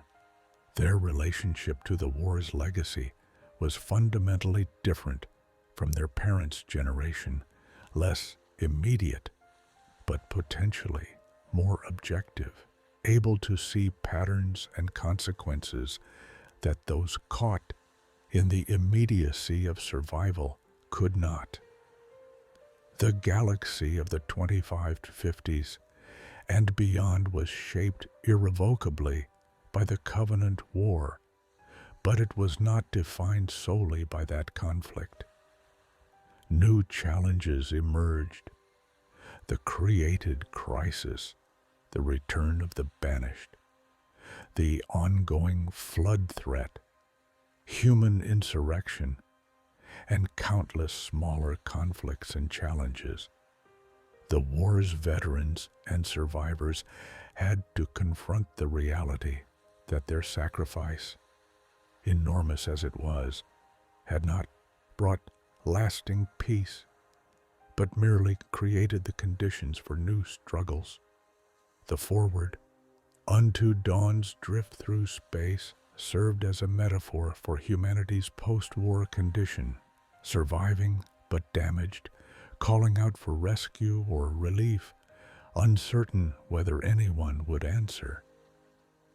The chief's eventual rescue was one individual's salvation, but it also represented the broader hope that humanity could be recovered from the trauma of the war, could rebuild not just physically, but psychologically and spiritually.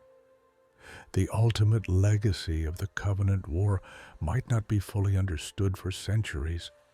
The conflict had been the defining event of human history since first contact at harvest in 2525, touching every aspect of civilization and every individual life. It had nearly destroyed humanity, but it had also revealed human resilience, courage, and capacity for adaptation in the face of seemingly insurmountable challenges. Whether these qualities would be sufficient to meet future challenges remained uncertain. What was certain was that the galaxy would never return to the pre-war status quo.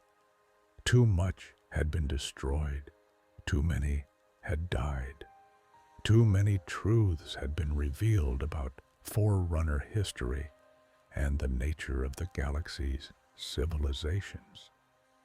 Humanity, the Sangheli, and all the species that had been part of the Covenant or had fought against it were forever changed. The question was not whether they could return to what had been, but whether they could build something better from the ruins of what was lost. The memorial on Earth continued to receive visitors, veterans, families of the fallen, school groups, tourists, researchers. Each came for their own reasons. Each took away their own understanding. The names inscribed on the memorial's walls were no longer names of the recently dead, but of history, of a past that was slipping from living memory into historical record. The transition from lived experience to historical event was inevitable and necessary, but something was lost in that transition. The immediacy, the emotional weight, the personal connection to those who had lived and died in humanity's darkest hour. In the end, the Covenant War was both unique and typical. Unique in its scale and threat to human survival, typical in that it followed patterns of conflict, loss, and memory that had characterized human warfare for thousands of years. The specific technologies and alien species involved were new, but the fundamental experiences of soldiers in combat, of civilians under fire, of leaders making terrible choices, of societies mobilizing for survival, these were ancient and recognizable. The echoes of the Covenant War would continue to reverberate through the ages, shaping decisions and influencing events long after the last veteran died and the last survivor passed from living memory. The installations built, the technologies developed, the relationships forged, the hatreds kindled, the lessons learned or ignored, all would contribute to whatever future the galaxy would see.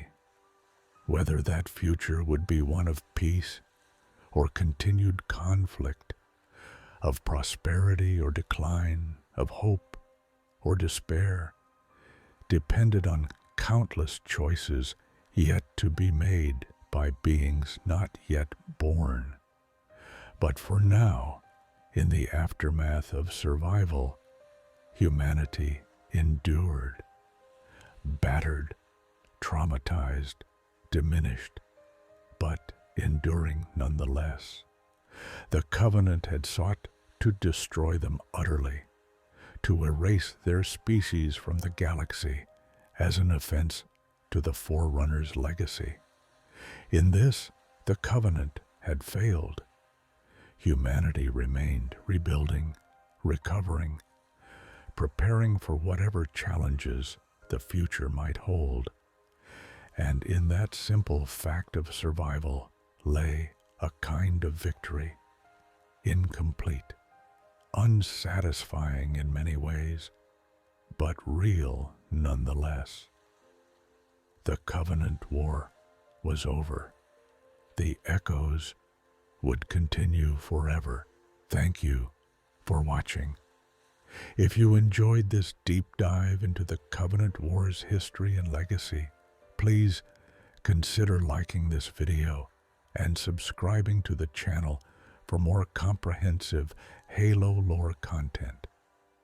Your support helps keep these detailed explorations possible.